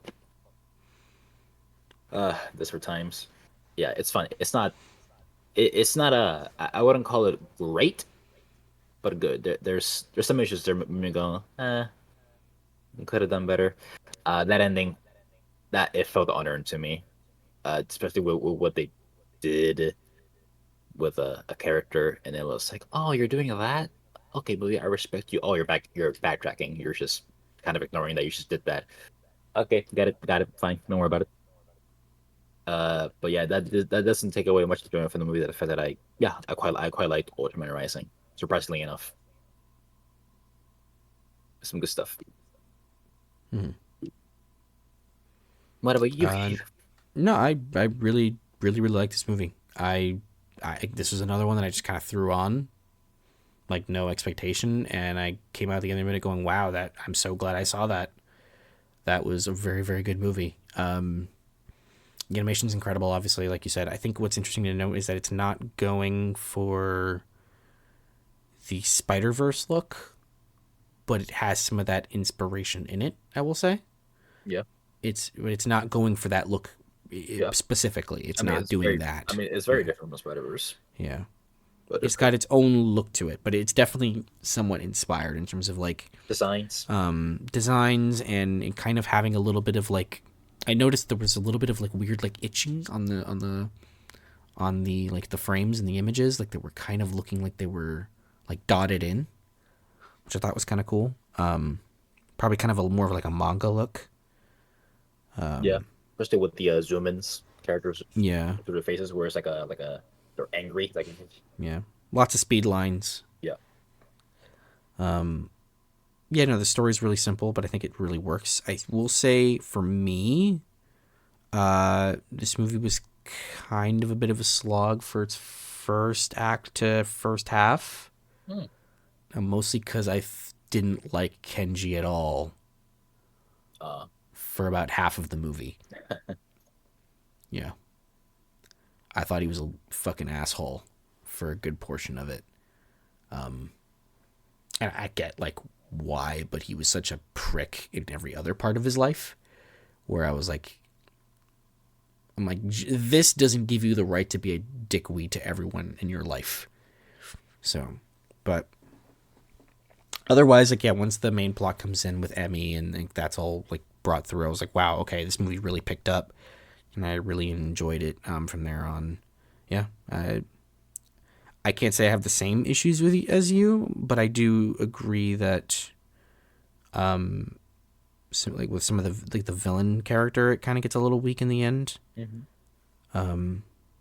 Yeah, otherwise this is a very good movie. I quite enjoyed it. I'm sitting at an 8.5 for it right now. It moves. I will say. No, actually, no. I wouldn't say it moves. I definitely felt the 2 hours. I'm not gonna lie to you. Yeah, kind of. Yeah, yeah. I'm at an 8.5. I don't know where you were at. How about a 7.5? Yeah. All right. Got a couple more here. We're almost done. We're almost done. Next up is the Bike Yeah, Riders. I think my This time is with all the movie. me. I think my time I've seen this is over Yeah. from what I'm gathering. Yeah. Wait, no, is that true? There's one more. That's one more. Yeah. So yeah, the Bike Riders is a movie that I don't very like all that much, and honestly, I might be just convincing myself that I think it's okay. Hmm. It's a very technically proficient movie. It's got like the acting's all very good, and it's very well shot, very well edited. The sound design's fantastic. The score and musical choices is all really great. But this movie is so unfocused. about what it's actually trying to be about. Uh, apparently, I missed somewhat the idea that this movie's supposed to be kind of like a nostalgic riff on old westerns, and I must just this might just be my cinematic knowledge being very low. I wasn't really getting that. I was instead getting a very mixed narrative that wasn't really about anything, and it was just kind of meandering a little bit. Especially the narrative device that decided to tell it to use, where again, it's another one of those movies being told from the fucking future, where it's just being told, where you're being technically getting it all in flashes, flashbacks. This happened. I was here. Yeah. Let me tell you about it. Yeah, and it's like, oh, fuck off. But then they stop doing that for a while and they tell it like straightforward. And then they decide they need to go back and do the narrative device, and it's like, pick one. I just need the fucking Forrest Gump narration. Yeah. Yeah, I just wasn't connecting with it at all, really. I wasn't connecting with the characters. I wasn't connecting to what the story was even supposed to be about. Because it's keeping you at like arm's length for the entirety of it. They're not really delving into these characters at all. Would you like to know in terms more? of like Yes. who they are. They're delving into like somewhat their relationships and what that's supposed to mean, but at a certain point it just drops it because this movie switches protagonists every like 5 to 10 minutes. Like honestly, I think they're marketing Tom Hardy as like the and Tom Hardy, but he's in more of this movie than like Austin Butler is or Jodie Comer. Like this is like, I don't know why Tom Hardy doesn't get top billing for this movie because he's practically the main character.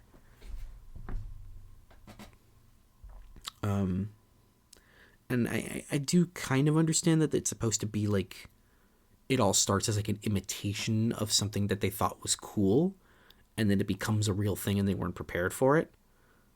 But it just, for me, it just didn't click in any way that it should have.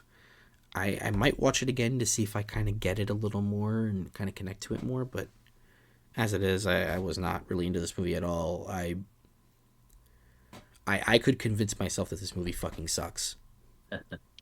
Right now it's at a 6. This was a real disappointment because this is one of my more anticipated movies of the year. And I just didn't really like it at all. So, yeah, I'm being nice with that 6. What a shame. All right. Yeah. All right. Couple more here. Next up, we have Trigger Warning. Oh, shit. This is a Netflix Jessica Alba movie where she is an action hero. Ernest, what do you think? Do you think it sucks? Would you guess that it sucks? Jessica Alba as an action woman? Yeah, I think it might suck. So yeah, it sucks hard shit. And you know what? You know what the one redeeming quality of this movie is? Funny? It's Jessica Alba. Oh, that's really... She's really trying to carry this Jessica movie. Alba, you know your movie's bad when fucking Jessica Alba's your thing about your movie. Yeah, she's trying really hard, and the action is okay. Mhm. This movie is like derivative of everything under the sun. You could basically call this movie Jane Reacher, and it's the same thing.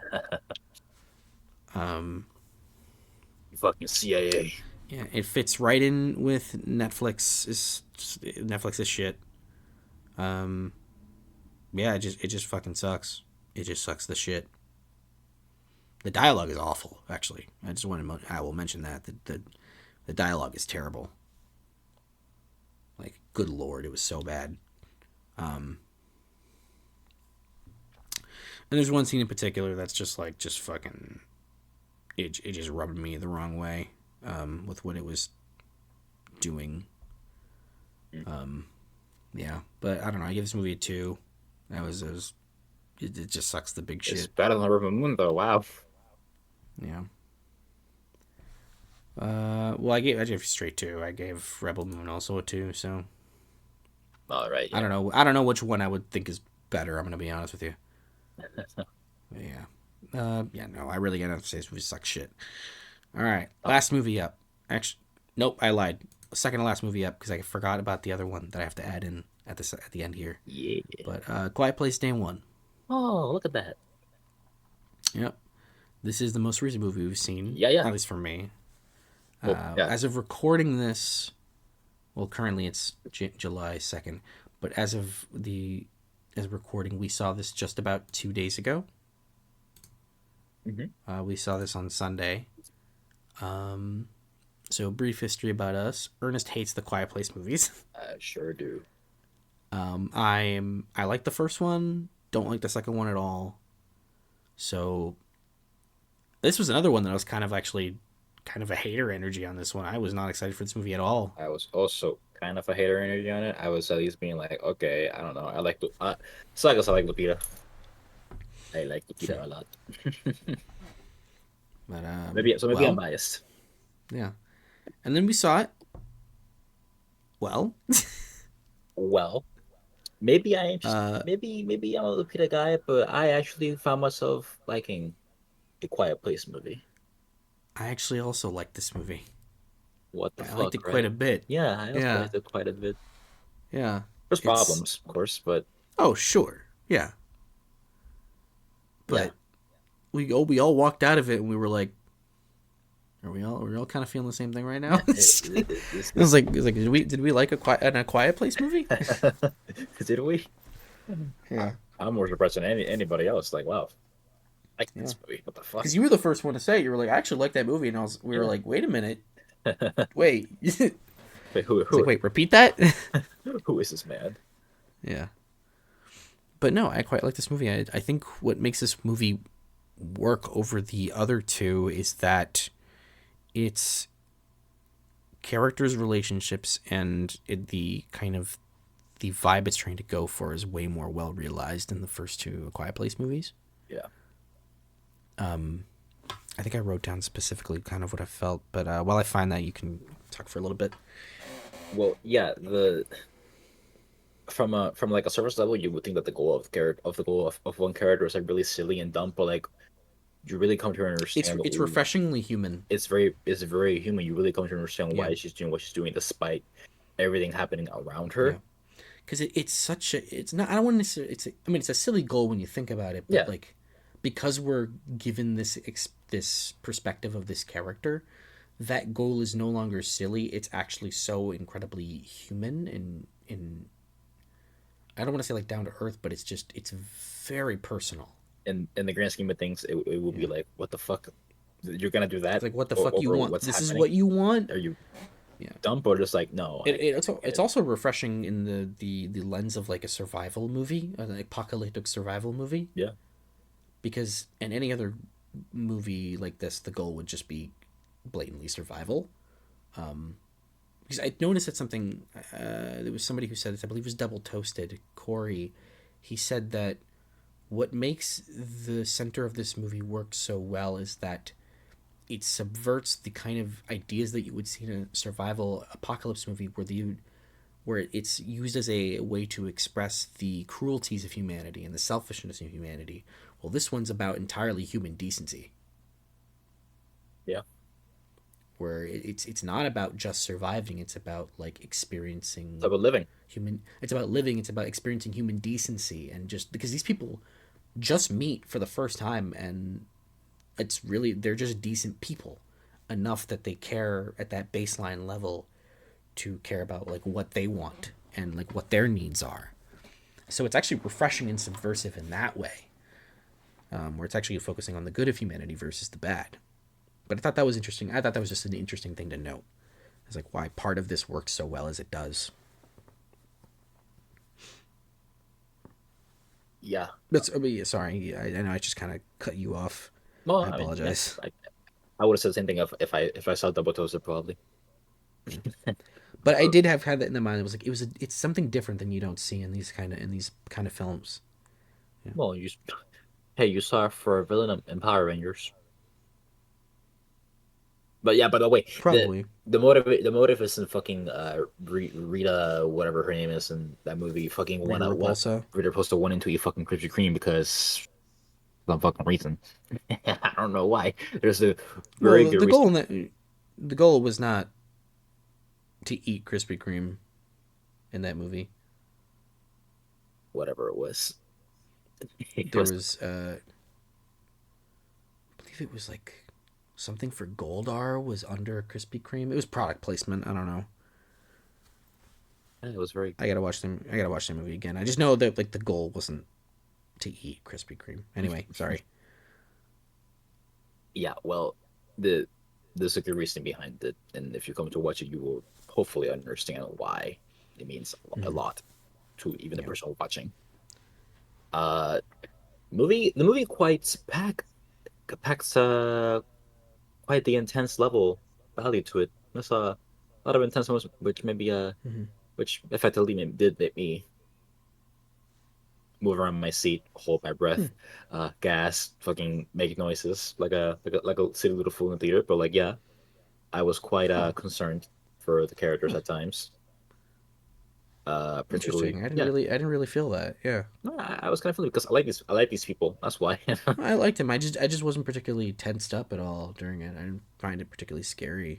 No, But I'm not scared. It's just um, like, oh man, yeah.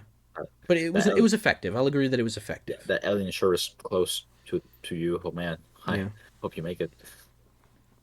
Um, yeah, the monsters in this movie are kind of inconsistent, but like when they are effective, they are very effective. Like something as simple as them, as like a bunch of them just running through the Hmm. streets like a fucking stampede, making the ground shake because they're Yeah. so heavy and their bodies are made out of rocks and whatnot. Like that's effective shit. Yeah. That makes you like wonder about the strength of them, how dangerous and powerful they are. And uh, you see them in action, to fucking people up. Mm. It's quite horrifying at times. Yeah. Yeah. Uh, I will say I found the film a little bit repetitive at times Mm. because there's quite a few moments where uh, a big sound is made. They stop because an alien stopped right behind them. Very slowly turns the corner, peeks a little bit. It's supposed to be scary for a couple seconds, and then they walk away like nothing happened. It happens like 3 or 4 times in the movie, I like it when they tease and that. When they tease like, yeah, is somebody behind me? No, it's just this guy. Oh fuck. yeah. But like when by the second or third time they did it, I was like, all right, enough. Get a new bit. Got a new bitch. Just have the Yeah, fucking alien rip their throat out. yeah. But it's PG-13 though. Maybe it fucking shouldn't be. Yeah. There's no difference. But yeah, they were also quite inconsistent, as you mentioned. What was Yeah, originally the first I movie? had I had to pull out fucking Carfax to prove my point. Yeah, where like they can't swim, fine, or they're weak to water, okay, fine. But what about the first movie where one of them was in the Where they literally underwater? swim, where it literally swims. Well, Yeah. I thought that was just him like walking in the water or something, but I The guess point is that they were still submerged underwater. yeah, like When longer. this movie does something with the water, and it's like, okay, well now you've just contradicted the first movie even more. Yeah, and I said it to you like this movie kind of works better if you just don't watch the first two movies. Yeah, yeah, but yeah. No, I still really enjoyed this movie, even like all with all that. Yeah. Like it's still a pretty solid movie, mostly just for its character work. Yeah. This movie was written and directed by one Michael Sarnowski, who did Pig, a film I still haven't seen yet, but really want to see. Same. Yeah, he brought a really, I wouldn't say he brought like a unique voice, but you can tell that the film had a much smaller scale. Even It though there is like even this is a bigger movie than the other two. Like those two movies are like objectively smaller in terms of scope than this one is, but the film still feels very small because it's it's such a personal yeah, story. it's really personal. Yeah. It honestly makes me want to see more perspectives from that world, like other Yeah. than just the family from the first movies, Tell different stories other in this stories. world. Yeah. Yeah, like Yeah. I really want to see the military's point of view of why did they stop the Yeah. aliens effectively, Yeah. stuff like that. Oh, it's also co-written by John Krasinski. I didn't realize. Oh, Yeah. Because I knew it was Michael Sarnowski writing and directing. I didn't know John Krasinski co-wrote. Look at that, a decent script from him once. Thank God. Yeah. Well, he also handpicked Michael Sarnowski. I know that much because he saw Pig and was like, "We need this guy. He's got a good perspective." Yeah. Yep. And apparently he was just like, "Hey, Michael, have fun." He's like, he just threw him in and was like, "Do whatever you want, man." Like, yeah. Apparently, John Krasinski's like, "I have a general idea for what the story should be, and then you just kind of go from there." Right. Yeah. Yeah. Which is why he gets like a story by credit as well on the movie, I think. Yeah. Yeah. So that's good. Yeah, no, I like this movie. I was surprised Yeah, when it was over, and I was like, "Wait, I liked it." I liked it too. Yeah, it was. I was. Did you feel it was long? I didn't really feel it was too long, No, I don't feel it. but yeah.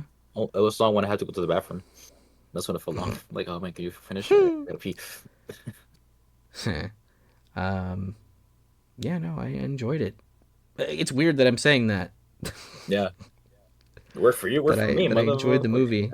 I've been on the A Quiet Place hate train for years. Yeah, and I'm not like on the hate train so much. I just didn't like the second movie. Yeah, and I'm not like super hot on the first movie. Like I enjoy it, but I don't think it's the greatest of movies. Yeah, and Um, I was fuck that movie. They should have moved to the yeah, waterfall. yeah. But yeah, uh, I don't really know. What would you give it? I don't. I don't. I'm assuming you would uh, give it like a 6. I no, I'm in the 7 range actually. Oh, okay. I'm in, Because I also gave it a 7. I'm Yeah, in the a it's flat good. 7. Yeah. Yeah, yeah, I'm in the it's good. Okay. Hey, It's good cool. range. Yeah.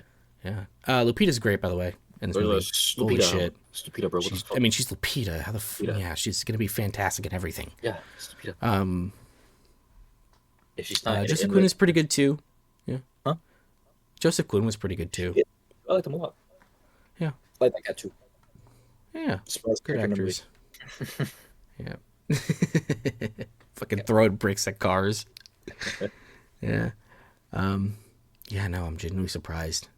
Yeah. Like we walked out of it and we were like, wait, did we both like that? What the fuck? Because even we went with Sebastian as well, and like even he liked it. I know he's not like the biggest fan of the Quiet Place movies. I remember when the second movie came out, he was kind of just ranting at it to me at work. He never liked the second one all that much either. I sure Um, didn't either. But sure, yeah, I hey, didn't I like that made movie. I just a review about it. Wow, it was just me There talking sure about it. is. There's a review on this Yeah, channel of you just ranting about a Quiet Place too. yeah. Yep. Um, 30 minutes, I think. it was like 10 to 15 Oh, minutes, I think. okay. Yeah, it wasn't super long. Yeah, but yeah, no, it was just a miracle that we walked out and we're like, wait a minute. Wait a minute. Yeah. The fuck? Yep. All right. Last movie up, I added it in, found it. It was Mean Girls. I forgot about Mean Girls. That's I funny. forgot about Mean Girls. Um, yeah, I'll be the person. Uh, I like the 2024 Mean Girls. I know that's not a popular opinion, but I Yeah, like it. you're the only one, right? Apparently. I'm like one of 3 people that like this movie. I like the songs. I like the cast. I don't like that it is basically beat for beat the original movie with like no change. They sing now, bro. But they sing now. But they sing now. Um, And Amy Adams is in it. Look at her right there. It's he looks like but Amy Adams. That's what. the best part of this movie is Renee Rapp as Regina George. She had a tough act to follow with Rachel McAdams as Regina in the original movie, and while Renee is not as good as Rachel, she does a very fucking good job at like that role.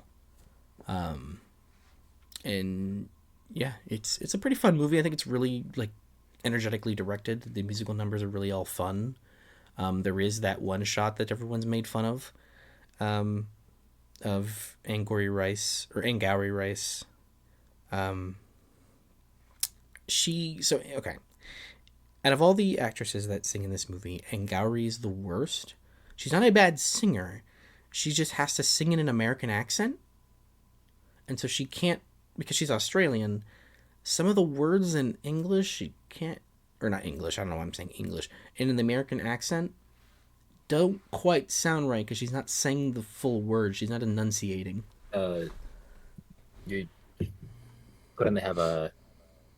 I don't know. I guess it's for the sake of it looking like she was singing, but don't you think they could have Yeah. brought someone to like lip sync They could her have. like or something? Or dub her over. Like easy, but Get a singing voice for her. They I could have. guess they didn't But notice. maybe, or they just were like, it'll work. And it doesn't fully work. Because there's sometimes where she has to say words like love, and she's saying la. And she's Lava. not saying the full word. That's She's not enunciating. a lot of fucking movies where they just miss the accent slipping and we notice it and it's like, wow, Yeah. we noticed, but you got fucking guessed it or you just didn't care. Yeah. So change it. But I guess sometimes it's like you get what you get, right? Yeah. If you can't get any better and you've tried a bunch, like I get it. It is what it is. Mhm. You know, use what you can. But yeah, no, I enjoyed it. I don't think it's a particularly bad movie. A lot of people really, really don't like it. That's fine. But I would very easily give it like a 7. I don't know. I enjoyed it. Walked out the theater going, hey, I enjoyed my time. Hey, you're pretty good. Yeah. Not as good as the original, though. Hell no. Hell no. I gotta watch the original. Yeah, you do. Too much shit And to that watch, man. should be all that for that video. Holy shit, we've been recording for 4 hours. We showed at 7, man. Something like that. Around It was that. like 8 o'clock, I think. 8, Yeah. We started earlier than usual. Almost 9. Started, Yeah. started earlier than Jesus. usual. I know. We go on long. Well, I also saw, I was like, this is going to be a long one because I saw how much we needed to cover and I went, all right, we're going to be here a while. But yeah. You guys should have fight Longman. But yeah. Hey, well, we did that. We cannot promise anything. Just like normal. It's been fun. But we will do the end point at the end of the year. We can guarantee We that. back. Yeah, we will be back at the end of the year probably. The session will return at the Avengers. Yes. Yeah, the little end credit scene at the end, yeah. Nick Fury comes in. Yeah. There was an idea. To make long ass videos. Oh god. Just yapping. Why are you so fucking talking? I don't know, man. I like it. I like talking about stuff. Yeah. All right. Well, with that, we thank you for sticking around this long, and we'll Thank see you when we see you, I guess. Yeah, I guess. Why? Whatever. Yeah. See, if you want to see us, subscribe, of course. Hit the bell icon for notifications. Okay. Press like. Okay, bro. All right, bro. What? Just put my fries in the. Advertisement. I'm advertising. I'm promoting us, bro. Come on. Yeah. I'm like Oh, I'm like the manager of this place. All right, I gotta get to it. You're the manager who doesn't actually run the store. Exactly. And you're the chairman who doesn't invest much in it. Whatever it is. But hey, I'm cooking something up. Give me time. We gave you 4 hours. Give me 4 hours. We gave you 4 hours. Oh, it's an outside project for it's to help help with bringing people in. Yeah. It'll do well I hope so. when it's done. Yeah, when it's not cooking in the oven. Yeah. Well, that'll be it all. You guys have a good one. We are going to head to bed. Later. Not me yet. I will soon. Yeah, I'm going to bed. Yeah, you're tired. After this. Yeah. I got to go to work soon. So. Bye bye. All right. Bye-bye.